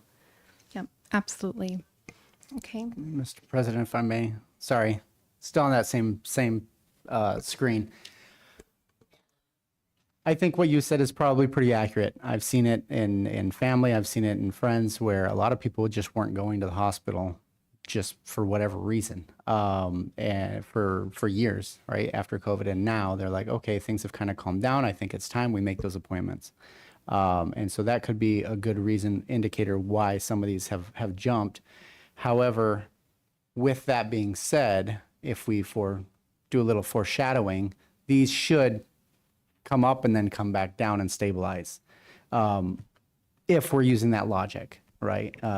And so just personally, the people who are on the Classic Gold, I'm okay with grandfathering them in. I'm not necessarily okay at this moment to say I want to eliminate that for our employees, but that's just my opinion on that.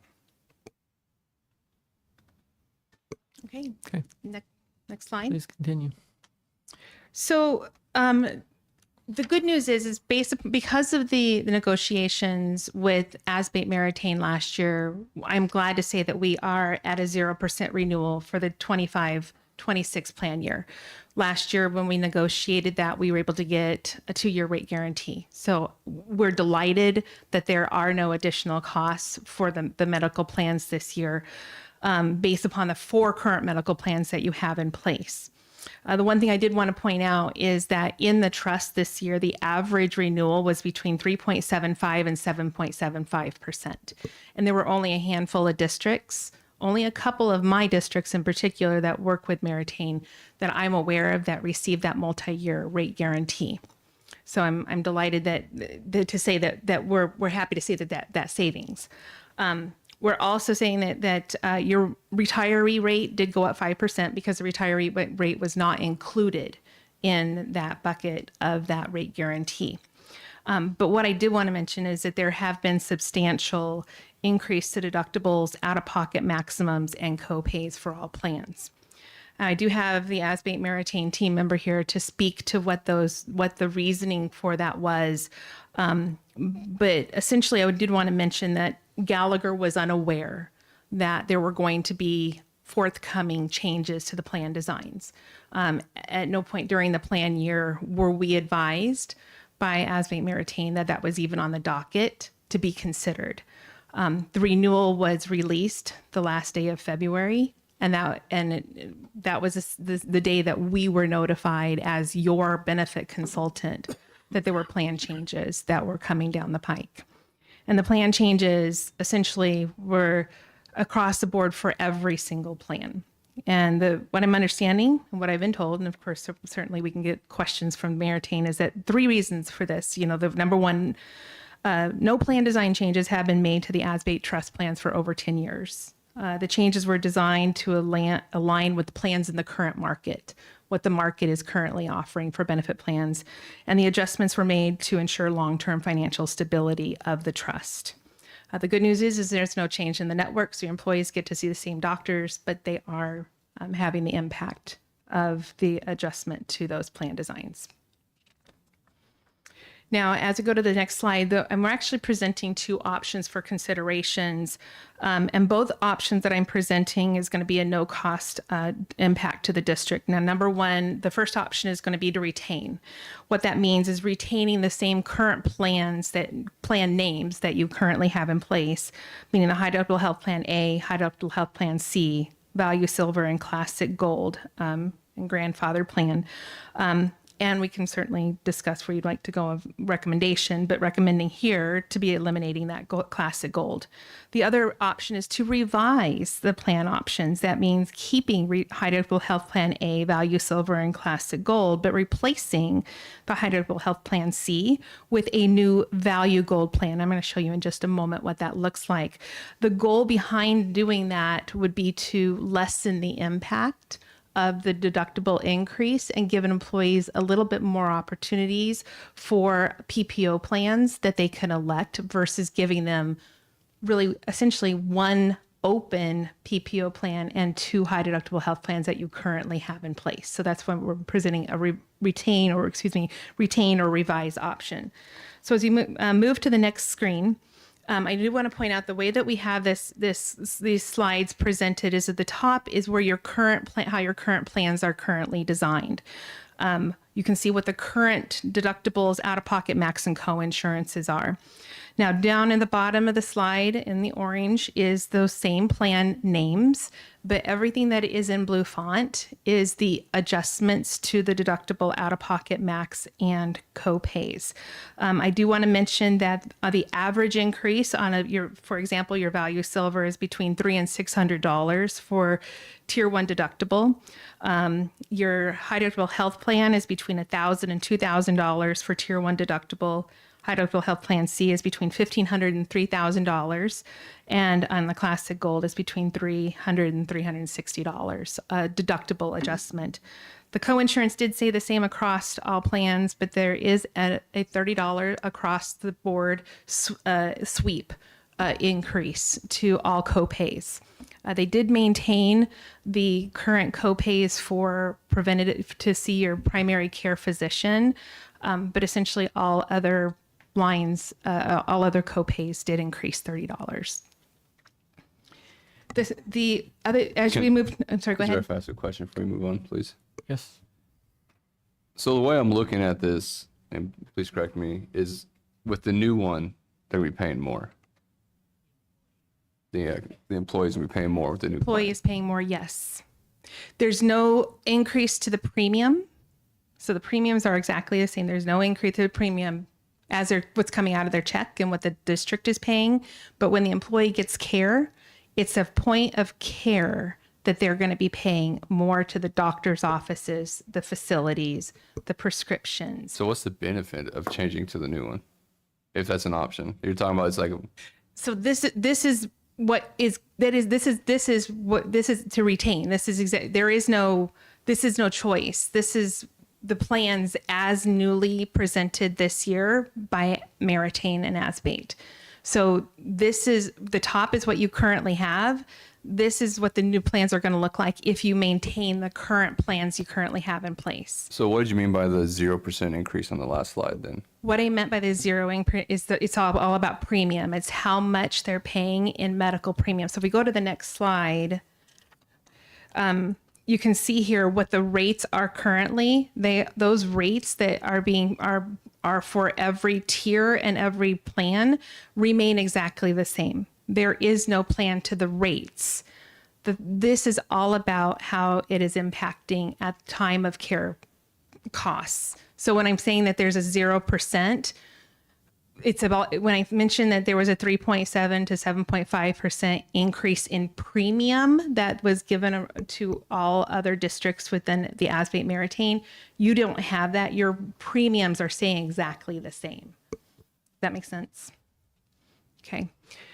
So as we're showing here, basically, essentially that the premiums are the same, but yes, there's some substantial changes. Now this is under the retain option, which is option 1. As we move to the next slide, the replace option or revise option essentially kind of takes the top 4 plans and it adjusts the plan offering. So we would eliminate the first high deductible health plan C. We would maintain high deductible health plan A, as you can see down at the bottom. We would maintain that value silver, but we would offer a new value gold plan. And the benefit of this is essentially, if you look at the value silver plan as it currently sits, is an $800 deductible for employee only, or $1,600. Now, when we look at the new value silver, which is the second column from the left, it's going to go to $1,100 and $2,200. So that's a big hit for an employee. However, if an employee's like, I'm not comfortable taking on that higher deductible, what are my options? That's why we're recommending putting the value gold in place, which is a little bit closer to what their current value silver is. It would be, this would be the new plan that we would put in place, be considered a buy-up option for the employee. They could pay a little bit more in premium, but it would allow them the opportunity to not have such dramatic increases to the deductible out-of-pocket max that they're going to be seeing on that current value silver plan. So as we're presenting now, as I go to the next slide, the one thing I do want to point out is where we're looking at it regarding rates.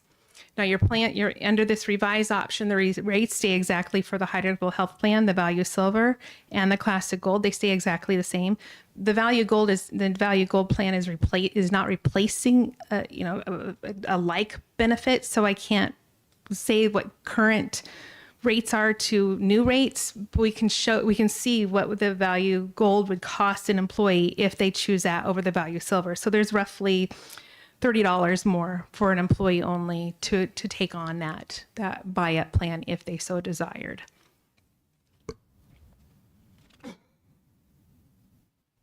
Any questions about this? So this is our year 2 of this. It process. is. Okay. Yep, this is your year 2. I mean, I'm going to be honest, when we said we had a rate lock, I commend you for taking great pride in saying no additional cost to the district. The reason that I pushed so hard previously was to go out and bid, was to protect our employees and make sure they're not having to pay more. And honestly, to come back to me now and say, well, we're going to make the employee pay more, because they're going to pay more if they use it, which seems strange. I'm pretty bothered by that. I think that's a little bit of a shady tactic. That, it's insurance, but we have to do everything we can to make sure our employees have the best benefit package at the lowest cost to them in our district. I'm concerned that prices go up, because at the end of the day, you've seen the budget, you've seen what our teachers make. Regardless of whether we're above state average isn't very good. So I'm going to tell you, I'm very concerned, and I think we probably need to, just to put it out there, we probably need to speak with legal and figure out what we can do about this. Can I make a comment? You may. When I looked at these 2 options, I had, kind of like a sinking feeling in my stomach, because we are not at this time offering our employees a raise, and to look at these plans and feel like we're asking them to pay more, like it's not affecting us as a district. It's really hard. And when I look at the significant number of the increases in the deductible, and, they are significant. And so, my question to staff was, have we asked our employees, have we asked our teacher advisory committee about what they, would kind of prefer, because this directly impacts them? And that answer was no. And so I would really love the board, I don't know what our timetable is, but to give our employees the option or the ability to look at the plans and to see what, they're not going to like either of them, but we're going to have to make a decision. We have to provide health care. And so I'd really love to hear from our employees about what they feel is the best option. And if I may, I'm going to tag on. I'm a little concerned that you guys are so late notifying us. And I know it comes from, from Meritain. It's unacceptable. This wasn't a surprise to them. I feel like they sat on this trying to push us into a corner. And I'm not going to change my opinion on that, most likely. Again, I can't stress that we have to do everything we can to protect our teachers and their benefits. And for people who are sick, medical bills are probably one of the most devastating things that happens to people. I understand why they don't do the high deductible, because it's kind of like going up to Las Vegas and gambling. You can be healthy for your whole life, and one day catastrophe hits and you've got your entire retirement is gone. You've lost your house. I know there's supposed to be laws that protect this now. I see people all the time, seems like, in financial ruin from medical. But I mean, go on with your presentation, but I think it's important. This is concerning that this comes so late to the board, and it's just not acceptable. And whoever needs to hear that, I'm more than happy to share it with them. But I would ask that you take that back. And this, I will be very honest, I will be asking staff to be bidding this out. If we can't get out of it this year, we'd definitely get out of it in the future years. This is not acceptable. Mr. President, if I may. You may. I would like to ask staff, and I know you're not done with your presentation, and I apologize, but where does this put us timeline-wise? I know we're looking at contracts. This is part of the contracts, is what we're providing as benefits. Unfortunately, open enrollment starts in like 2 weeks.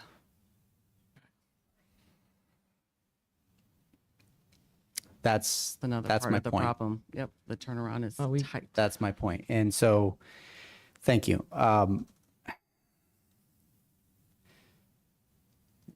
We understand that I understand that obviously insurances, they have to make money. But at the same time, I agree with my fellow board members that we need to be protecting our staff. And I've sat here and I've kind of bragged on how we do provide some of the best medical packages that I've seen. But to see it coming up this late in the game with these kind of deductible changes is a hard pill to swallow. And it's very, my question is, this was just moving right into this, right? I mean, you just found out February. I found out the day that they were releasing rates that this was happening. Yeah. So, and we're in year 2 for the 2-year contract, right? One of the biggest challenges I want to mention when we think about the loss ratio, that would, if we were to take this to market, because of how you're running at 102%, the likelihood of us getting less than a 2-digit increase from a carrier is exceptionally low. I would expect that based upon 102% loss ratio for current plan year, you could be seeing an excess of 12 to 15%. Medical trend is at 10.5. That was one of my first thoughts. What are our considerations? What do we have as far as an additional option besides just taking what we have?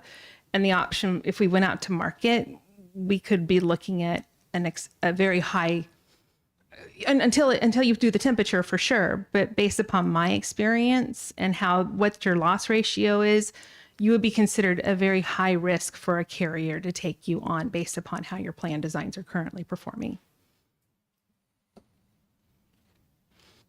And I guess I don't disagree with that. I think that, with where we're at and like we talked about earlier, a lot of people are making the decision to go into the hospital. There's a lot of probably districts that are in the same, seeing similar stats. But this being brought to us 2 weeks before, we really need to make this decision, it's just kind of, it hurts. So. I also have the Meritain team member here, if you'd like to ask her questions. I think she's heard the Unless you guys have questions, she's heard our concerns. I'm just gonna say, it seems like every year there's something with insurance that there's a gotcha that comes back, and it's getting frustrating. As a board, we want to have good partnerships with everybody that we do business with, and I don't feel like we have a partnership with this organization at all, either Gallagher or Meritain. I don't think the partnership is there.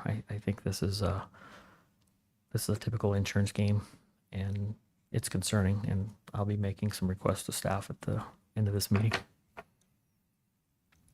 I'm disappointed to hear that. I really did walk into this year so excited. The fact that I did navigate a 0% increase with a 2-year rate guarantee, and that I only did that for was able to navigate that for one other district last year of the 10 districts that I work with. So I'm heartbroken that you feel this way, because I feel connected to your staff. I've been a consultant with your organization for a very long time, and I feel highly committed. And I'm equally as disgusted as you are that I'm having to sit here and explain this bad news. And it is a hard situation to be the messenger, but I feel like I've been an extension of your HR team. So I can continue with this. I'm not trying to kill the message. I understand. Sorry, could I make a comment? You may. Okay. I just want to say that, it's important that we all speak for ourselves as board members, and that up here we do have our individual voices. So I do appreciate everything you do. I realize that this was not your choice to bring us to us, and that the fact that you were able to save us between 3 and 7% basically this year. I'm personally, as a board member, super grateful for that, because we are in a very difficult financial position to begin with. And so that would be, detrimental right now. So I am grateful for the services that you do provide. And for me, it's just a heartbreaking thing for our staff. And that's where my pain comes from, is that, we as a board have to go back to our staff and tell them, that the cost to them, not only are we not giving them a raise, but the cost to them is going to go up for healthcare. And I know we only have 2 weeks, but I really feel like our employees deserve the opportunity to look at these plans and tell us what they feel like is the best option, because I have a hard time sticking with the current plan to retain. The numbers for the high deductible plan are such an increase. And if we want people on the high deductible plan, I feel like now we're discouraging them personally from the way that this looks. But then also, if we go to the change option 2, then we only have one high deductible plan. And so are we going to perform even worse in the future year? And I just feel like our employees deserve to have a voice in this. And so that's my opinion. Okay. Can I jump in? I would suggest maybe that we could work maybe with Dr. Sloat and Lisa on doing a survey. I would hate to just take it to TAG, because that's only 7 people. So to me, that's just not a representative enough group, because it's only 1 per building. So maybe if we could turn around a survey quick enough, it'd have to be really quick. Yeah, I'm just afraid, to be honest with you, that our employees aren't necessarily going to understand looking at these 2 plans. I don't know if there's a better way. And I don't know if this is inappropriate for me to ask, but could our principals have a staff meeting, like a 15-minute staff meeting? I don't know that they'd be able to explain it either. I don't know. I'm not saying that they wouldn't. Can we I do don't a know. Teams call or a Google Meets call with Meritain and Gallagher to explain this to the staff? Then they can answer the questions. And I think and we they're could- there. I don't think any in the district, no offense, but I don't think any in the district is going to be able to answer all the questions and be prepared. Oh, I agree. So it's their choices. I think they should deliver that. And Maybe we probably we need to do have a couple or probably something. 4 or 5, I'm guessing, Yeah, just of times where people can come in, see a presentation, and understand it. maybe we'll meet tomorrow and just try to come up with that. Do a few days or a few afternoons or something. and And then have a survey And afterwards or I don't know, do we something. have a PD coming up in the next 2 weeks? no, it's Just had our Great. it's just one. last That's- one. Yeah, so. But maybe we But could find then, something that make it work. you know, for the board, we'd probably have to meet again before open enrollment starts to approve one of these plans. Or if we let them pick, I don't know. I don't have a great idea, you know. Oh, no, I think the board has to approve the plan. When does open enrollment start exactly? What day? Like the first week in May. May Thank you. 1st. So soon. All right, I think you have more in your presentation. And I do want to say thank you for getting that locked in 0% for the district and for the premiums, because that does mean a lot. It is a big accomplishment. It just, obviously the increases hurt, but I thank agree. you. Thank you. So the remainder of this presentation is taking a look at the non-medical benefits. So I do have some good news. Blue Cross Blue Shield, your dental, no change to rate plan or network to your rate guarantee. Vision, Solstice stays the same. No change to plan, rate, or network. 1 year rate guarantee. We do have a 4% rate cap for 2027, but that's down the road. Your basic life, Minnesota Life, no change to plan or rates to your rate guarantee. Met Life, no change to rates to your rate guarantee. We are requesting or recommending to increase your election limit to $3,300 to align with the new IRS guidelines, and also recommend that continue $250 annual minimum contribution limit. Your voluntary short-term disability, accident, critical illness, hospital indemnity, renew with Lincoln, no change to rates or benefits. And then regarding the additional services that are included with your ASBATE medical, your EAP, your health savings account administration, COBRA, and telemedicine, all costs, no administration costs for the district, renewing all of those plans as current. I am delighted to say that there is an increase of benefit in telemedicine. This is really great news for employees to access care. They're increasing their service to include now primary 360 as well as behavioral health. So what this means is that an employee can actually have a relationship with a primary care provider that they can see through Teledoc that will allow them to speak with that one provider for future care. They can get their maintenance medications. They can get orders for preventative medicine, basically everything done over the phone, which is fantastic. And cost for PPO members is $10. Yes, there is a consult fee until the deductible's met. But what greater way to see a provider is that you don't even have to go to their office. You can get that care right from your phone. And then behavioral health actually is connecting with a counselor, psychologist, psychiatrist, seeing that same person over and over again. You get to develop that relationship. So this is increasing access to care, reducing, and there's a cost savings to employees as well. And then lastly, regarding contributions, recommending that Liberty maintain the current contribution of $726 a month.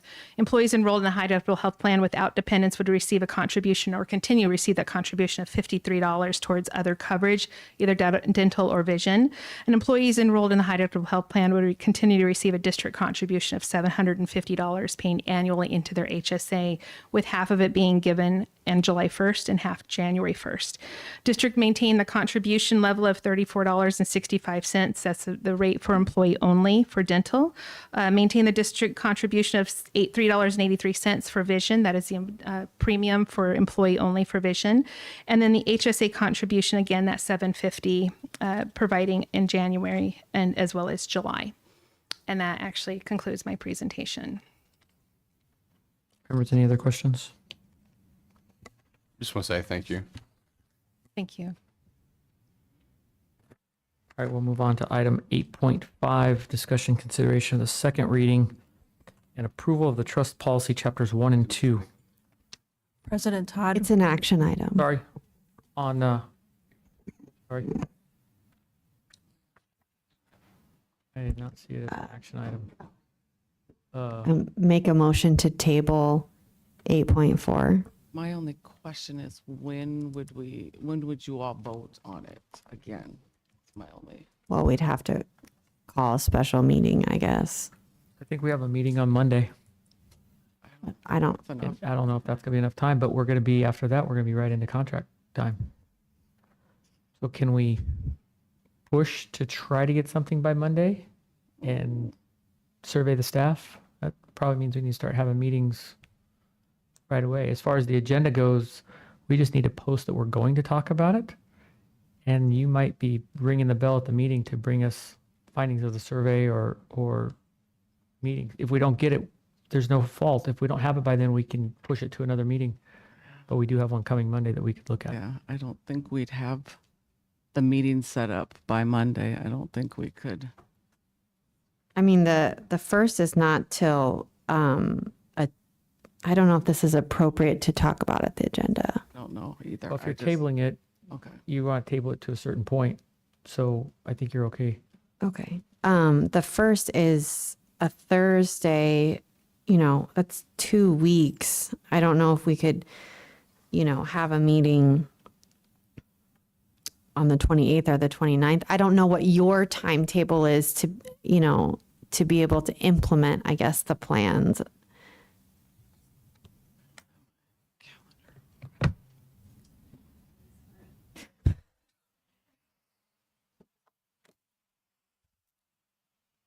We would need Lisa too. So here's the good news. I have a silver lining. The good news is that we're not changing carriers. All of your non-medical plans, it's a simple process for us to renew with those carriers. Asbate Meritain already has the SBCs in place that they can immediately provide us once the document is signed and approved. So the good news is it's going to push, right? The things that's going to be pushing us is to try to make sure that we have the brain sharks, the benefit website, have the open enrollment presentations going. Gallagher's committed. We can do that. If it does need to go out 2 weeks, it's uncomfortable, but it's not impossible. So if you were changing carriers completely, I would say, wow, this is going to be a really heavy lift. But if you're staying with the same carriers, we have the capability. We can do it. Okay. And Gallagher, one is the thing as well, is I have talked to your team about the level of commitment from Gallagher in rolling out open enrollment this year. Live webinars, wanting to do recorded presentations. We have a benefit guide, have a full benefit website. So we're here to help do the heavy lifting too, to communicate it. So, and we can immediately begin the process tomorrow of this benefit survey, these questionnaires tomorrow morning. So I'd like to see us do it the 28th or the, 29th or something to give the team to time. And I really want our employees to have time to really kind of digest, what is happening. And, if they feel like they want to email us and, provide other feedback, I just want to give them, if you're comfortable, again, for the board, it could be a quick meeting. And I know we've been meeting a lot, but we need to meet the need of our employees too. So. I'm fine with that. Yeah, I'm good with the 28th. I think that would work. It gives us plenty of time, hopefully. What day is the 28th? It's a Monday. It's a Monday. Yeah.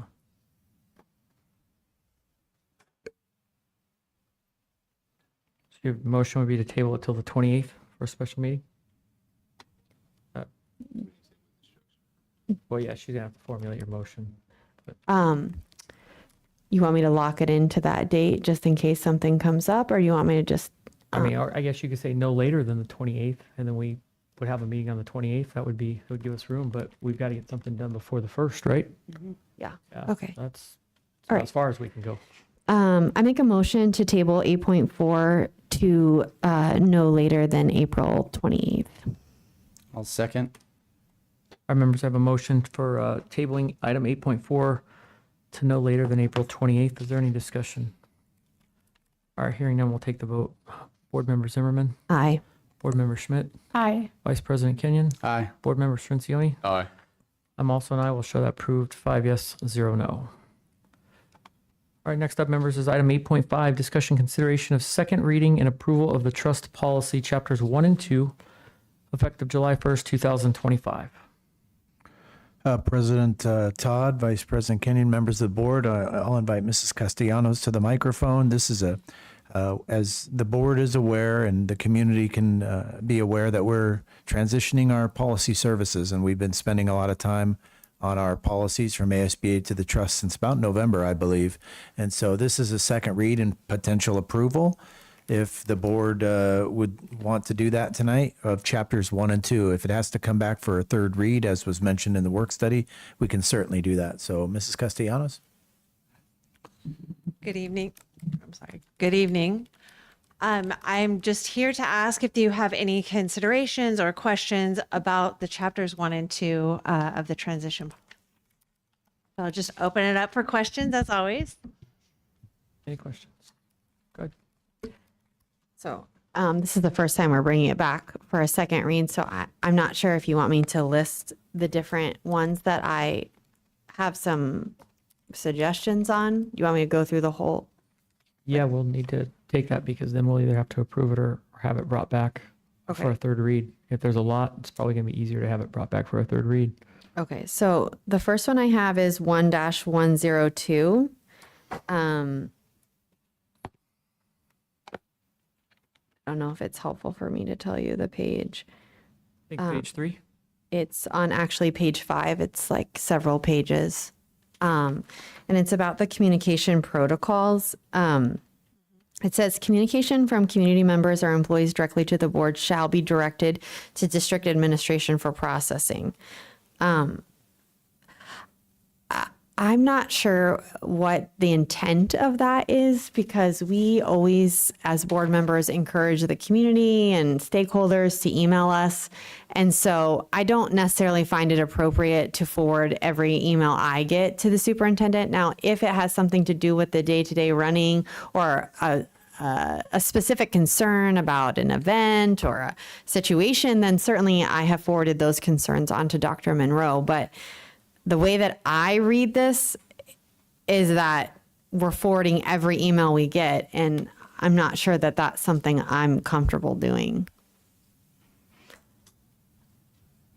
So I just want to, I'm just clarifying that we're not going to discuss, like as I bring something up, we're not going to discuss it. You want me to just keep going? Each item, if we're going to have change, we'll need to discuss it. I might suggest, as I'm looking at these, I have a bunch of questions as well. And I think approving these one by one sets us up for potential problems we talked about earlier. There may be something that comes up in 3 that we want to reference back to 2. And if we adopt these, then we're going to have to go back through a first read, a second read again. So maybe we table these until we have them all done and we'll do one blanket approval at the end. It gives us time in our future work sessions to go back and ask questions. We can agendize to come back and catch up. Okay. I mean, we did that. I mean, we gave our, I know you weren't on the board, so I'm not suggesting that you shouldn't give any. I'm just saying that we did that. So could I give my suggestions? I'm just afraid that if we table it, I think that approving all 5 sections, I don't know what to call this now. Chapters, thank you, sir. Chapters at once is a lot. I mean, we're talking about 600 pages of policy. And so I think it's easier to break it down personally for me to like reread, 600 pages prior to a board meeting.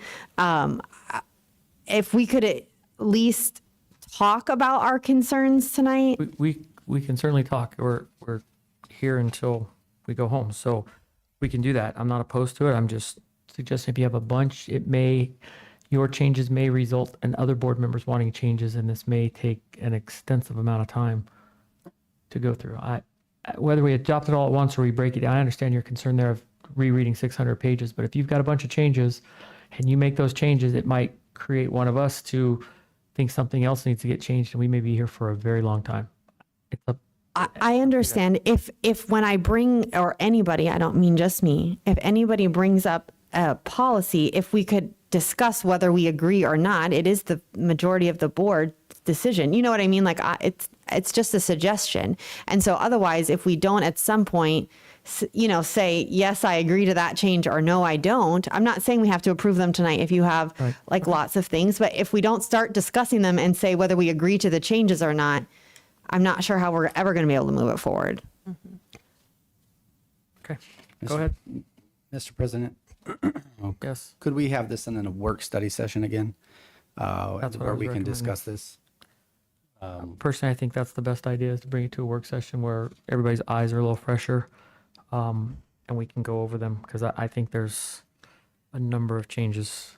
I also to be want proposed. to respect you coming, back onto the board this late in the process on this, and so give you the time, that you need in order to digest some of this stuff as well. There's been a lot you've had to work on getting caught up on, and so with respect to what other board members, want to address, I just think for the sake of time, for the public, for our staff, for ourselves, it behooves us probably just to table this and then bring it back at a work study session, or we can sit down and really digest all of our ideas on this. You're welcome to make a motion for it if you'd like to do that. I would just like to ask that, at the end of the meeting that we then discuss and all come to a common agreement on a day, on days, since we already previously have some days, And if I may, you all had mentioned you wanted to move over to the policy or to the trust policy services by July 1 when your current contract with ASBA is finalized. And so if we are to move by July 1 over to the trust policies and we're intending on doing third and fourth reads, we've got a really tight timeline. So I just want to make sure that that's at the forefront of your minds as well. Thank you. Agree. Thank you. So at this time, I'll just make a motion to table item 8.5.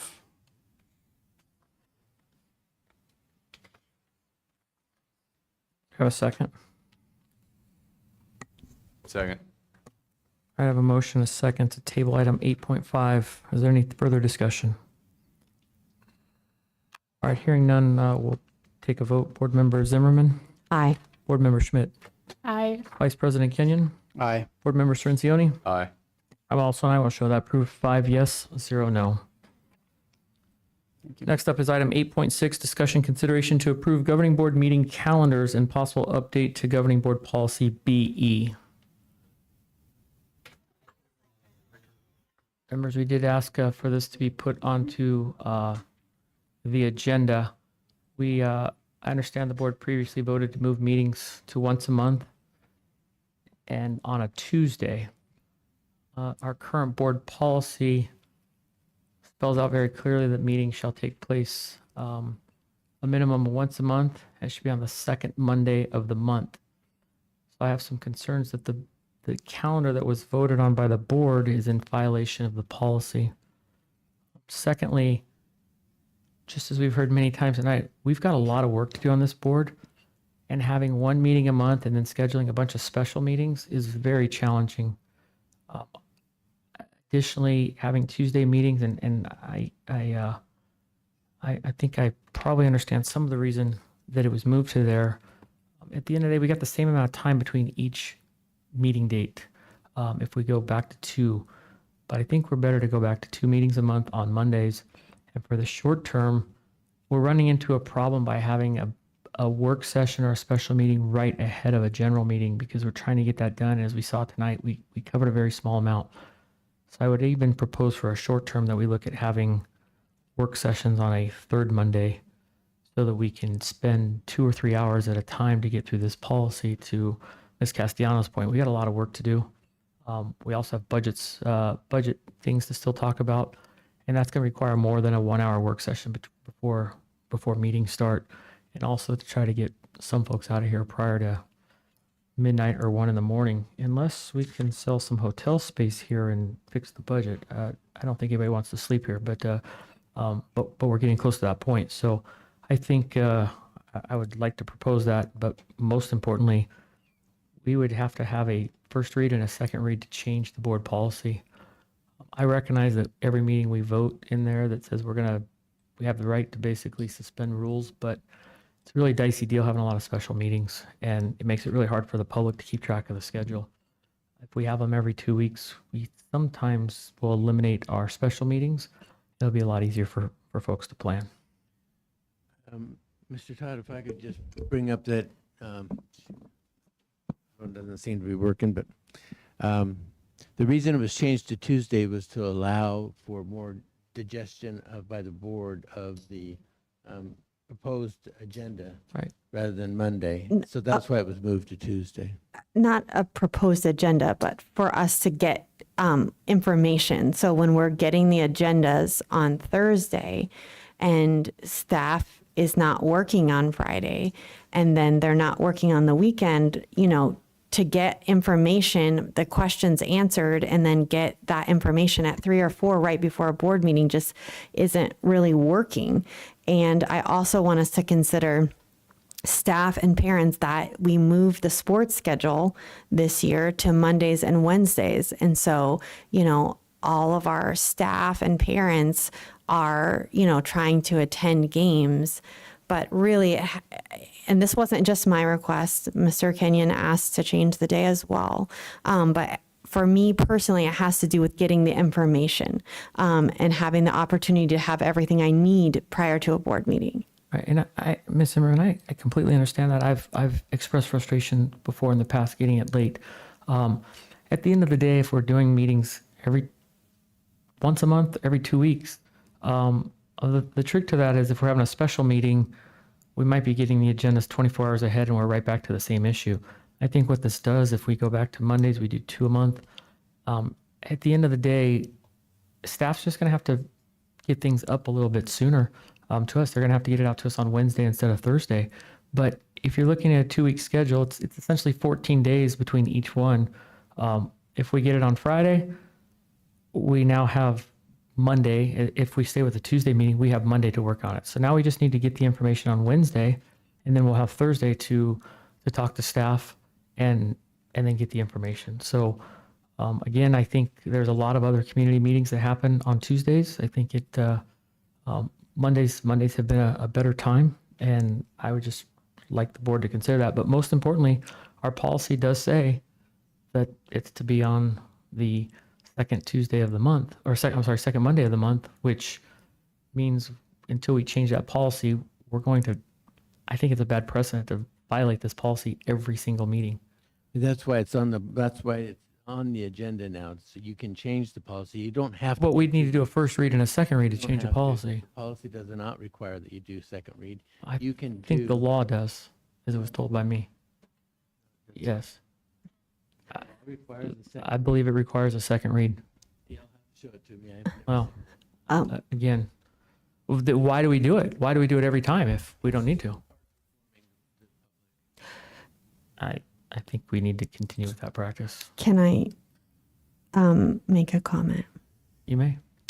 I just also, you know, in order to go through an agenda in the depth that I like to, it's not feasible for me to do that in one night. I have other obligations. And I think that the 4 board members agree. Do you have a personal conflict on a Tuesday? Because the 4 of us did agree to meet on Tuesdays. And I think that the policy can be changed. And, you know, you could have attached a proposed policy change, so it would have been a first read tonight. So just because it's always been on a Monday doesn't mean it has to be. Mr. President, if I may. You may. I'm okay with it being on Mondays. I'm okay with it being on Tuesdays. Right now, my job is to make sure that the district work needs to be done. Right now in our district, there's a lot of work to do. You know, policy says Mondays. We were in violation of the policy when we routinely met on Tuesdays. I will admit I was in violation of that policy. That should have been changed when the calendar was changed, but it wasn't. And so I'm okay with it being Mondays, and I'm okay with it being every other week for the sake of the community, us, staff, know when the meeting's going to be. Right now, we just have meetings popping up all over the place because we're trying to put out fires, and it would be much more advantageous, I think, and much more transparent to the community, to everybody, that we say that every month we have these 2 meetings scheduled. Everybody would know. And so I would be okay with it moving to Mondays, back to Mondays in line with policy, And I would be okay with our general meetings being twice a month, at least until some of this stuff dies down and we can then move it back to once a month if we need be. Can I comment? May. So I also voted obviously for it to be Tuesdays, and I really hope Tuesday would work better for me, but it doesn't. Monday works better. But I understand the frustration that Ms. Zimmer is speaking about. So if we do move it to Mondays, excluding special meetings, can we also pass a resolution or whatever saying we need the agenda by Tuesday for the next regular scheduled meeting? I know we can't do that when we have these special meetings, but hopefully that'll alleviate some of the gap of not being able to talk to staff right away for a day or two and on the weekend. Do you mean Wednesdays or you mean Tuesday? The following, the prior Tuesday. Because that gives us Wednesday and Thursday to talk to staff before they go on break, if we're going to do it on Monday. Yeah, board, again, we'll do whatever the board wants. We'll step up to the plate. That's a quick turnaround, especially when you have 2 meetings every other week. It feels like the meeting ends and you're starting to get ready for the next one. I understand there's a lot of work to do and we'll step up. If we have to do it earlier, we'll certainly do our best, but that's a real quick turnaround for staff, but we'll step up to the plate and make sure it gets done. It would still give you a week after the meeting, right? If it was meeting on Monday, that next Tuesday, you give us the agenda for that following Monday. Yeah, it would give us Tuesday, Wednesday, Thursday, and then the Monday, so 4 work days. That's just one less than you're getting now. Again, we'll do it. I'm just expressing on behalf of staff. It's just a quick turnaround, but we'll make sure we step up to the plate and do it. It's just, sorry. And it's just a suggestion to try to accommodate, because I understand what Ms. Zimmerman was saying, because I was concerned I was having also with the short turnaround. But Mondays were working better to me on Tuesday. Understood. Speaking for myself and, Tuesdays as a superintendent works really well, because it gives us some time on a Monday. But if Monday works better for the board, again, we can change that. I think we voted on this in February and we had discussed it, but again, things change and whatever the will of the board is, we'll make sure that it happens. Can I comment? You may. Mondays or Tuesdays, either day really works or doesn't work well for me. I have to readjust my schedule anyways, but it's fine. And as somebody who lives by my schedule, I definitely appreciate having things on a calendar in advance because my life is crazy. I will say that I don't think our special meetings really would have not had to happen recently because we were meeting a lot and in short turnarounds to get teacher contracts out. So even if we were meeting twice, we still would have had many of those special meetings. Hopefully in the future, we won't have to do that. But as Ms. Zimmerman said, it makes me sad to have it on a night when we know parents aren't going to be able to attend or not easily attend. They're going to have to choose between their children's sports and attending the school board meeting. And it doesn't feel great to me to put them in that position.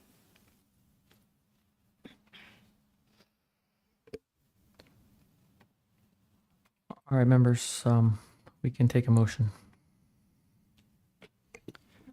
I make a motion.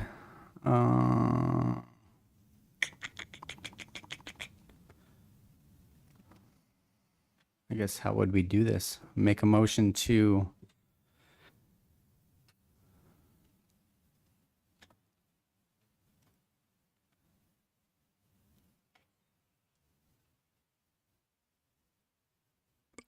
one thing, sorry to interrupt your thought process. Yeah, go for Vice it. President Kenyon. Well, a few things we've done in the past when we've dealt with board meeting schedules is we've drafted and brought some back for the board to look at.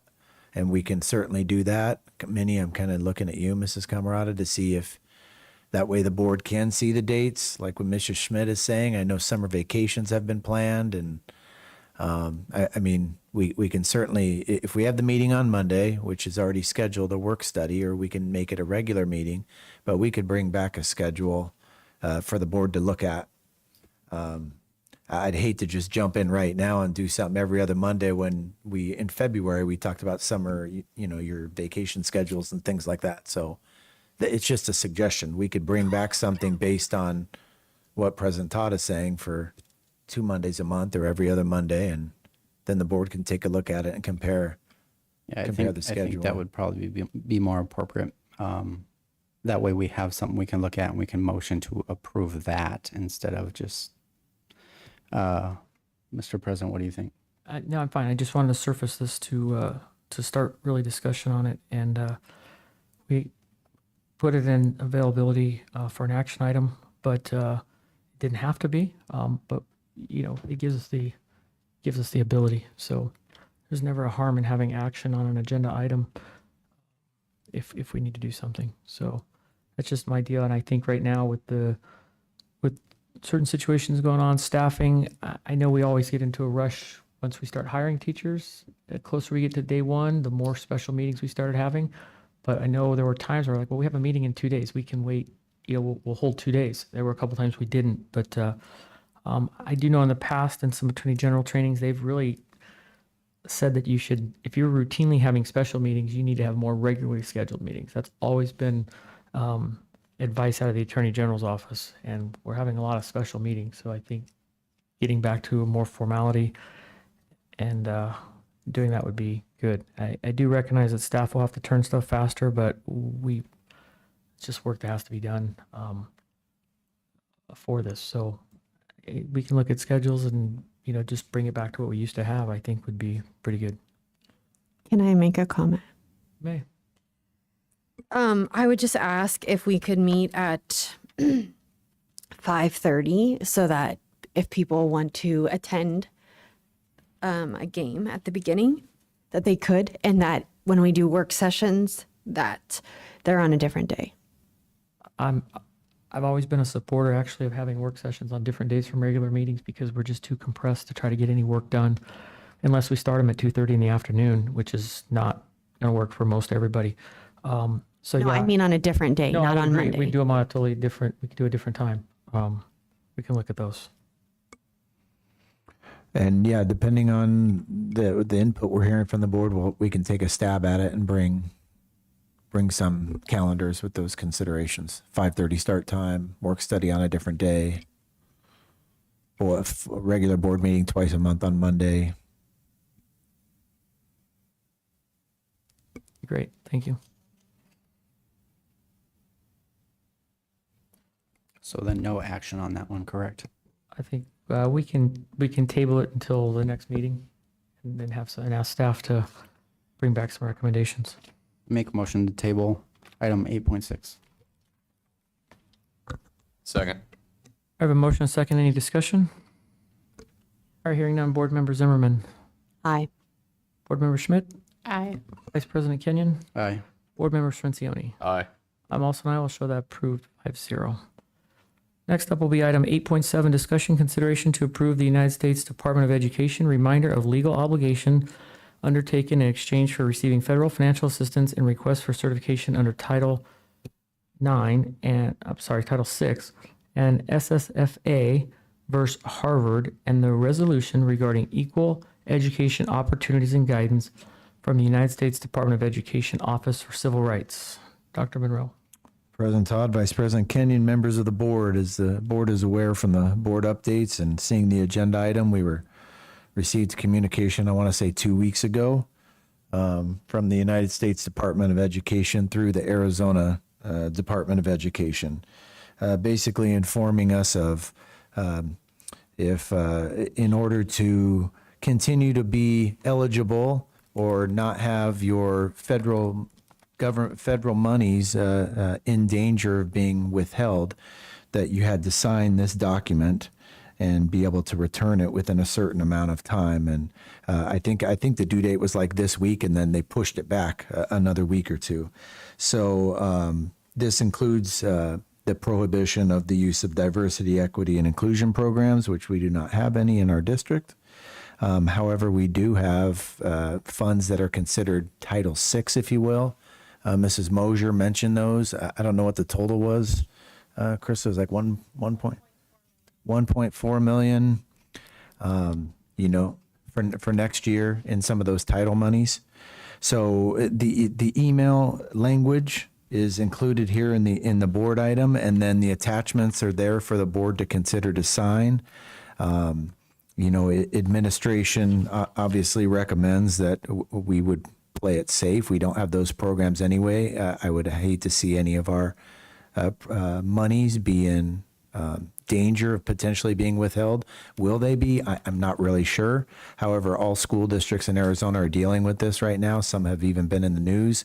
And so we have that for the board to consider, to discuss and potentially approve tonight. Thank you, members. Any questions before we take a motion and have discussion? I have a couple questions.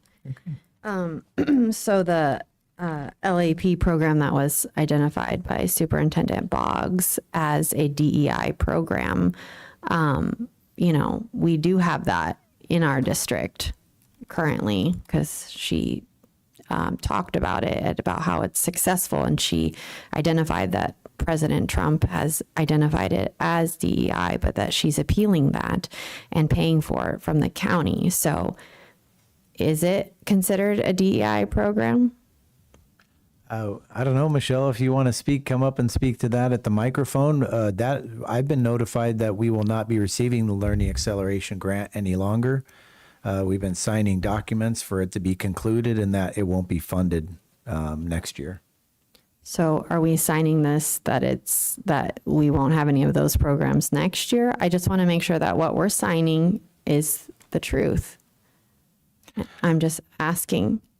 You know what, I would have to look to see at what point are we agreeing moving forward that we don't have those programs. But I know maybe that's why we've been signing all the documents that the LAP is going away. Maybe that's why they've been coming in the last 2 weeks. I can certainly confirm that, but outside of that and asking our principals and talking to Ed Services, I don't know of any other program that we have in our district that's considered DEI, and it's hard to know what someone says is and what someone isn't. But I would have to look at the language to see, is it effective now or is it for the next school year? Did you see anything in there, Mrs. Mosier, with regards to that when you were reading it? So I would have to look a little more carefully, but I do know the Learning Acceleration Grant, we were notified a couple months back that it's ending. And so we're kind of wrapping that up right now. That's all being wrapped up. I know there was an appeal by Superintendent Boggs, I think, to keep the funding from her office for the rest of this year or something, the rest of the school year. But I had someone come and meet with me a couple times in my office about kind of the termination and the ending of that grant. My second question is it's about inclusion. And so, you know, we do have inclusion in our preschool. You know, we have typical peers and non-typical peers, and we have special education students that push into regular classrooms. So is that considered, I mean, that is inclusion. So is that considered part of this? I don't believe so. And I don't believe that that is the definition of I'm not sure if that even meets the definition of the federal government's idea of inclusion. And speaking to Tara Cook, our preschool, as she's looked at their programs and their curriculum, there's nothing in there that would be considered DEI, if you will. But I don't know if it's a play on words or if we have the same definition of inclusion or not when we use it in the special ed sense. And so I don't, in my view, in my opinion, it doesn't fit what DEI would qualify as inclusion. Okay. That inclusion is actually under the IDEA, the special ed law, the federal law. That inclusion provision is a federal requirement for special education. I don't know if that's the inclusion that they talk about with DEI. I believe it is at all, no. Those are my questions for right now. Okay, any other questions? Sorry, I was just reading through these again, and it appears that we're signing that we currently do not have any DEI programs. So that would be something for sure to clarify. And yeah, I don't have any other questions at this time. Any other questions? I have a comment real quick, and I just want to thank administration and this board and some previous board members for kind of seeing what was going on in our nation and taking steps in order to protect us as a district, because at 1 point whatever million, that's a lot of money that our district absolutely needs. And so, and this is stuff, it's not new, right? It seems like every presidential administration has their own take on how they're going to run the title monies. And so it's not anything new, but just making sure we aren't taking that big hit at this point is very important. So, And I will clarify the question and make sure I report back to the board. All right, if there's no other questions, we can take a motion, a second, and then discuss more if we need to. Motion to approve the United States Department of Education reminder of legal obligation undertaken in exchange for receiving federal financial assistance and request for certification under Title VI and SFFA versus Harvard, and the resolution regarding equal education opportunities and guidance from the United States Department of Education Office for Civil Rights. I'll second. All right, we have a motion, a second to approve, make sure I have this right, to approve the Title VI assurance and the resolution regarding equal education opportunities. So we have a second. Is there any further discussion? All right, hearing none, we'll take the vote. Board Member Zimmerman. Aye, and I'd like to explain my vote. And you can do so. Board Member Schmidt. Aye, and I would also like to explain. Okay. Board Member Kenyon. Aye. I'm sorry, that was Vice President Kenyon. My apologies. Board Member Sprincioni. Aye. I'm also an aye. We'll show that proof 5 yes, 0 no. And Ms. Zimmerman, please explain. I voted aye because it is being required of us, and I'm not willing to risk the funds that this school desperately needs. And I'm not going to bring politics into the school board. So I'm voting because it's brought before us and we needed to keep our funding. Board Member Schmidt.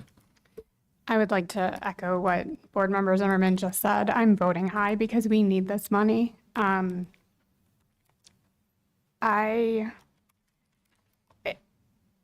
hurts my soul a little bit to vote aye for this, to be perfectly honest. But, you know, it is what is being required of us. All right, members, next on the agenda is 8.8, discussion consideration for approval of second reading of liquidated damages policy, presented by Dr. Stephanie Mahorn. I'm going to use the mic that actually works.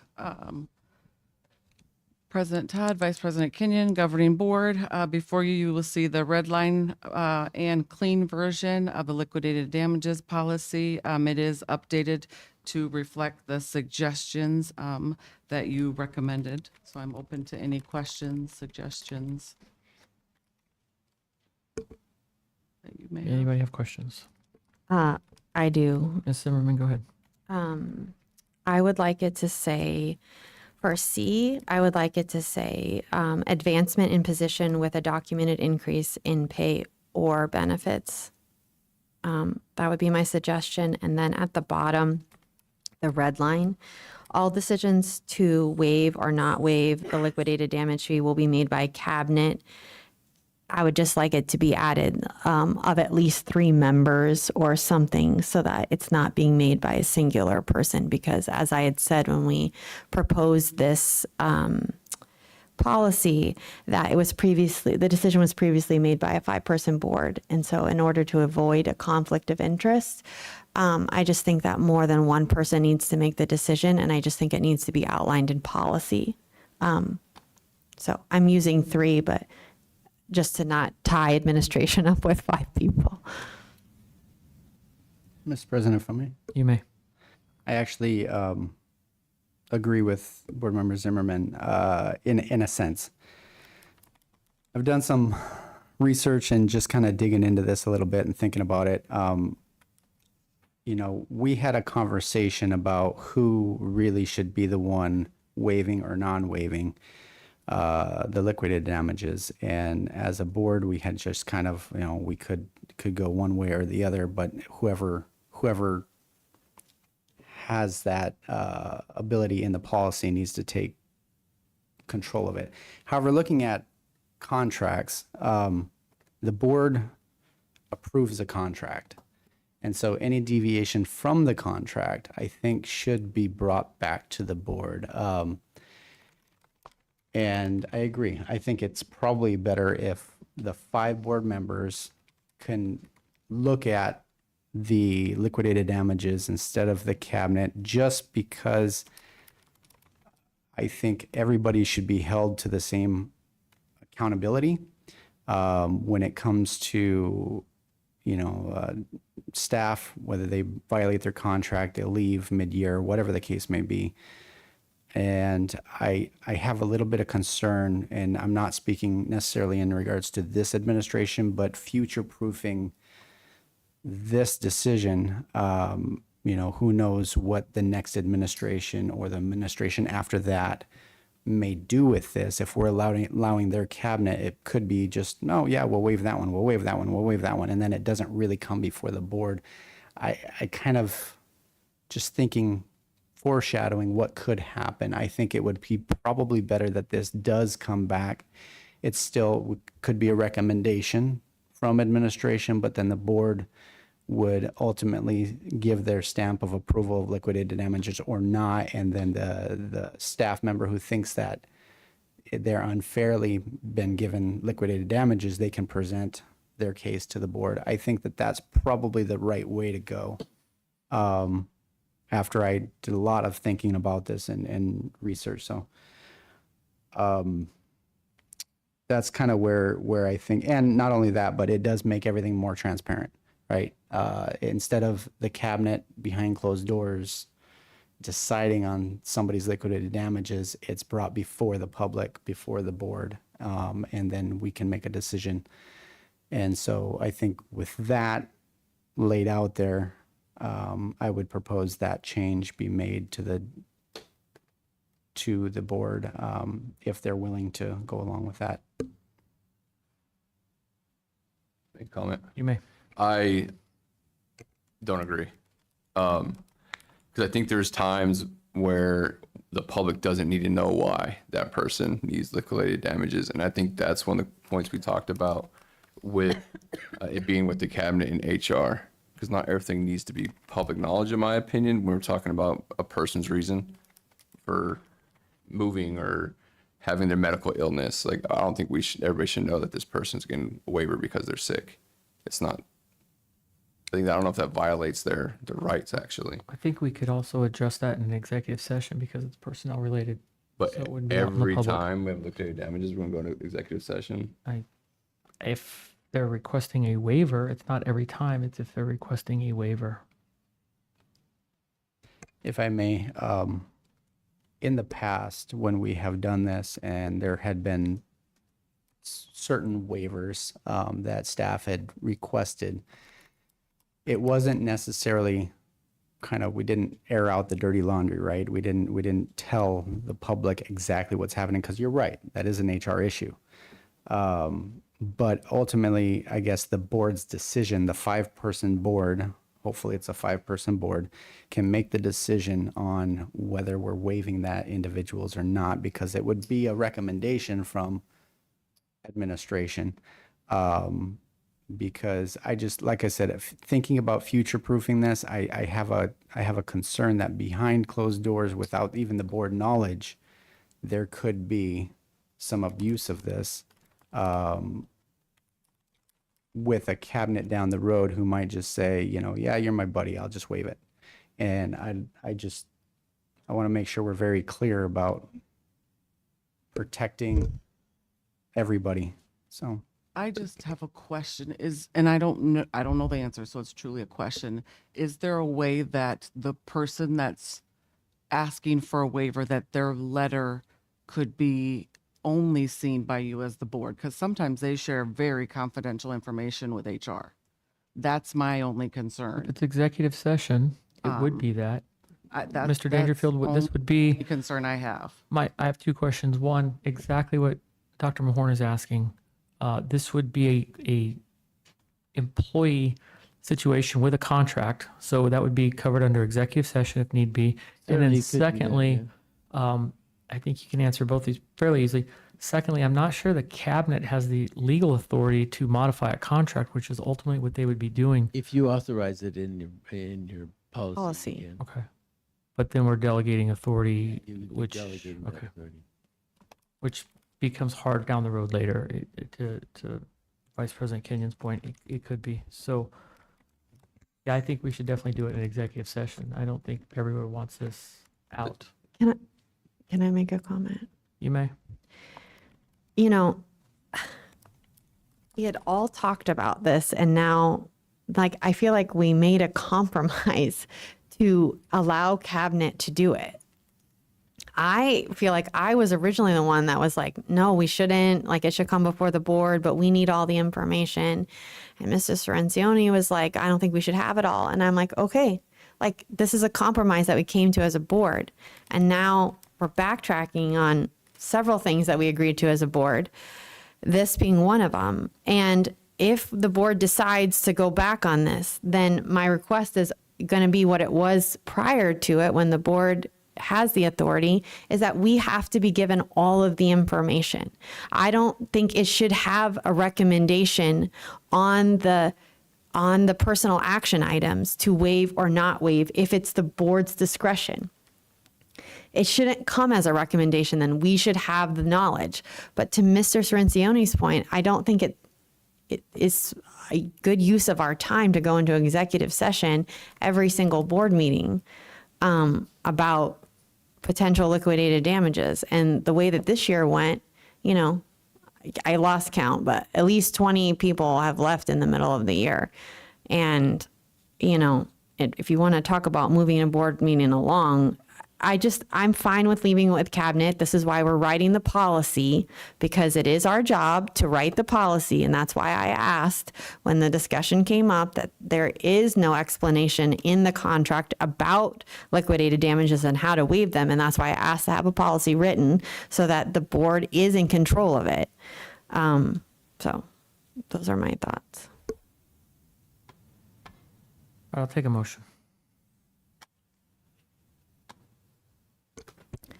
I make a motion to approve. Sorry, I'm not sure what agenda item we're on. 8.8, with the addition to the last sentence saying all decisions to waive or not waive the liquidated damages fee will be made by cabinet of at least 3 members. Board Member Zimmerman, can you please repeat that again? Yes. I make a motion to approve 8.8 with the change to the last sentence to say all decisions to waive or not waive the liquidated damages fee will be made by cabinet by at least 3 members. And you want to change C too, right? Well, the board didn't discuss that, so. Okay, so I have the motion to approve 8.8 with the addition of the last sentence to waive or not waive liquidated damages that will be made by cabinet Of at least 3 members. of at least 3 members.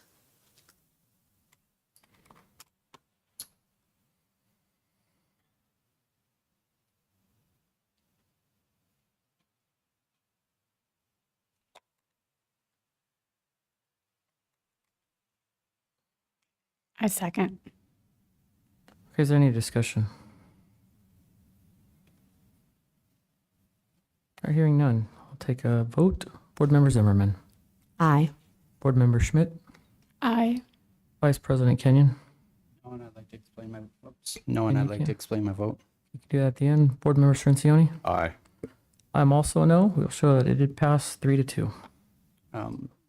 Mr. President, I still have the feeling that this could be used in a negative way, and future proofing thing is very important to me, and so that's why I need to. Excuse I me. voted no. This is the last words out of your mouth, please. This is not a time for you to make comments. You're interfering with the board business. Mr. Dangerfield, I believe these are political signs that are taking place in the government building. Are those legal at this time? It says recall somebody.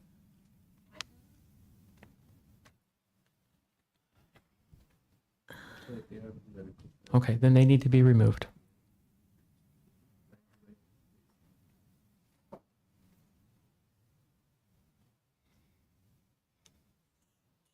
All right, members, number 8.9, discussion consideration to approve Executive Director of Special Education Services.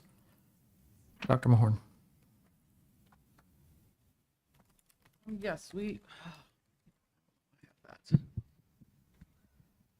we have someone that we would like to recommend for the Executive Director of Special Education Services.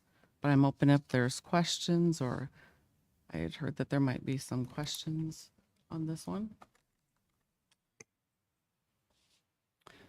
Yeah, Dr. Mahorn, at this time with what's going on in with our budgets and just kind of trying to wrap my head around a few things, I would like to table this, really get some more information.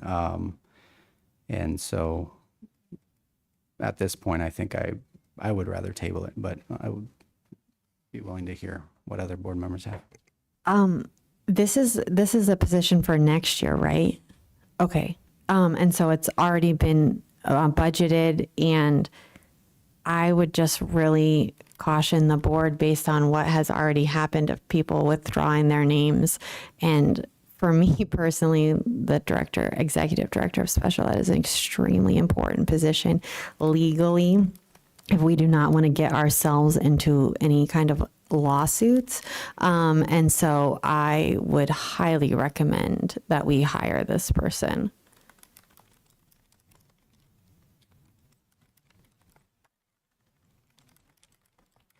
I would just like to make a comment. So I am in favor of tabling items when a board member requests it. I'd like to give that courtesy. Okay, do we have a motion? Okay. Yeah, I'll make a motion to table item 8.9. I have a motion. Do I have a second? Second. I have a motion, a second. Any discussion? Can I ask why you want to table it? Because I need to do some more research on it. Okay. All right, any further discussion? I will take the vote. Board Member Zimmerman. Nay. Board Member Schmidt. Nay, and I'd like to explain. You may at the end. Vice President Kenyon. Aye. Board Member Strencioni. Aye. I'm also an aye. We'll show that the motion is, or the the agenda item is tabled with a vote of 3-2. Ms. Schmidt, I believe you wanted to explain. Yeah, I just want to explain that I voted against tabling it for many of the reasons that Board Member Zimmerman mentioned. You know, we've had people that were going to be put forward for positions that have then pulled their names at the pretty much very last minute.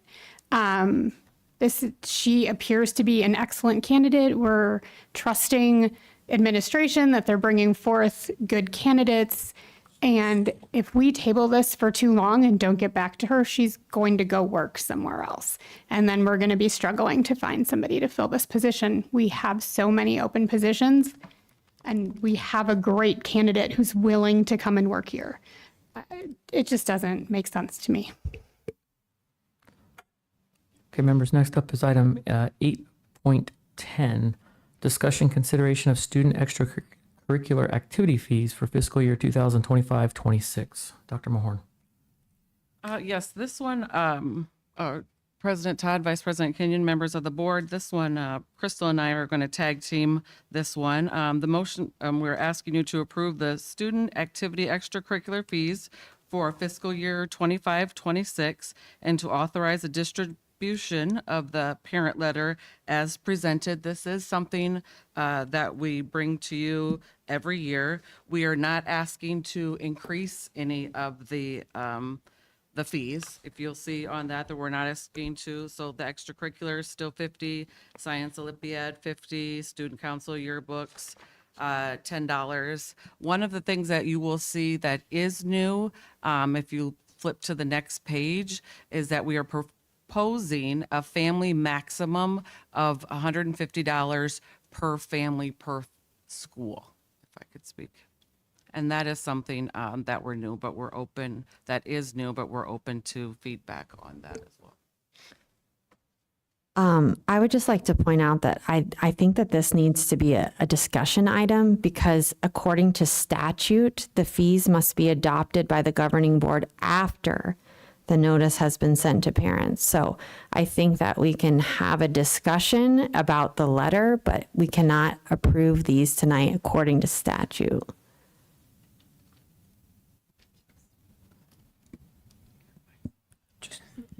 Ms. Zimmerman, I'm not questioning you. I know you do a lot of research. Can you just maybe help out with which statute it is so that legal can? Can I make a comment on that? Sure, of course. What we're bringing tonight is just to send out the letter. We give our parents time to give us feedback on the letter. The next meeting is when we'll actually bring this back, let you know if there was any feedback for actually adopting the fees. So this is just discussion and the approval to distribute the letter, not actually approving the fee schedule at this time. Okay, the motion says to approve the student activity extracurricular fees and the authorize the distribution of the letter. So I think. Yeah, I think our wording wasn't real clear. I see what you're getting at there. So I would just, unless Crystal, you're saying something, I would just change the language of the motion. Yeah, That way you see, Crystal, I think just our wording isn't real clear because it looks like they're approving The next one the will fee. say motion to adopt the student activity fee schedule. Okay. In terms of my feedback, my question is the family maximum $150 per family. Is that just for extracurriculars or is that sports as well? Like if a child plays 4 seasons, of sports, are you counting that as the family limit is my question. Sports, clubs, everything except field trips. Field trips would still be full cost to the parent. Okay. I agree with not raising them because we raised them in 22. So I still think, I think I brought this up during the budget study session, but I'd still like to see administration see where our costs are, like figure out, between the refs and the coaches stipend and the athletic stipends, like how close are we to breaking even? Because as we, continue in the budget discussion, I think it's important just to know what it's costing us. I'm not saying I want to get rid of it or raise the prices. I just would like as a board member, and I don't know if that that would require quite a bit from staff, so I can ask for an agenda item, but I'm happy to see it, and I'm happy, honestly, to see the 150, per family. I think that's a great addition. I have a couple thoughts here. I think I like keeping this value low. To show you how low this is, I was speaking to a family from a charter school, 7th and 8th grade sports at their charter school, I think it was right around $249, somewhere close to $250 per student for one season, spring sports, with a very small family discount. So to cap it at 150 for a family, we're actually capping it at about almost half the price of what a lot of the charter schools are charging for sports. I do have a question about field trips, and there's different opportunities that come up. There may come a time as our performing arts departments get better and better, and bands continue to get better, that they're invited to a parade somewhere out of state. If we lock this at this amount, that may not be enough to pay, especially over a holiday. I can just see the time where we get invited to maybe the Macy's Day Parade, and all of a sudden we've got a policy that now we're trying to alter at the last second. I would like to see if we could put some language in there that says field trip fees can be approved for higher amounts with a parental vote or approval, where we don't exclude. So basically, if we poll the parents of that group and it's going to be a little bit more money than what we have, we then have to say, well, we're not going to leave somebody behind who can't afford it. The cost of the other students will come up a little bit to make that happen. If it gets to a point where nobody can afford that, then we have to make a harder decision. But as we've seen recently, prices continue to escalate on field trips, airfare, buses, hotels. Everything is changing, and I think it's really hard. A few years ago, we got caught where the number we had, which at one point this board never thought we'd hit that number. We were exceeding it. So I would just put that out to the board to consider that with a parental vote or approval, that they can exceed that. President Todd, let me jump in and ask you that.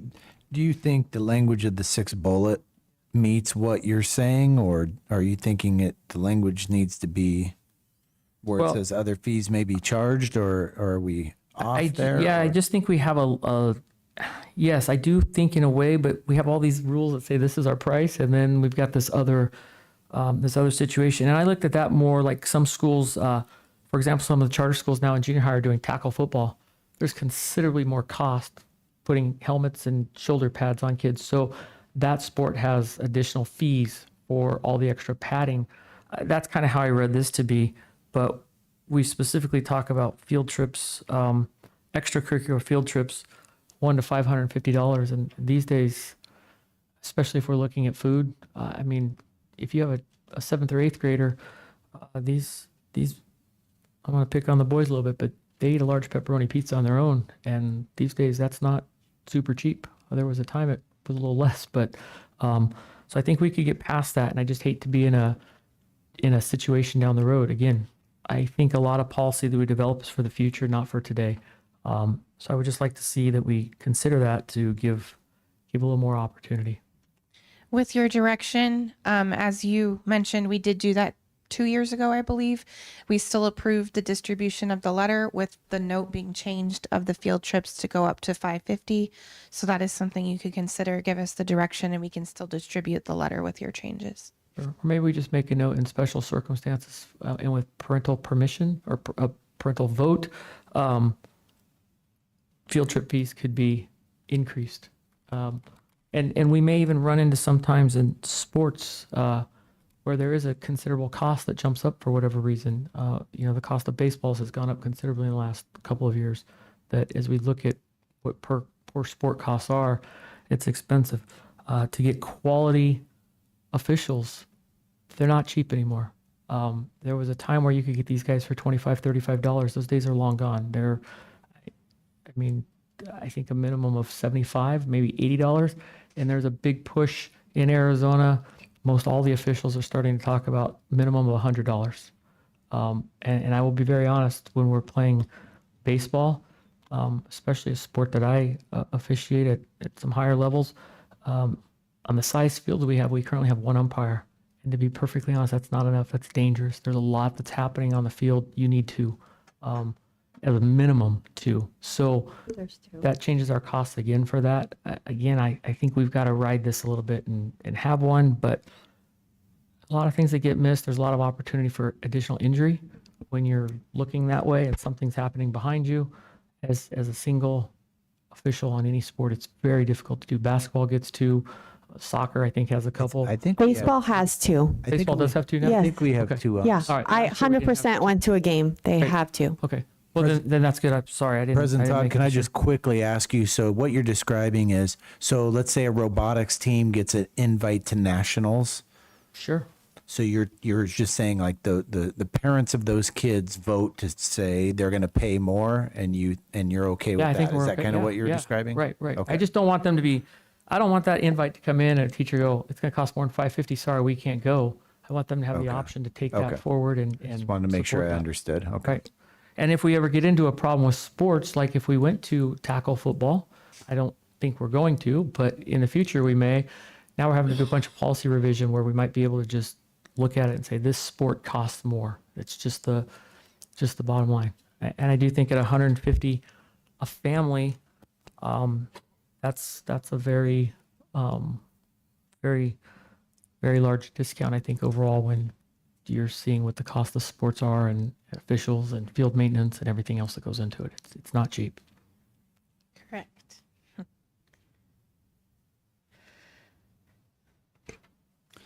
So would it be okay to make a motion to approve the authorized distribution of the letter as presented with the noted changes?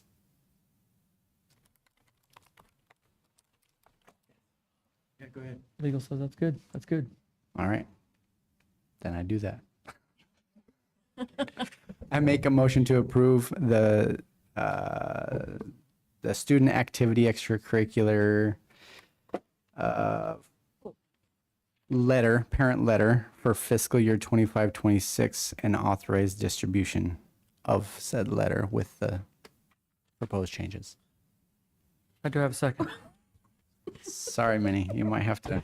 Okay, so are you approving the extracurricular fee? No. No. So the motion is to approve the authorized distribution of the parent letter as presented with the noted changes. Yes, but we have to add that fiscal year 25-26 in there as well.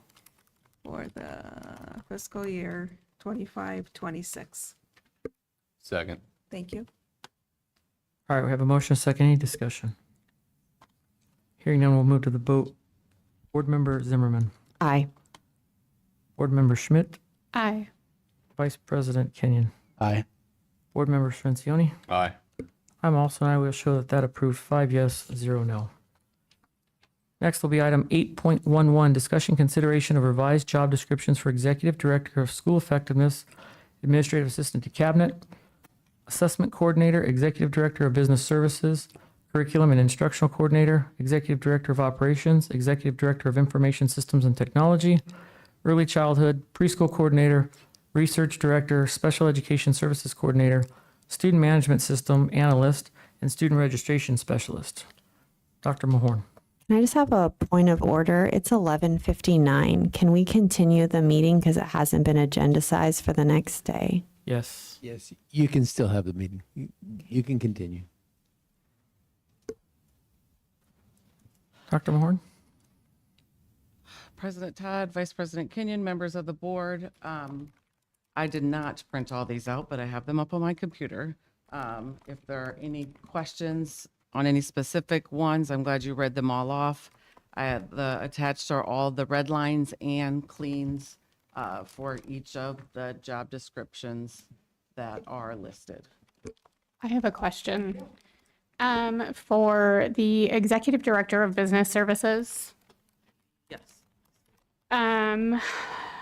Sorry, under minimum qualifications, we have removed the master's degree in a related field or a CPA preferred, and it now just says a bachelor's degree in a related field or progress towards completion.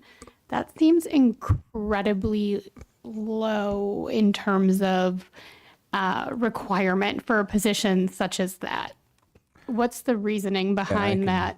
I can speak to that. I called Karen. What's Karen's last name?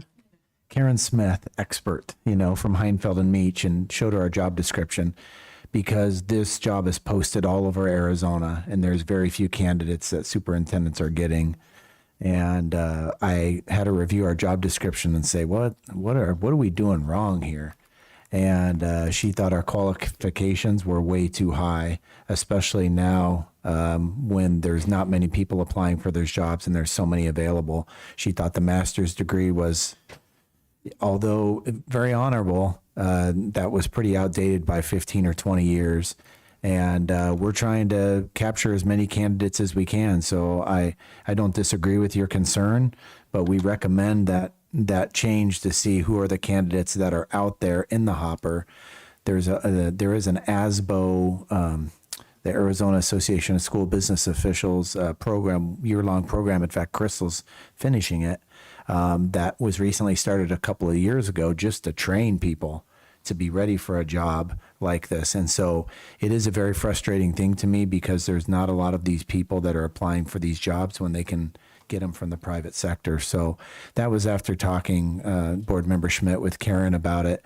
And there's a lot of these jobs posted. So she thought our ask was way too high, and that this might allow us to find a better pool of individuals. So it is, I don't disagree with you, just struggling finding this position as we struggled to find it last year as well.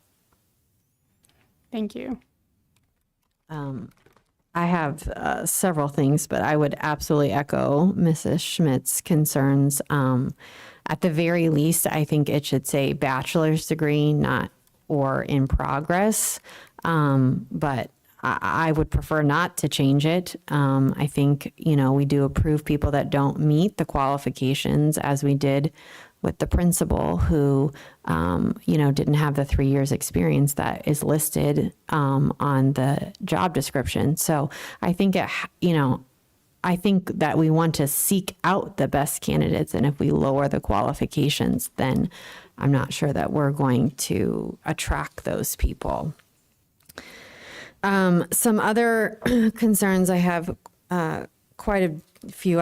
I did print out all of the different job descriptions, and from a kind of a bird's eye view, the concern that I have is that we didn't change the assistant superintendent job. So the people that are making the most amount of money in our district, we didn't add any duties or responsibilities to them. We added them all to the lower level people. And I find that concerning personally. And in regards to the assistant superintendent of HR, that director of student services job that we eliminated that used to fall under that position, we didn't change that job description. So none of those duties went back to that position. And one of the things that I had brought up during the study session was that I'm not sure that position requires the title of assistant superintendent, since we've removed all of the basically job duties except for human resources. So if we're not going to be giving those job duties back to the assistant superintendent of HR, then I think the board should revisit, lowering that classification down, because they're not supervising the director of operations, which they used to fully control, food service, all kinds of things. So I think that's something we should look at. The chief safety officer is now divided between the director of operation and the director of IT. I'm shortening that name.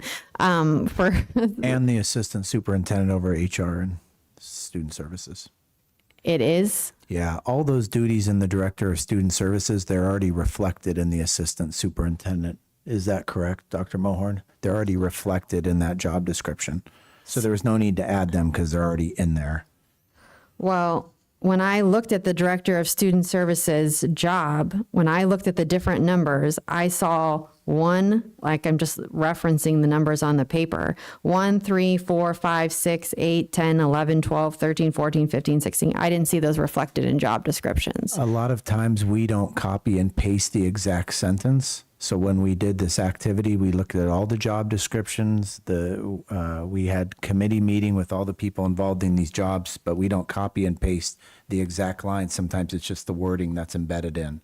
So if you're looking for the exact number 1, it may or may not be in there. We may have embedded it because we certainly don't want to make a job description job descriptions are specific, yet they're not specific. And so we didn't want to make this laundry list of items. And so a lot of times we didn't copy and paste. We just adjusted the wording of the item. But a lot of the director of student services, which that job is, we're not going to fill. My understanding when we did it was a lot of those are reflected already in that job description. So, but it may not look word for word, like you said, 1, 7, 8. We may not have copied and pasted all of them. Okay. If we can go back to the chief safety officer, I find it a little bit concerning that it's divided among 3 people, because in an emergency, we want to be able to look to one concrete person that is, going to direct, the response time, I guess. And I think if you're not sure who's in charge, I think that could create some confusion in an emergency. So the fact that it was split 2 ways concerned me. And so if it's split 3 ways, it does say that they serve as a member of I think, crisis response team. Sorry, I just have my notes.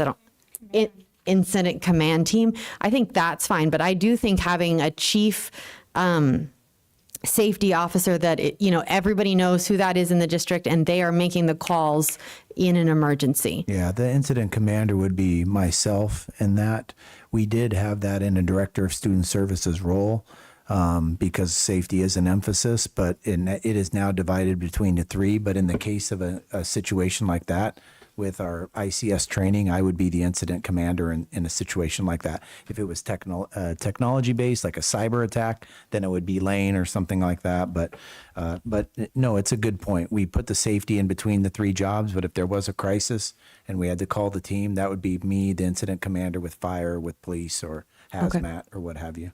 Okay. Just clarification, where is that chief safety officer? Where's that? I don't see that job title. Oh, no, it's a job duty. Oh, okay. So- Sorry, I was looking for a title. I It's apologize. listed if you are looking at the Executive Director of Information Systems and Technology. Okay. It's number 20. It's the Chief Security Officer. I apologize.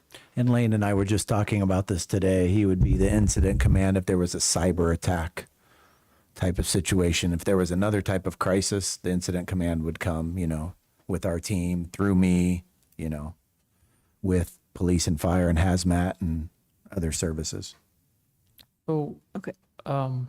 yeah, I definitely agree with what Board Member Zimmerman's saying about this.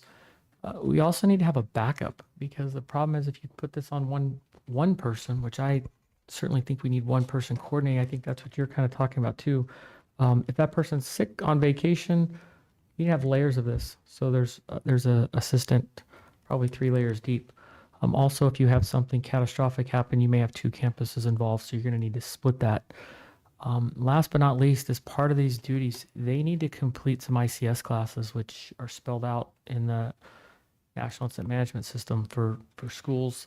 We're to the point that tow truck drivers take these ICS classes because they respond to incidents out along the roadways, obviously. So I think at a bare minimum, ICS 100 and 200 need to take place, because in these safety roles, you're going to be interfacing directly with police and fire departments. And as the liaison from the school district to them, you're going to need to be able to speak their language, which is all based on that. So I think 100 and 200 for sure, possibly 7 and 8. And to be perfectly honest, the chief safety officer, let me go back. I think every supervisor in the district needs to have those classes. The chief safety officer probably needs to attend an ICS 300 class as well, so that they understand exactly what's going to happen when police and fire show up.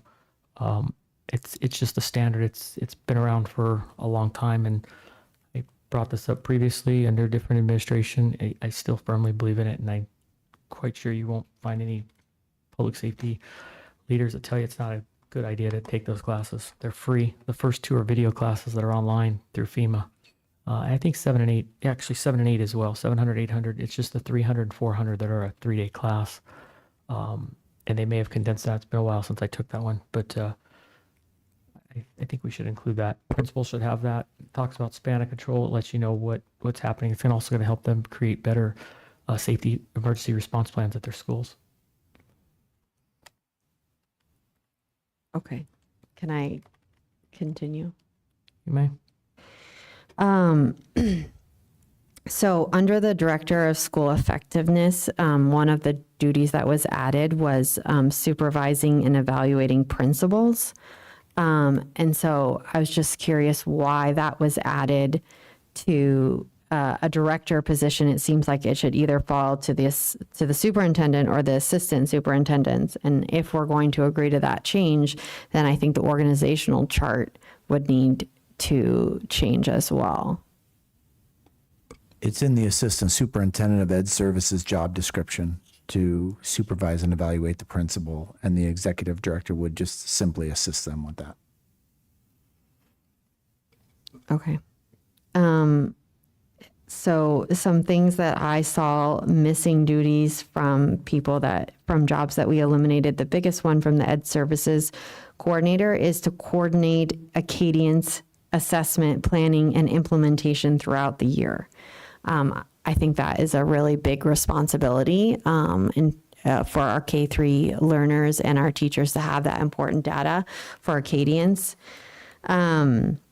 Can I quickly comment on that? We didn't want to name the assessment specifically because assessments come and go. So there are lines in there for the assessment coordinator to plan assessments, but we didn't want to name one specifically because, like, if Acadians goes away in 2 years or the company's bought out, then they change it, and then we'd have to bring back the job description. So we tried to be non-specific. Okay.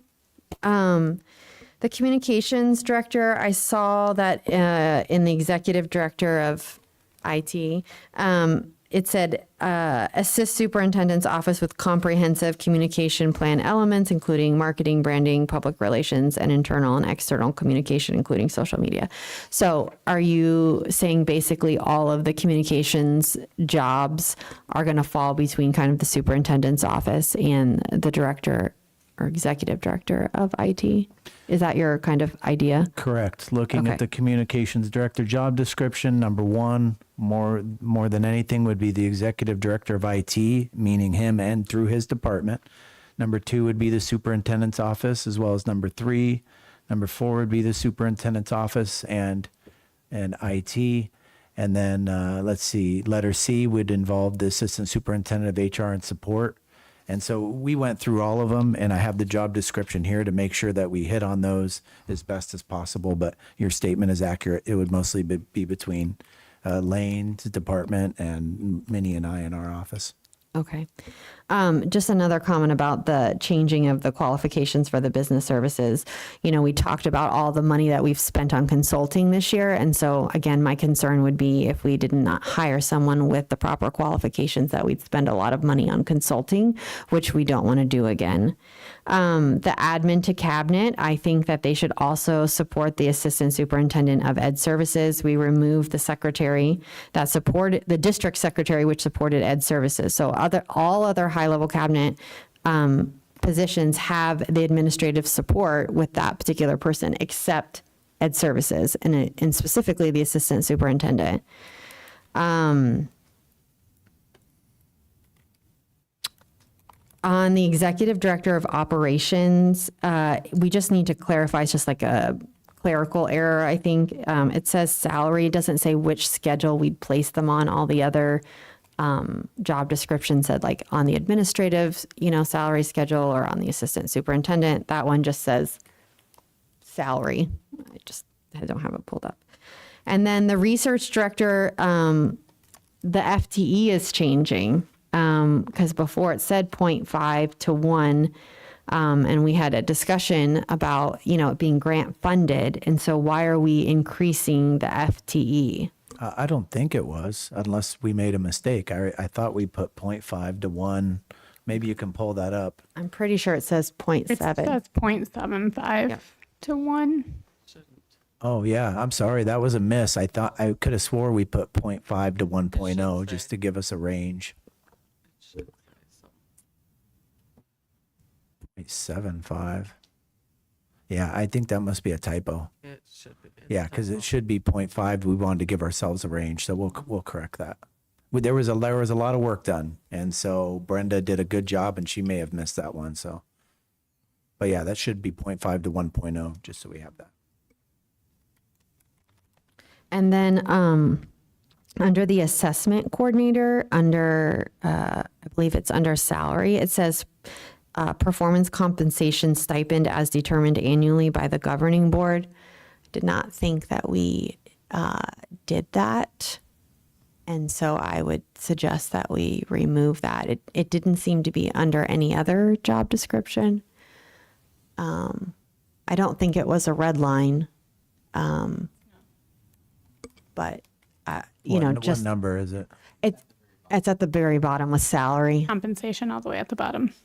Oh, compensation. I apologize. Yeah. I didn't see that on any other salary schedule. So Yeah, I think you're right. Let's make sure that we get that scratched out, Dr. Mahorn, that's taken off. Yeah, I don't even know the history in Liberty if there was ever performance compensation like that. So I'm not sure where that came from, but that needs to be removed. okay, those are my thoughts for these job descriptions. Any other members wish to comment? Yeah, in regards to timeline again, looking at, I understand we made some revisions to our budget, eliminated some positions, we're moving some of those responsibilities into some of these. I still think that some of these duties I don't know, a lot of the questions that I had were asked and answered, but I'm kind of,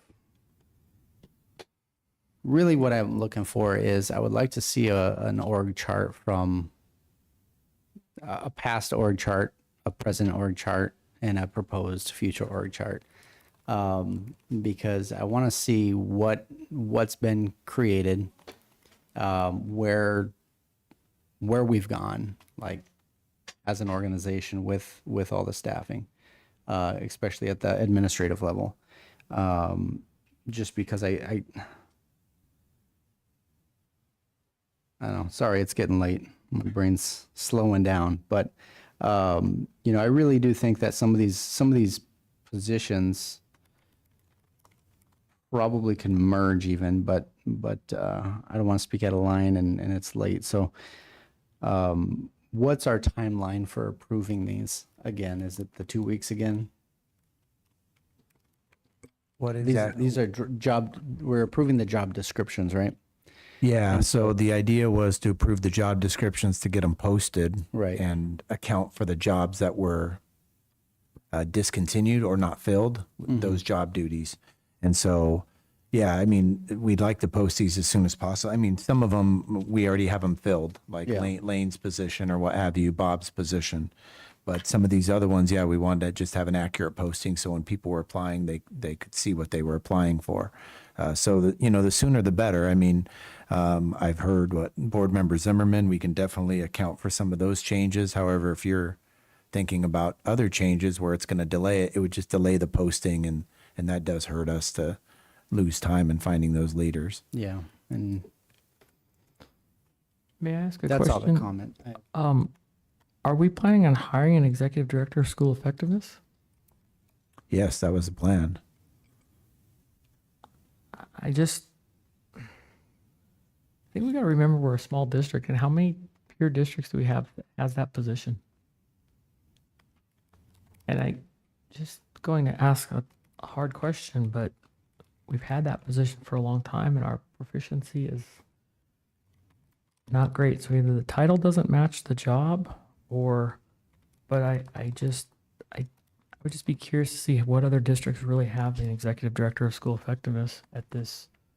I know that position was created under the previous superintendent, and those are my questions. I think along the lines of an org chart, Vice President Kenya mentioned we do need an org chart to see how this follows out.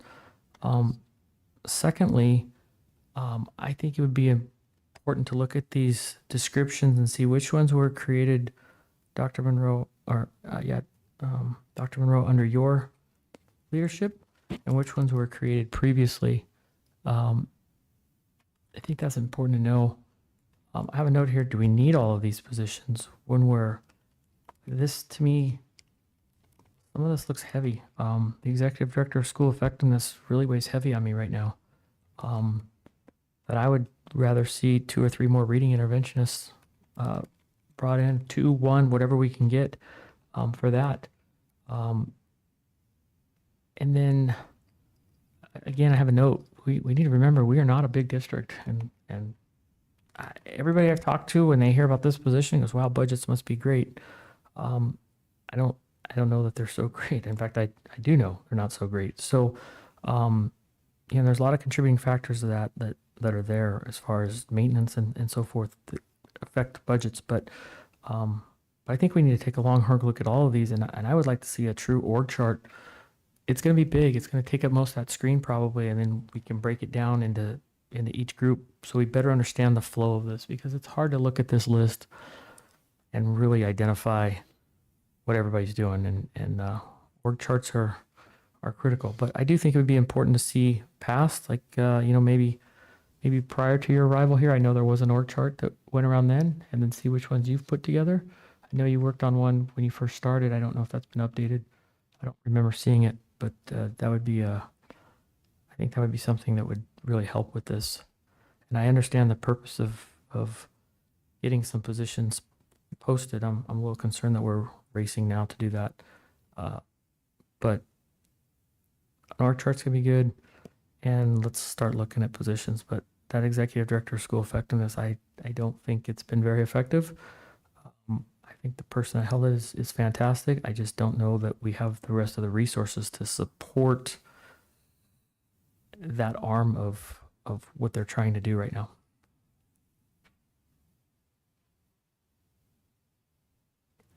Maybe you could tell us which ones for sure on this list that we need, that you think are most critical. We could get those cleared up. And then we could move. I don't know that we need to belabor the executive director of school effectiveness right now when there's probably other ones that are higher priority.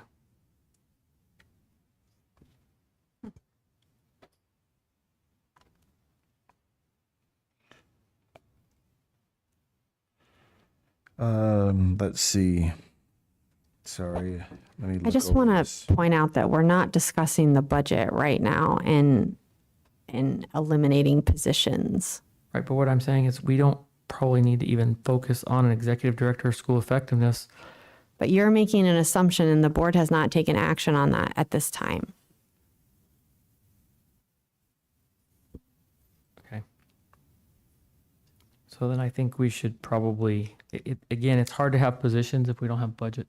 We got to figure this out, but we need to narrow down a budget a little bit better to see if we can afford all of these positions. Because once we approve them, you post them, and then what happens? We hire somebody, then get to the end of the line and realize we can't afford that. Now we're trapped. We did do a budget. We talked But we about the haven't budget. ratified a budget yet. We have not approved a budget. No, I know we have not approved one, but that's why that whole spreadsheet was there and the amount of money that we needed to cut to balance the budget and to have a carry forward. So I realize that you weren't on the board. I'm just stating that we did make some cuts to positions. And if you'd like to continue talking about the budget, then I think we should add it onto an agenda. We can do that. I'm simply asking some questions here. I would just say, for the sake of this agenda item, if there was job description approvals, I would say the assessment coordinator, the executive director of business services, and the curriculum and instruction coordinator would be. And do the peer districts all have those positions? I would say yes. An assessment coordinator is pretty typical in a school district. That's a really vital function. Obviously, the executive director of business services, kind of the elephant in the room. And most, if not all, have some sort of curriculum and instruction coordinator, someone over curriculum and instruction. And that wouldn't be the assistant superintendent of education services that would oversee that? Well, it could. I mean, the assistant superintendent of ed services works through all of those, so it certainly could. I think I'd like to see that moved into, merged in.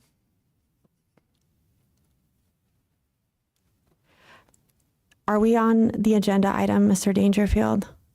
Talking about moving positions into one and cutting them? Well, we can certainly eliminate ones and approve the agenda item without people that are on the list. These are just job descriptions. We're not approving or disapproving jobs right now. These are jobs that exist, and if we're going to cut them, then they need to be considered in the budget. So are we having a budget discussion right now? That's not the agenda item. I'm not having a budget discussion. I'm looking at how we merge some of these and how we bring these into a more manageable role for our district. So for the sake of this agenda item, then I would say the executive director of business services would be a job description that would be very helpful for us to approve. The assessment coordinator, and then the administrative assistant to cabinet. But I mean, we already have that one, Stephanie. We have that position. Someone's leaving that position. So those would be the three job descriptions that, to answer your question for approval. Is it possible that if we get those approved, we can agendize for our Monday meeting some deeper discussion on these positions? Yeah, I mean, we have that meeting on Monday. We could certainly make an agenda item to have more of a thorough conversation about it, or especially like the ones that are related to ed services, certainly. The executive director of business services, to me, that's pretty clear, although there may be disagreements on the qualifications, but your discussion about combining things, that might be more of an ed services type discussion, but we could do that on Monday. I think I'd be in favor of doing that.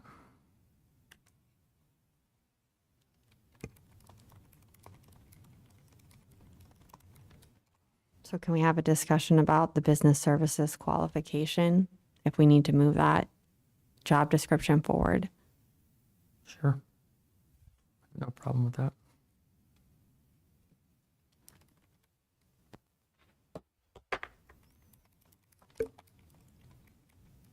I would feel most comfortable with what Board Member Zimmerman suggested earlier and have it be a bachelor's degree as the minimum qualification at the minimum, obviously, and maybe master's preferred is how it's listed.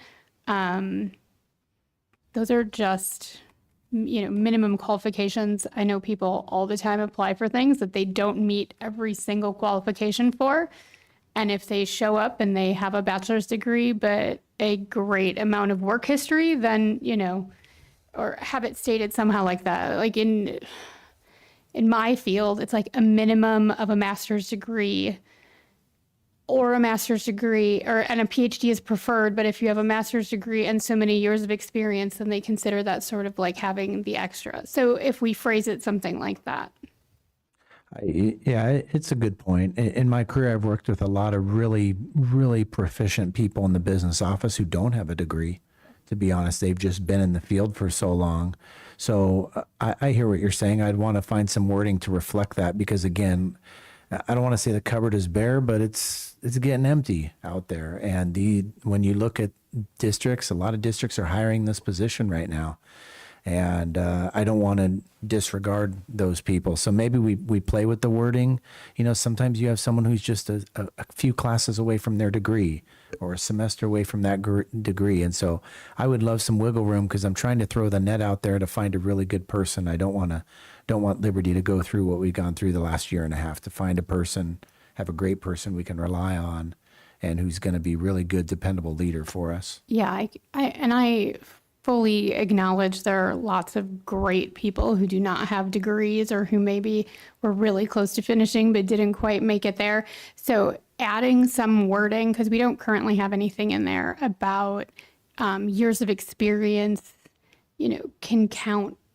If you don't have the degree, that your years of experience can count toward that qualification. I know other fields definitely phrase things that way.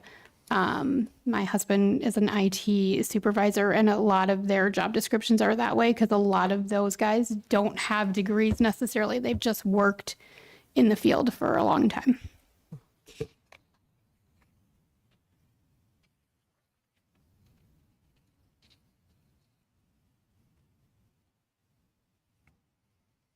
I'm okay with leaving it as it is. However, I do agree with Board Member Schmidt. If we can say bachelor's degree in related field or progress towards completion with X number of years experience.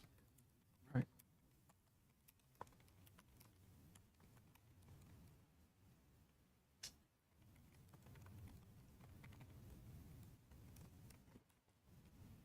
I would prefer just to say bachelor's degree and then X number of years of experience.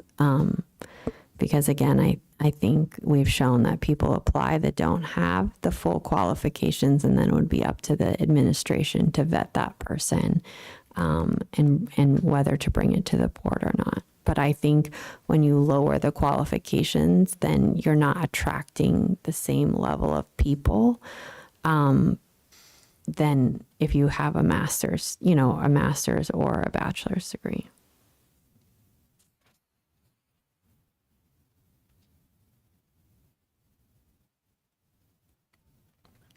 I think we're safe. I agree with Board Member Zimmerman that this is an executive director position.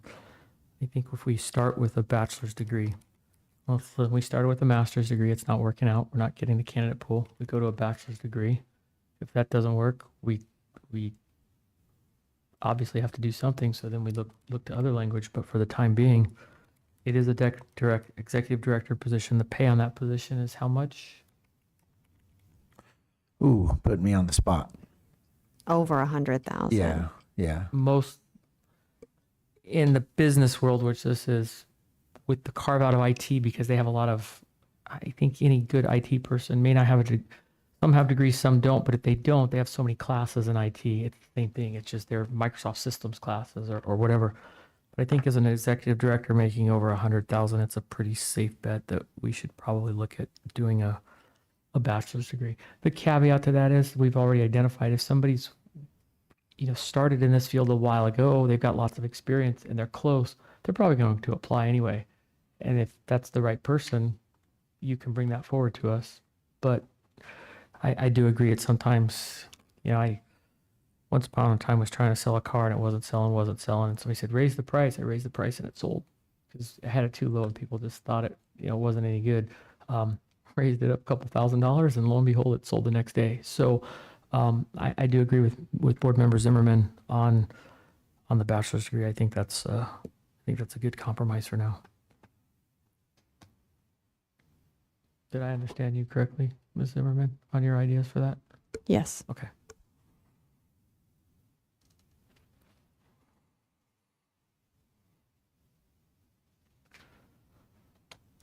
All right. I'll just make a motion. I'll make a motion to approve. Let me get there real quick. The revised job description for the administrative assistant to cabinet, the executive director of business services, with the change discussed with qualifications, and the assessment coordinator.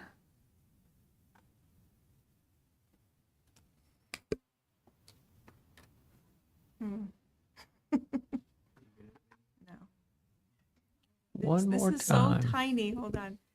Motion to approve the revised job description for administrative assistant to cabinet. Yep. Assessment coordinator. Okay, hold on. I need to find that.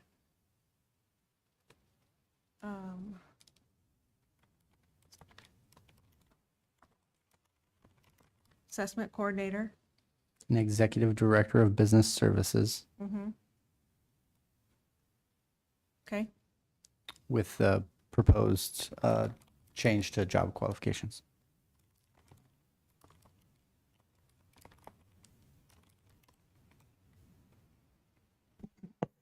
So the motion will read, motion to approve the revised job descriptions for administrative assistant to cabinet, assessment coordinator, executive director of business services with the proposed change of job qualifications. Yes. Second. Any further discussion? This is just with the understanding that the rest of them will come later at a future meeting that we can discuss. Right. Hearing no discussion, we'll take the vote. Board Member Zimmerman, Nay, and I'd like to explain my vote. you may do so at the end. Board Member Schmidt, Aye. Vice President Kenyon, Aye.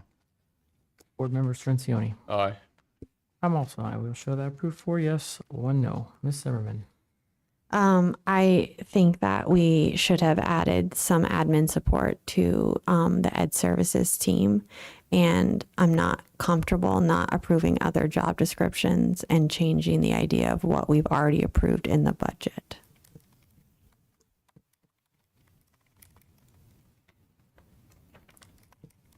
All right, members, next on the agenda, item 9.1, board comments on agenda topics and items for future consideration.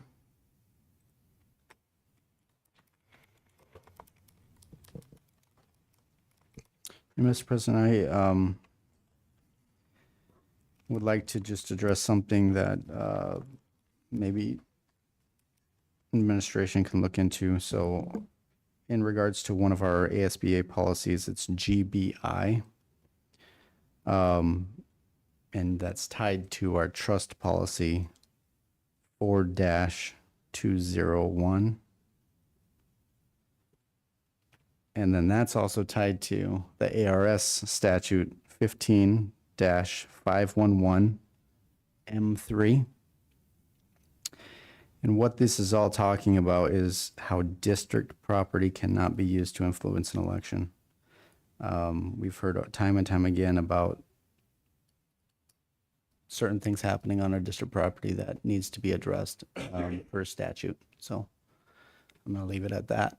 And if you can find some clarification in there so we can make sure all of our administration is on the same page.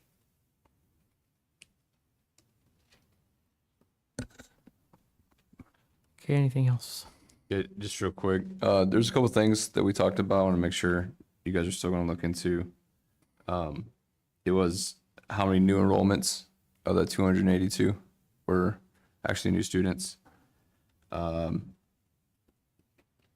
see. What did we say about the exploring learning? I think President Todd also brought that up about seeing how we could look at possibly cutting the math out of it or. Yeah, Right. thank you. And please reach out to the staff, the science staff. I think they indicated they hadn't really heard from the district, so sorry, but just to No, you're clarify good. that. And then when we do get back on the budget here shortly, I'd like to see the support staff raises put back on there, just to see how that affects it.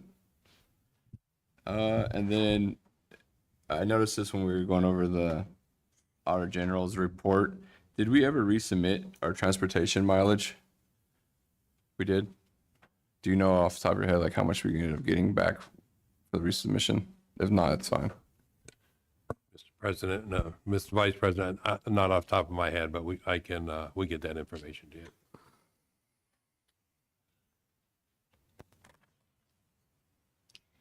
That's it. Thank you. Can I ask a question about your raises for support staff? Do you mean the step increases that we discussed or full raises? It was the step that we were talking okay. about in the gym the other day. I think that all of that, could be brought forward in an agenda item about the budget and looking at that spreadsheet again and having the opportunity. So I'd like to see us do that to Mr. Sorrencione's point originally, is that we don't, see that money and overspend it, but look at a couple of things that, different people have brought forward tonight. And I just add that, all of us have made agenda items requests in the past that we've kind of put off because of the budget. So if if administration is just mindful of the things that have been requested in the past. Will do. There's a lot on there. All right, everybody got theirs in? Okay, a couple things I think we need to look at. I think the district needs to look at a marketing plan for attracting students, attracting staff. I'm concerned we didn't have a recruitment fair, and I'd like to know what the plans of that are moving forward. We're way late on that. I already asked for the organizational chart, and I think it would be great to have the current one, proposal for next year. And then I'd like to go back, Dr. Monroe, before you were here to see how that organizational chart was, just so we have some comparison and transparency. Also, I don't want anybody to take this as a direct quote because I'm not sure of my direct or exact proposal, but since we're limited on giving raises this year, I think we need to get creative to reduce workloads of staff, which is a little bit of an oxymoron as we look at combining staff, but I'm talking especially about the teachers. And I'd like to talk to the staff quickly about professional development. One idea that I would like to explore would be to do it more of the way fire departments do that, where we will host a PD once a month, like we always do. But if a teacher, but at the end of the year, we should just set a standard that a teacher should have X amount of continuing education. If they want to go take a weekend class on their own, that's great. I don't know that we need to make them sit through our PD. There may be one or two that are mandatory at the beginning of the year that are there, but to look at that and see how we can decrease their workload on the in-house PDs when many of them take other events. I know Ms. Mendoza is, if she's not in the classroom, she's at some PD somewhere. But look at that. So we set a defined number that you need to have X amount of professional development in a year. We can even break that down to say he needs so much in a specific subject matter, whatever. that is, and then go from there. I know, like, if you're a paramedic or an EMT, the state will tell you have to have X amount of hours of continuing education. 3 hours has to be in pediatrics. 4 hours has to be in trauma, whatever it might be for that time. And it changes from time to time. But look at that, to let our teachers get some other PD in. I think it needs to be well documented with a certificate, just like when we turn in our EMT or paramedic certifications, you have to show paperwork that you went to this validated class. You can't just have your friend sign it off. It's a legitimate proof that you attended the class. But I would like to talk to teachers and see if that's something of interest to them. Obviously, we would still provide some PD because it's important. And some teachers may not want to go outside. They may like doing it here. I would also like to quickly look at making TAG a board committee. I think this will help eliminate some of the last minute cancellations that happen, which I would be remiss to say I'm concerned that those cancellations happen. That's an important meeting.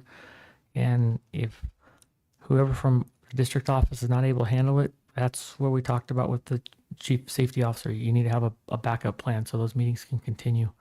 So I'd like to look at bringing that back as a board committee. I also think it opens up some dialogue with the board a little bit differently, and the teachers, which we've heard over and over that they would like. So we'll look at that. I think that meeting should be in person and not electronic as well. I've heard from the community some issues about the IB program, so I'm not sure exactly what that is, but if we could get an update on the IB program. There were some rumors that there were some non-compliance issues. I don't want to further that rumor, but I'd like to get some information on that. And let me look through this. Also, I'd like to devise a policy for the future that mandates that we have our contracts out by the first day that the state statute allows them to be issued. This district in previous years was very good about getting contracts out early, and over the last 2 years, it's slid to a later point.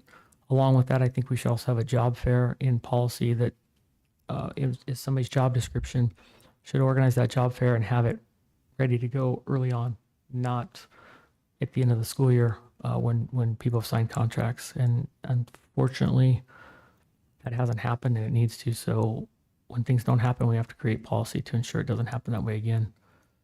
Can I interrupt really quickly? I'm taking notes on all these. Did we not get we got our contracts out on the first day that they could be sent out, right? March 15th. So we got them out. In fact, I think Malia was in Lake Havasu when we pushed the button. And then I just did we can certainly make TAG a board committee. We do it in person. And I know you've been gone for a while.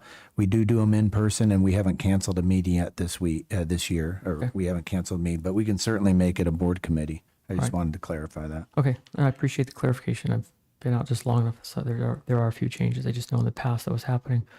I think automatically with insurance, this is our second year, but we need to start planning that we're going out to RFP again this year for the future. The only way we're going to keep these insurance companies from doing this is by keeping them on their toes. And I think we got the 2-year lock.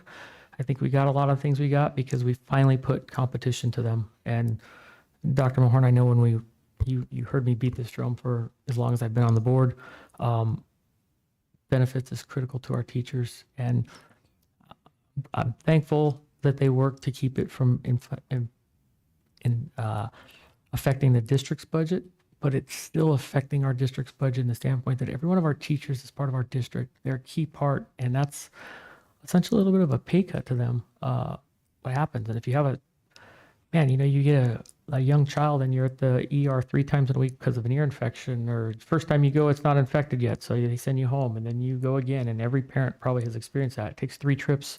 That becomes very expensive, and the last minute notification is just, to me, irresponsible. So I think just put that on the radar that we need to have a plan to RFP.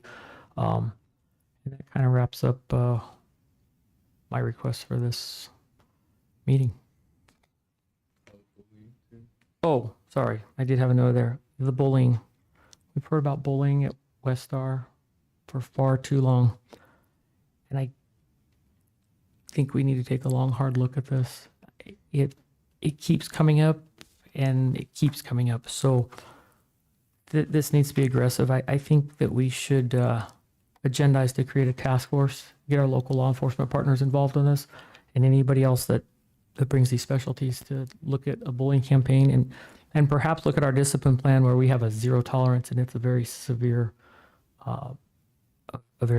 punishment for bullying. I'm not a fan of removing kids out of school, expelling them and kicking them out forever, but we need to make this stop. And we've heard this bullying thing for years. When my daughter went to West Star, she's now 21, but there was bullying back then. And when I hear, I don't see students as outcasts. I see them as they're all great students. And when you hear a student say I'm an outcast, that's because they've been bullied. And they've been told that. She's not an outcast. She's the pride of our district, but we have to look at that. So we can aggressively create a plan and a task force to get that moving forward. Be great. I think that's enough.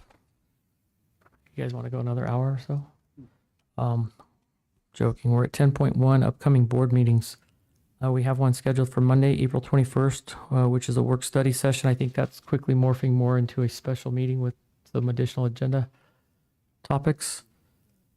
In fact, really, really quickly for Monday's meeting, because it's right around the corner, I have from tonight budget that we were going to look at that list and refine some of those items or consider reinstating some of those. I had budget down. We originally had talked about continuing policy. If we want to continue and finish chapter 4, was benefits on there, or that was the 28th, right? 28th. Yes. And then also okay, so scratch the benefits, sorry. And then the last one was the job descriptions for Monday. Yeah, and my only question is we talk about an April 28th meeting, but I don't see that listed as future board meetings. Did we just make that one? We just made it? Okay, I'm just sorry, it's late, guys. Okay, so then our next meeting is Tuesday, May 13th, which is the work study session and regular governing board meeting. May 19th is another work study session. June 10th is a regular board meeting. Can I just say, I know that we're going to vote to change it back to Mondays, but could we honor the meeting the week of the June 10th, not on the Tuesday? I'm not asking you to do that, but just not move it back to the 3rd because I already made plans. Sure. No, we can always, that's why we bring this up. So there's an opportunity to flex sometimes out. So we can definitely be flexible from time to time. That's prudent for all of us. Okay, that finishes 10.1. Now we're on to the one we'll all agree on. Adjournment of the meeting. 11.1 will show the meeting adjourned at 12:50 a.m. on April 16th, 2025.